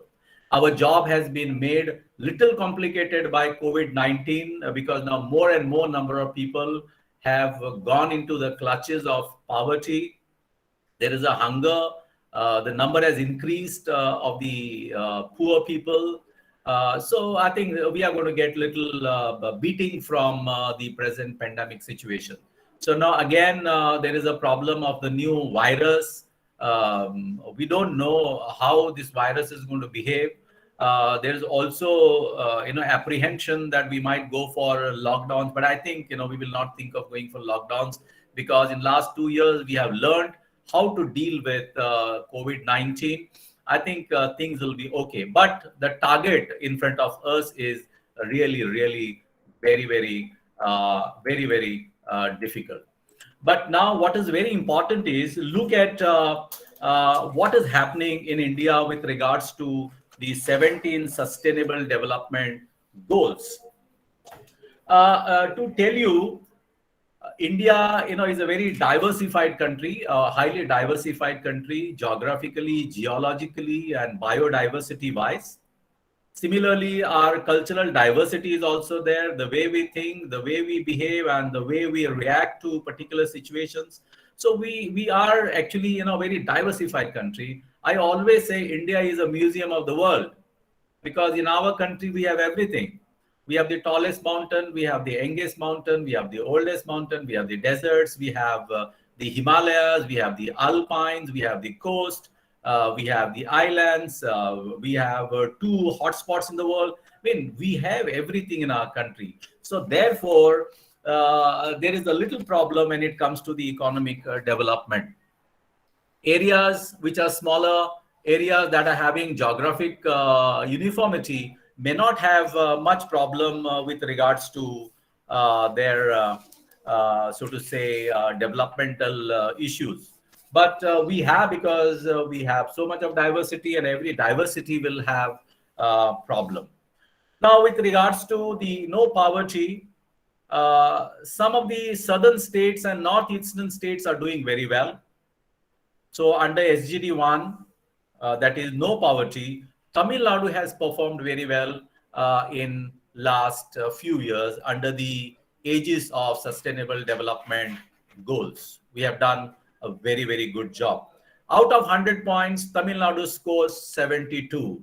And the lowest point that scored is by the Jharkhand, which is 28. So there's a lot of disparity with regards to achieving no poverty in our country. So you have one state which has achieved 90% and another state has received 72%. So to remove the gap from, between 70 to 82 is going to be a big challenge. Similarly, with no hunger or zero hunger, again, the number ranges from 76 by Goa, the state from where we belong. So 76 to 22. Again, Jharkhand. So the numbers, there's a wide disparity between the numbers, 76 and 22. That is SGT2. SGT3, good health and well-being. A state like Kerala is on top with 80 points out, 80, on a 100 scale, 82 points. And whereas Nagaland, northeastern states has 29 score. Similarly, SGD4, quality education. Of late, we have been providing quality education to our citizens. But again, there is a disparity. A state like Himachal Pradesh, a Himalayan state, we may not think of that, this particular state must be providing quality education because most of the universities are located in South India. So among all the states in India, the score of Himachal Pradesh is 81, which is exceptionally good. The reason why is because in Himachal Pradesh, there are many private universities and those private universities are offering high quality education. But states like Bihar are the poorest, not only in terms of poverty, but also in terms of poor education. So in a scale of 100, they get a score of only 19. Similarly, in SGD5, which is gender equality. Gender equality, this is a major problem in our country. I think some of the states which are doing very well in poverty and hunger, quality education are also not able to reach to that particular expectations with regards to gender equality. The state which is 81 score in quality education scores 52 with regards to gender equality, and that is again Himachal Pradesh. So 52 is a very, very low score. And a southern state like Telangana scores only 26 in gender equality. So we have to do a lot of work in this particular area to be very successful.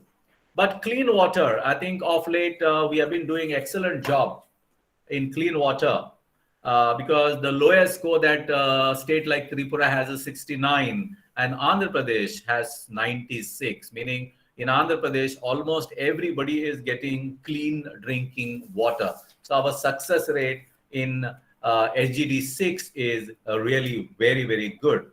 More than that, I think our success rate is good with regards to affordable and clean energy. So we are pumping a lot of money in solar, wind, and tidal energy and all other sorts of alternate energy sources. Sikkim scores 97, and whereas Odisha scores 50. So 50 is the lowest and highest is 97. Similarly, in SGD 8, decent work and economic growth, Telangana does a decent performance of 82, but northeastern states, that is Manipur, does very badly with 27%. Then in SGD 9, industry, innovation and infrastructure, Gujarat is doing very well. It scores 82 out of 100, but Mizoram does very, very, very badly. It's only 8 out of 100. When it comes to SGD 10, reducing inequalities, this is, I think, one major problem that our country has been facing for a very, very long time, because there's always a saying that, poor people are becoming poor and rich people are becoming very, very, very rich. So that disparity is widening. But the performance in this is very good in the southern states. So Telangana scores about 94, but whereas in Goa, the performance has been very poor with less than 20. The score is less than 20. SGD 11, sustainable cities and communities. Goa has done a wonderful job with 79 score, and whereas Meghalaya is done very badly. I won't call it as very badly, but badly with 22 points out of the 100 points. Responsible consumption and production. So we are living in the age of consumerism. So we just want to buy things and just throw them and loiter them here and there. But I think the civic sense is coming to the Indians. So we are becoming very particular with regards to our behaviors in the community.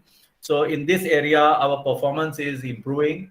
A state like Nagaland has achieved 100% success, 100% success in SGD 12. Rajasthan is yet to come to a very decent level because their score is only 30%. Only 30%. Then SGD 13, climate actions. Whatever climate actions we do, they are not enough. We are in the age of global warming, sea level rise. Our biodiversity is getting vanished. Many plants and animal species have become extinct. There are n number of problems. The entire humanity itself is at a crossroad. There's a very big question mark about the future survival because of the global climatic changes. Karnataka state has been doing very well in this area. So we have 71 score for Karnataka. Jharkhand is only 27 in that particular scale. Life below water, that is SGD 14. Only the coastal states are assessed in this. Again, in this, Karnataka has done wonderful with a score of 65%. and whereas Gujarat is 23. So our performance is equally same in SGD 15 and SGD 16, peace, justice, and strong institutions. So if you look at the scores for this, most of the states in India, out of 28 states, I believe 20 states are above the average. The average percentage for the country is 60, and on top is Andhra Pradesh with 86%, and at the bottom is Assam with 52%. Now, what is very interesting and very important is what is the overall performance of all the states in regards to, or with regards to, the Sustainable Development Goals. The average performance of the country is 60 out of 100, meaning we are on the march of achieving 100%. So India in an average reaches 60%. Compliments to the people coming from the state of Kerala, they have reached 70%. Himachal Pradesh is 69. Andhra Pradesh is 67. Similarly, Tamil Nadu and Telangana, they are at 67. Karnataka is 66. Goa is 65 from where I come. Whereas states like Bihar, Jharkhand, Arunachal Pradesh, and Assam, Uttar Pradesh, they are below 50%. So all these states needs to come up to the expectations so that from our country, poverty is eradicated, the hunger is removed, and there is a peace and prosperity everywhere. With this, I conclude my oral presentation. I'm not giving any PowerPoint presentation. I'm just giving an oral presentation. So I conclude my presentation by thanking the organizers for giving me this opportunity to present some of my thoughts on India Agenda 3030. I'm sure with the efforts of all the people, your contribution and my contribution, I'm sure by 2030, if not the work, we will at least work to achieve the success with regards to all the 17 SDGs in our country. So once again, thank you very much, and a big salute to the organizers for having such a wonderful international conference. Thank you very much. Thank you, sir. Excellent. You have very elegantly presented the diversity of India, geographical as well as cultural. You rightly said that India is the museum of the world. Thank you once again, sir, for presenting it very excellently. I call upon the chairperson of today's session, Sri Gyanaranjan Sahu, Scientist, Forestry, Krishi Vigyan Kendra, Odisha, University of Agriculture and Technology, Angul, Odisha, to carry forward the concluding remarks. Thank you, sir. Am I audible, sir? Hello. Yes, sir, you are audible. Okay, thank you. First of all, I would like to thank the organizing committee to select me for a chairperson of this session, and Dr. Nadaf, Vice Chancellor, Principal, just elaborating the UN Agenda 2030 and the different states of India. But one lacuna is there, I feel, that the first goal, that is eradicating poverty, is the greatest challenge and indispensable requirement for sustainable development. He elaborated and explained all the development goals and the state-wise position of India. But the lacuna is that he did not tell about the COP21 and the eradicating poverty, the strategic actions to be taken for eradication. And he also does not tell about the climatic change actions and biodiversity conservation of India and also the of world. Anyway, thanks Dr. Nadaf that he has spoken the UN agenda and Millennium Development Goals, different development goals, 8 goals, poverty, education, empowerment of women, child, maternal and HIV, all these things. And also, in future, I request that Dr. Naraf should speak about the poverty if he has any he has any this session of resource person, then he should to tell about the eradicating poverty and explain all those things. And thank you that the organizing committee and all the resource persons. Thank you. I'll just take only 2 seconds. Shao sir, thank you very much for your postmortem. I could have done the justice to my job, but then there was a limitation of the time that I had to do everything in 15 minutes. So in 15 minutes, whatever you said is highly impossible because time is very important. So, you are presenting in a nutshell. Okay, so you can give all eradication, this and that. But then the type of crowd that we have, they're sitting for the whole day, and plus next speakers are supposed to speak. I think I've already taken maybe 10 minutes from the other speaker. So thank you very much for your postmortem. Thank you. Thank you. Okay. Thank you, sir. Thank you, sir. Thank you, Gyananand sir. Now we'll move to the next resource person, Dr. Vinod Kumar Bharadwaj. And the chairperson of this session, Dr. Vinayak P. Dhulap. I would request Dr. Vinod Kumar Bharadwaj, Associate Professor, Nodal Officer, Innovation and Skill Development Program, Commissionerate of College Education, Government of Rajasthan, Jaipur. And the topic for the session is Initiatives for Quality Higher Education and Capacity Enhancement, Case of Rajasthan. Dr. Vinod Kumar Bharadwaj, sir. Thank you. Am I audible to you, dear? Yes, sir. Yes. Hello. Thank you so much. So, Yes, first and foremost, I congratulate to the organizers who have invited me to be a part of this seminar and to share my views, whatever we are doing in Rajasthan. So far as the World Development Goal is concerned, so of course I'm not talking about the entire goals, there 17 goals that have been mentioned there, but we are more concerned about higher education.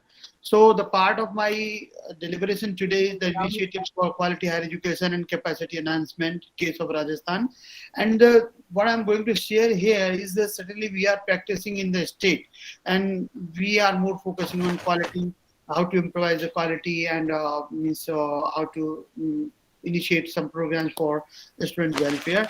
So this is again, if we look upon the quality education goal 4 as the goal 4, then we find that some certain versions or certain expectations are made in the under this goal for quality education. That is the first and foremost is achieving inclusive and quality education for all reforms. The belief that education is one of the most powerful and proven vehicles for sustainable development. The goal ensures that all girls and boys complete free primary education, primary and secondary schooling by 2030. It also aims to, which is really more important, what we are focusing on is, it also aims to provide equal access to affordable vocational training, to eliminate gender and wealth disparities and achieve universal access to quality higher education. And if we look upon the goal targets of SDG 4, then by the year 2030 that they have earmarked, when we come to the first point is to ensure equal access for all women and men to affordable and quality technical, vocational and tertiary education, including university. So this is the first word is that equal access means how to do that. Because in certain areas, like in the case of Rajasthan, we are the state of, means high geographical diversity in the state. We have desert in the western part, then the good plains in the eastern part. Then certainly the settlements are not equally inhabited there in the western part. And so there are, thereby, there are a lot of issues which adversely affect the opening of institutions and services they are in. And the second part is substantially increase the number of youth and adults who have relevant skills, including technical and vocational skills for employment, decent jobs, and entrepreneurship. This is the again very important part, and I'm coming later on. I'm coming to the point what India has initiated through NEP 2020, but certainly somehow it looks that if we go to the NEP 2020 new education policy, that is so we find that the goals or the targets of the SDG 4 are majorly covered in this NEP 2020. And the third point is to eliminate gender disparities in education and ensure equal access to all levels of education and vocational training for the vulnerable, including persons with disabilities, indigenous people, and children in vulnerable. So this is one part. So ensure that all learners acquire the knowledge and skills needed to promote sustainable development, build and upgrade education facilities that are child, disability, and gender sensitive, and provide safe, non-violent, inclusive, and effective learning environment for all.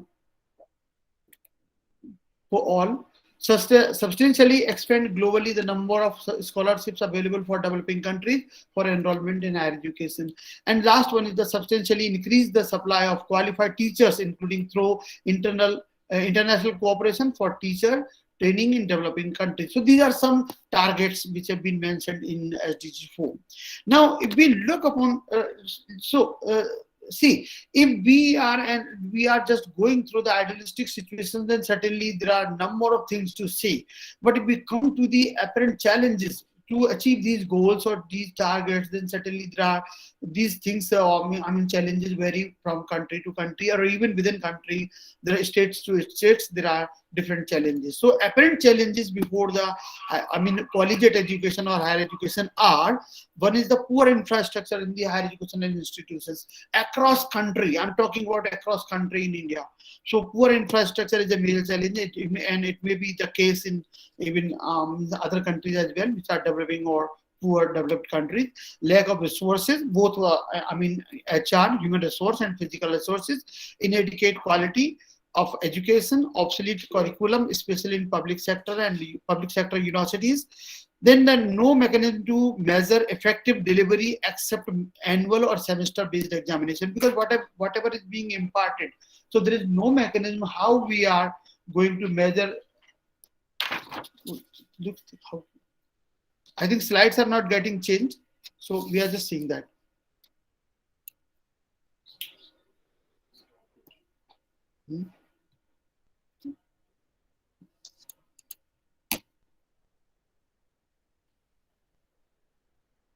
Hello? Just a minute, please. Okay. Once again, you share your screen, sir. Whether my slide is visible now? Visible, sir. Yes, it is visible. Yeah, okay. Apparently, yes, I've enlisted some challenges before. So that is related to higher education, because whenever we talk about equal access, then quality education, and then skilling of the youth, then there are a number of things which are supposed to face by the institutions and the higher education domain. And first one is the poor infrastructure, lack of resources, both human resource and physical resources, inadequate quality of education, obsolete curriculum, especially in public sector universities. Then no mechanism to measure effective delivery except annual or semester based examination, because whatever we are imparting to the youth, then there is no mechanism how effectively that is being imparted, or that is being accepted or received by the recipient. Because we are just conducting annual examination or semester examination, that is only the base. That how a student is performing, it is nowhere it is the measure or the scale that how effectively it is being delivered also. And then when a traditional or obsolete mode of delivery, and then no continuous mechanism of HR's quality enhancement, then we come to the other challenges, and lack of concurrence with latest knowledge, no or insufficient or improper initiatives for employable capacity enhancement of youth, obsolete examination system, lack of vision at admission level, unaccountable system of financial support, lack of planning, annual and long term, lack of mandatory assessment mechanism, lack of peer learning mechanism or aptitude, and last is lack of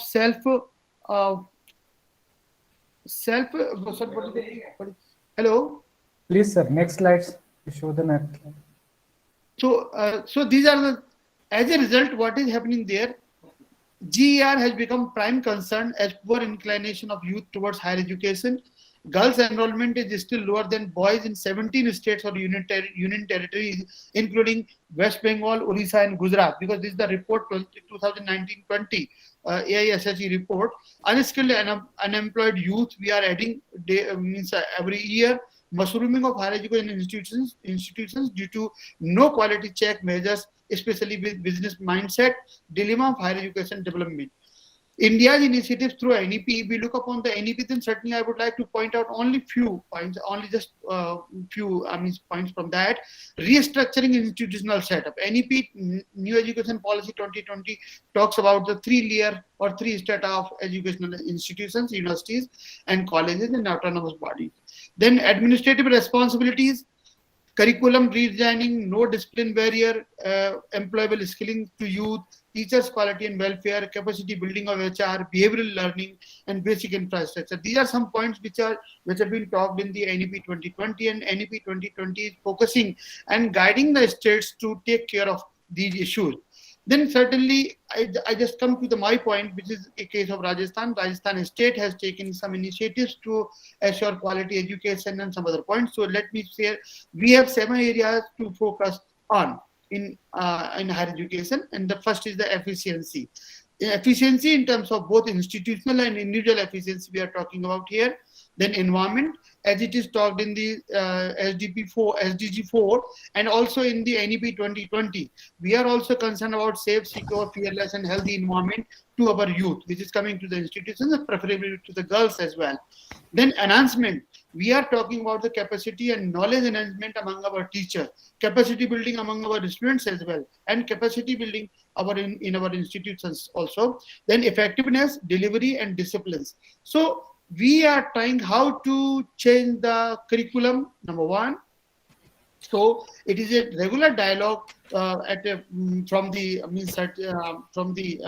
efficient or capable level, that is honorable governor. And delivery, we are talking about the classroom teaching effectiveness. So these are the effectiveness areas, delivery and discipline. Then engagement of youth with curriculum, employment. So we are also talking about skilling for future to our youth.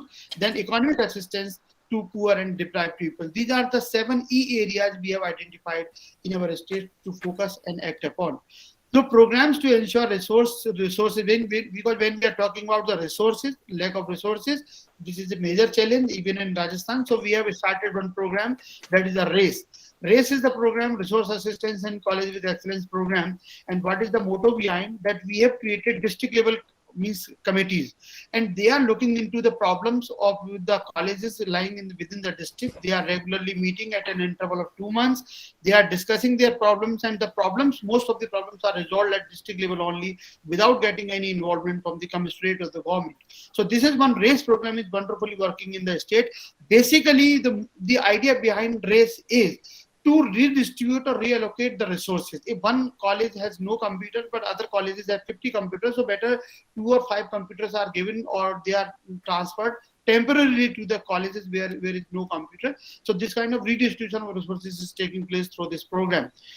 And then teaching and administrative support also, we are providing financial support to smaller colleges is being given in this through this program. Then ultimate aim to run the colleges through mutual cooperation is the basic objective of this program. Then the second program we are talking about Vidya Sambalan. Vidya Sambalan has started this year only, and this is the initiative to empower colleges where is more than 60% posts are vacant. If this is the number of the posts, so say for example, if there are 10 posts sanctioned and there are 7 posts vacant, then under this program colleges may hire the services from the people who are qualified. So colleges may depute qualified as per UGC norms teacher as per period on per period basis, and that the maximum limit of the honorarium, that salary or honorarium whatsoever do we call, that is 45,000 per month, and some amount is offered to teachers in this scheme.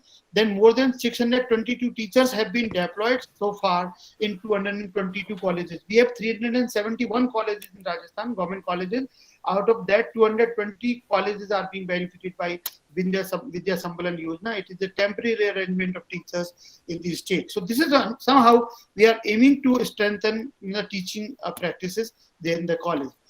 Third program is the RASES, which is recently started, Rajasthan College Education Society. That may be in Maharashtra a common practice, but here in Rajasthan it is recently started, and our organized initiative to deploy teachers through departmental society. So this is one initiative to run newly opened colleges. Like 72 colleges have been opened by the government in last 2 years, last year and this year, and all these colleges have been put under this RASES society, and this society is managing the teaching and other arrangements there in the colleges. 722 posts have been sanctioned by the government in this under this society program, and 72 colleges have been put under this society initiative. Next one is the Apple program. So we started, because when we are talking about quality, so quality cannot be met just by making one addition that we are training our teachers and that's all. No, we have to take multiple aspects into consideration, and this is one. Apple is the administrative proficiency and progressive learning effort. This is the training to principals and senior faculty members, and what we are giving them, college principals and senior faculty are trained for administrative, academic leadership, teamwork and institutional development. Then another program is MCMP, My College, My Pride program, Initiative for Faculty Development, and this is the college teachers training for administrative support, institutional development, and IT-enabled services to strengthen online practices in our system. Then lab learning, this program is recently started in the state. We are going to train our lab assistants for better services. Then computer training program for our non-teaching staff for capacity building. It's a computer training. And another is the RUSA, which is commonly in all states. So we are also one of the beneficiaries in under RUSA program. Now the programs to enhance institutional efficiency, effective delivery and quality, which is again mandate of the SDG 4. And also a major part of covered under the NEP 2020. So a state has already taken some initiatives even before when the NEP was launched. So we started some programs in 2017 and 2018, and still we are continuing. So this program was started in 2019, AAP program, annual auditing program. We are examining our annual assessment of our institution.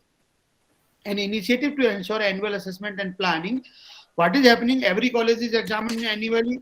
Grade is marked to each institution. Then performance is analyzed. Guidance to uplift performance is given, and ultimate aim is to strengthen institutional performance. This is one way. What I have pointed out, that there is no mechanism. Poor delivery of the institution, poor performance of the institution. So we have taken measure also how to strengthen the institutional performance. So and we have adopted this AAP program. Then next one is the Gyan Ganga program we started. This is like refresher and orientation course. We have started this program at our department level for quality enhancement of our teachers. So what we are doing in that subject basis teachers knowledge update program, this one, Gyan Ganga, focus on latest knowledge in subject and strengthening classroom delivery. 3,200 plus, 3,236 teachers were trained in last year. Through this training, 74 training modules were conducted in 29 subjects in 2021. And plan to focus on teaching and research this year. Again, we are going to start this program in January. Aim is to providing teaching quality, because we are talking about quality education. So we are taking sincere measures how to strengthen the quality of our teachers. Then we started one program, Gyan Doot, because during the COVID phase second, all colleges and universities were closed. Even courses were not completed. So our state took this initiative on online classes. Subject-based online teaching initially started during the second wave of COVID-19.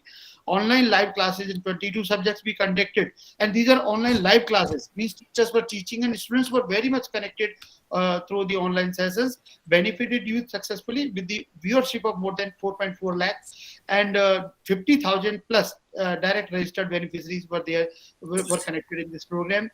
And continuing this year also, we have started again this program. We are under this program will be soon, the classes will be soon starting this year.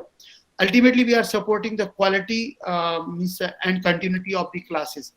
Initiatives for help to help for competitive exams, we have started this program. Like there are some other states are also conducting classes.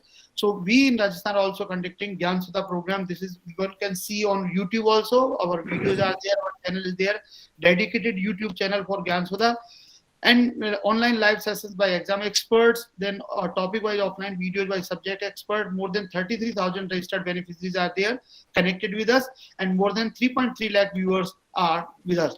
Gyan Parak, this program we started recently in the month of September, online mock test program for competitions, and all these programs are free to all youth, whether they are belonging to government institutions or the private institutions or the universities, no matter. We are not charging any money and anybody can access these programs.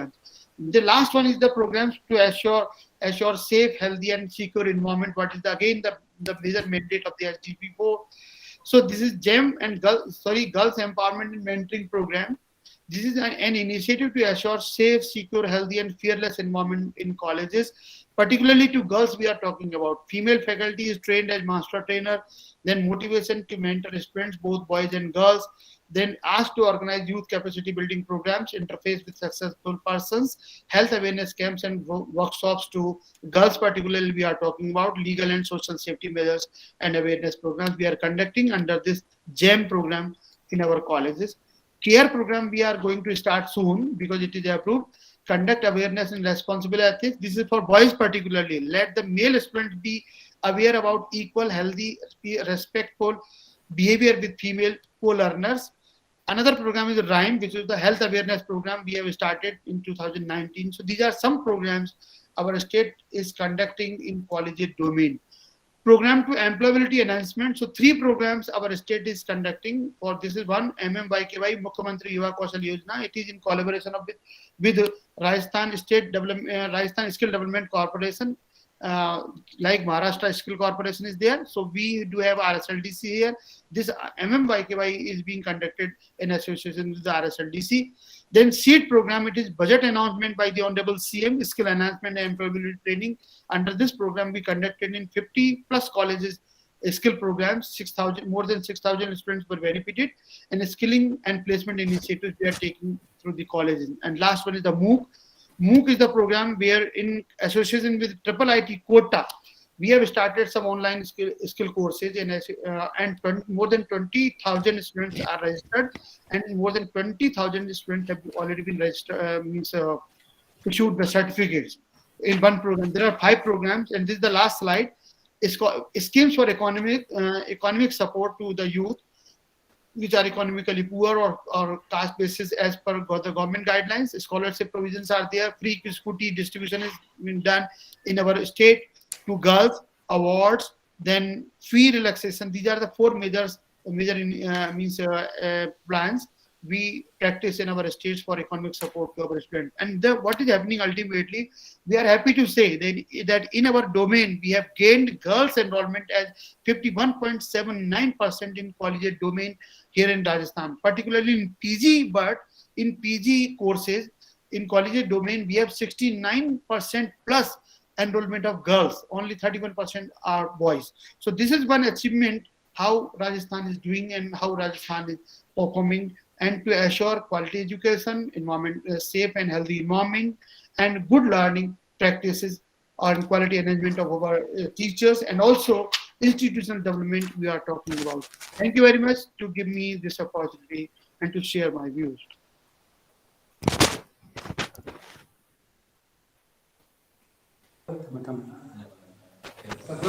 Hello. Thank you, Dr. Vinod Kumar Bharadwaj, sir, for elegantly presenting the knowledgeable data on higher education and capacity enhancement. I would like to call upon the chairperson of today's session, the eminent personality Dr. Vinayak P. Dulab, Head and Assistant Professor, Department of Environmental Science, School of Earth Sciences, Solapur University, Solapur, Maharashtra, India. Dr. Vinayak Dulab, sir. Thank you, Dr. Gaikwad, sir. And first of all, I thank to Dr. Vinod Bharadwaj for very nice presentation, and you have completed your presentation within the time. So your topic is related to the initiatives for the quality of higher education, initiatives for the quality higher education and capacity enhancement. So you have taken the case studies of your state. I really appreciate for your work and the data collection and whatever the initiatives taken by your government. So really, it is appreciating to all of us. So your topic is related to the quality education and the initiative taken by the your state, which is related to the SDG, that is Sustainable Development Goal 4. And according to the goal and the guidelines given by the SDGs, so you have follow all the guidelines which is given in the SDGs. And we know the importance of the SDGs in the higher education. And you have given the reference of the NEP, that is National Education Policy. We are aware about the education policy, how it is linked, how it is matched, how it is linked to junior to UG, UG to PG, PG to post PG, and we know the importance of this NEP. Similarly, you have focused on the challenges and those challenges of your state that you have highlighted. That is, what are the major challenges? Similarly, the challenges in other states also, even in Maharashtra also, but we are recovering those challenges through various steps.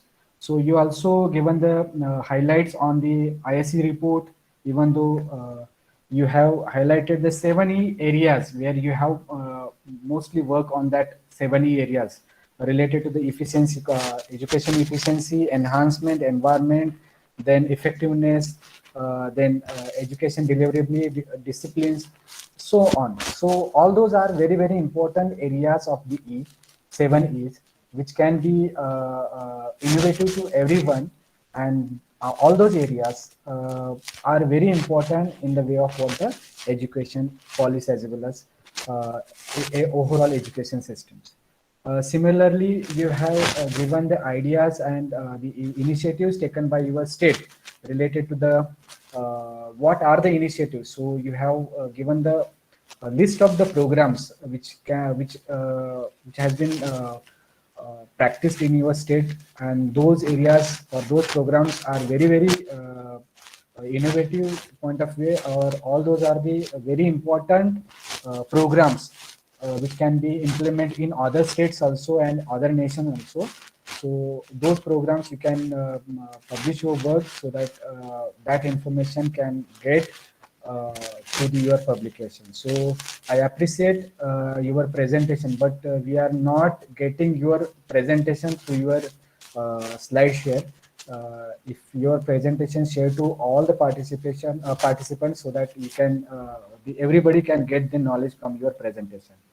But one thing I never seen your presentation and your talk linking your initiatives with the NAC, because we are followed the UGC, we are followed the guidelines of the NAC.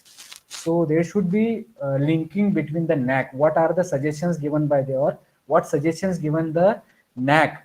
Never seen the initiatives of the student participation in the quality of education, quality in higher education. So you have to in future point of view, you have to link up the NAC. What is the role of NAC in the quality education? What is the role of triple S, means student satisfaction survey, student feedback survey system, like that. So you think about the NAC initiatives for the quality education point of view, and also the what are the UGC suggestion, means we are followed the UGC guidelines for the student point of view, means what are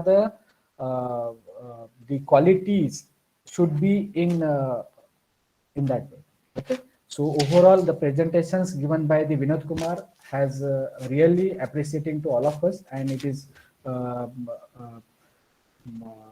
really it is good for everyone. So I thanks to organizer and personally Vinod Kumar for this innovative presentation. Thank you so much for giving me this opportunity for this plenary session. Thank you so much, organizer. Thank you, Dr. Vinayak Dulak, sir. Now, I call upon Dr. Deepak Kashinath Dede, sir, Associate Professor, Department of Geography, Santosh Bhimrao Patil Arts, Commerce and Science College, Mandrup, Solapur, Maharashtra, India, to forward the vote of thanks of this session.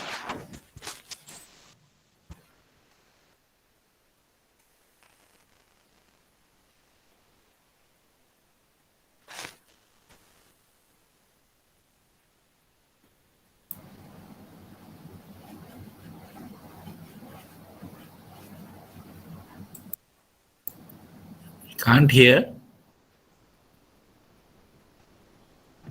Can hear. Please unmute your mic. Please unmute your mic. Your mic is muted, sir. Please unmute your mic, sir. Your mic is muted, sir.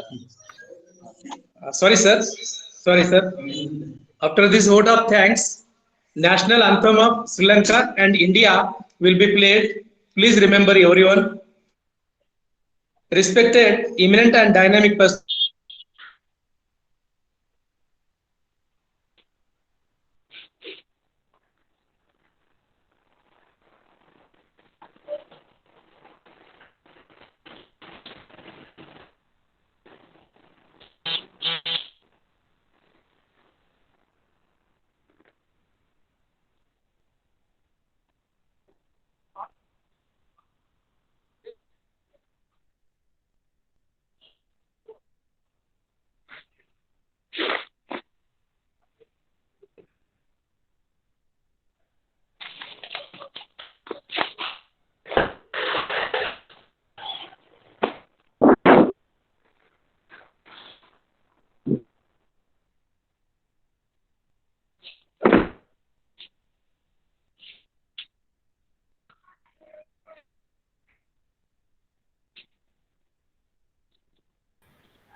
Is he playing the song?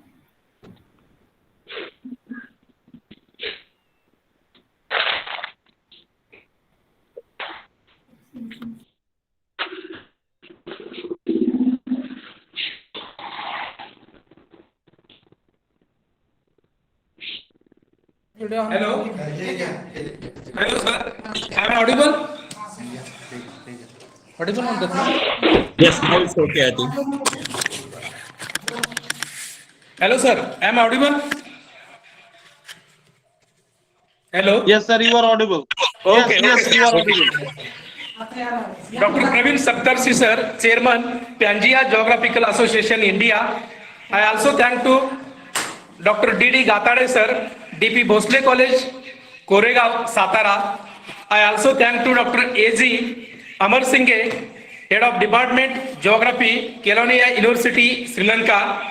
Dr. Sushant Sawant, sir, from Mysore. I also thank to Dr. Nihan Sakal Surya, University of Kelaniya, Sri Lanka. I also thank to Dr. Jyotiram More, BOS Chairman, Pune University, Pune. I also thank Professor Dr. Alap Paul, University of Chittagong, Bangalore. I also thank Dr. Rajesh Abhay, University of Delhi. I also thank Dr. Kedar Rijal, Tribhuvan University, Kirtipur, Kathmandu, Nepal. I also thank Sandeep Raut, Sri University, Cuttack, Odisha. I also thank Professor Dr. Ashok Hansgi, Bangalore University, Bangalore. I also thank Dr. H.B. Tipe, Vasundhara College, Solapur. I also thank Professor Dr. F.M. Nadab, Chetan Manju, Desai College, Goa. I also thank Dr. Gyanaranjan Sahu, University of Agriculture and Technology, Odisha. I also thank Dr. Vinod Kumar Bharadwaj, Commissioner of College of Education, Government of Rajasthan, Jaipur. I also thank Dr. Vinayak Dhulab, Solapur University, Solapur. Also, I thank to all participants and also thank to all known and unknown participants, delegates, vice chancellor, principal, chairperson, resource person, as well as who is given lot of, who is taking lot of effort, Mr. Santosh Mane. Really, lot of thanks to Santosh Mane, and also thank to Professor Dr. C.S. Mulge, Mr. Vaibhav Gaikwad, Mr. Siddharam Dansetti, and all my colleagues, as well as Dr. Sinde sir, HOD, Dayanand College, Dr. Dande, Dr. Laute, and all staff of Dayanand College, Solapur. Also thank staff of Kelaniya University, Sri Lanka. Lastly, thanks to one and all. With the permission of President, I declare today's international conference is over. Please wait. National anthem will be played in few seconds.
गाहे तव जय गाथा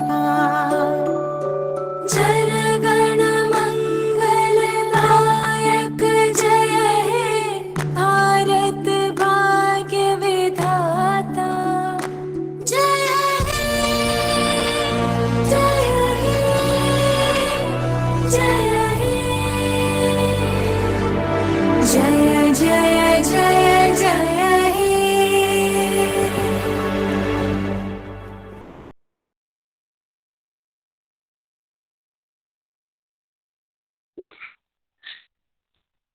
Hello, sir. Santosh, sir. You are audible. This is Goswami.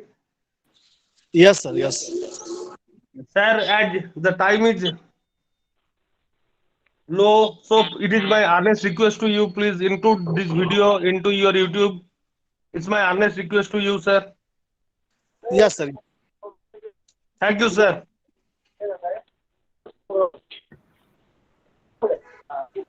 All the participants, we are sharing the feedback link in WhatsApp email ID. Okay.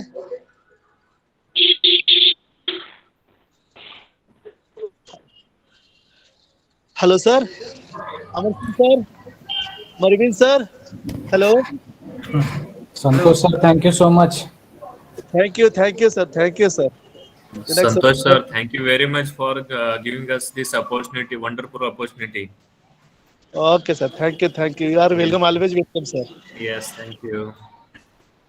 Yes, sir. Thank you for Santosh sir. Yes, sir. Santosh sir. Yeah, sir. Sir, Yeah. this is Dr. Parshuram. Session was excellent, sir.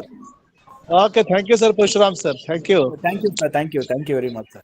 so Sir, thank are you sending the feedback link to the mail, sir? Yeah, sir. Okay, sir. Huh, sir. Sir, Send the email ID, sir. thank you excellent program, sir. Excellent conference. thank you for all the Really grand success of conference. okay. Thank you for all the Indian colleagues who dedicated to organize this kind of conference, and we hope to keep in touch with you and make a document, printed document to share among us and keep with us, and also send to the respective parties of the governments. So we will keep in touch. Thank you very much again. Thank you for listening to me. Sir, one request, sir. Sir, one request. Yes. Sir, how many days will take to issue the peer-reviewed journal, sir? Sir, 20 days. 20 days. Okay, sir. Thank you. And also Focus publication 25 days. Okay, Web of Science and Copy Journal. Okay. Sir, is there any feedback link or not? Yeah. Is there any feedback link or not? Oh, sir, yes. Sir. Within 10 minutes, we send you your email ID, WhatsApp group, Telegram group. Okay. Okay, sir. Hello, But Santosh you, sir. you have to take your promise your word, sir. Yes, You sir. have Yes. to put the video. Yes, sir. Yes, yes. Sir. In morning, sir. Definitely. Okay, sir. Okay. Santosh sir, hello. Hello, sir. Ah, how you can send the certificate, presentation certificate? You Sir, will send email sir. or Ma'am, sir, we provide to one form, a feedback form. This feedback form, you put your information. Earlier, you give your information in your registration. okay. In this Yes, basis, we provide to certificate. We provide to one dashboard, one login ID, password. You download your certificate in given dashboard. Okay. yes, yes. Thank you very much, sir. Yes. Welcome, sir. Welcome, sir. Bye. Bye. Bye. Bye.